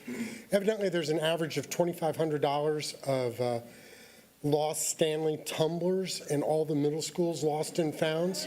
So they suggested we start auctioning off the things in our lost and founds with stuff. But I'd started last week to tell you guys a little story about a company that I'd worked for and where we went with stuff. And of course, me being the verbose, long-winded guy that I am, I didn't finish. So hopefully I can get it done in a couple minutes. The company had downsized their middle management. They'd cut down to 12 people in their corporate offices. That was purchasing, that was building new restaurants, that was training, everything that they could do. It was 12 people. That was the H&R department, was the same person that was the CFO. She had one assistant. There were 2,000 people worked in these 13 restaurants in Washington, D.C. And if you've been to D.C., you've eaten at a Clyde's, if you've eaten at a decent meal there. But anyway, you guys are facing similar headwinds that we faced before, and your mission is to provide a world-class education to the students of this district in a fiscally responsible way. The education does not come here in this building, but in each of the schools. The people that speak to the students on a daily basis is where the rubber meets the road, and you guys heard about that from all of these incredible speakers that we heard tonight. The people that speak to the students on a daily basis are in the cafeterias, the libraries, the clinics, the halls, and on the buses. Saving a job at the district level of someone whose responsibilities could be handled at the campus level is not fiscally responsible. Clyde's pushed as many jobs as they could down to the campus level as they could to let people do their job. Frankly, I mean, you guys are going to hate me. Get out of our way. we've got good things going on. Not with everything, and they didn't with everything. They kept control where they needed to, but things that they could, they did not. Cutting campus positions. Mr. Willis, you're out of Yep. time. I'm There allowed we to go. tease Mr. Willis. I know. He's my kid's teacher, I know. so, but thank you so much. You get the idea where I was going. I know where you're But going. thank you. So- You counted my joke against me? Come on, you I know, I needed counted your attention. joke break against this. you. Somebody else joked about lost and found stuff going to Plato's Closet. We can look into that at a later date. So, I think that's all the speakers. I didn't miss anybody who thought they had a card, right? Okay. I promised to preserve people's time, and I promised to get everybody out of here by 10 o'clock, and we're really, really close. So, Dr. Fields, we're going to have to push some of these and on a continuation. That's perfectly fine. And you and I can talk about whether we need to schedule something or if they can wait till June 5th, right? So the agenda items, Miss Betty, that we're going to have to push are actual action on 4A and B, 4F, 5B. I don't know if we'll get to by name stuff, so we may or may not need 5B and 6A. So I'll give you a copy of that. But hold on, can I ask about 4F? Is that going to delay? It Is was there the any way that- 2016 bond. Does another week matter? That's the one we put off from the last Correct. meeting. I know, and it's 20. That should be pretty quick, I would think. Okay, some of that is on campuses that may get looked at next year for reduction, so. We would I- still do the work. Okay, We would still do the work. Okay. So the work needs to get done. all right. Dr. Fields would like to pass we'll go back to 4F. They would like to go forward with the architectural package. I prefer to wait because it was from 2016, half of it, and the rest of it, we're not sure what's going to happen on those campuses. So any other discussion on that one? For 4F, everybody know which one we're on? Okay, just making sure, it's getting late. Does someone have a motion? I do not, I don't support it. I move that we select the design and architectural services from the district-wide architectural package in Bond 2016 and Bond 2022 as presented. Second. Okay, I have a motion from Ms. Canoyer and a second from Ms. Stanford. Any discussion? All right, we'll proceed to vote.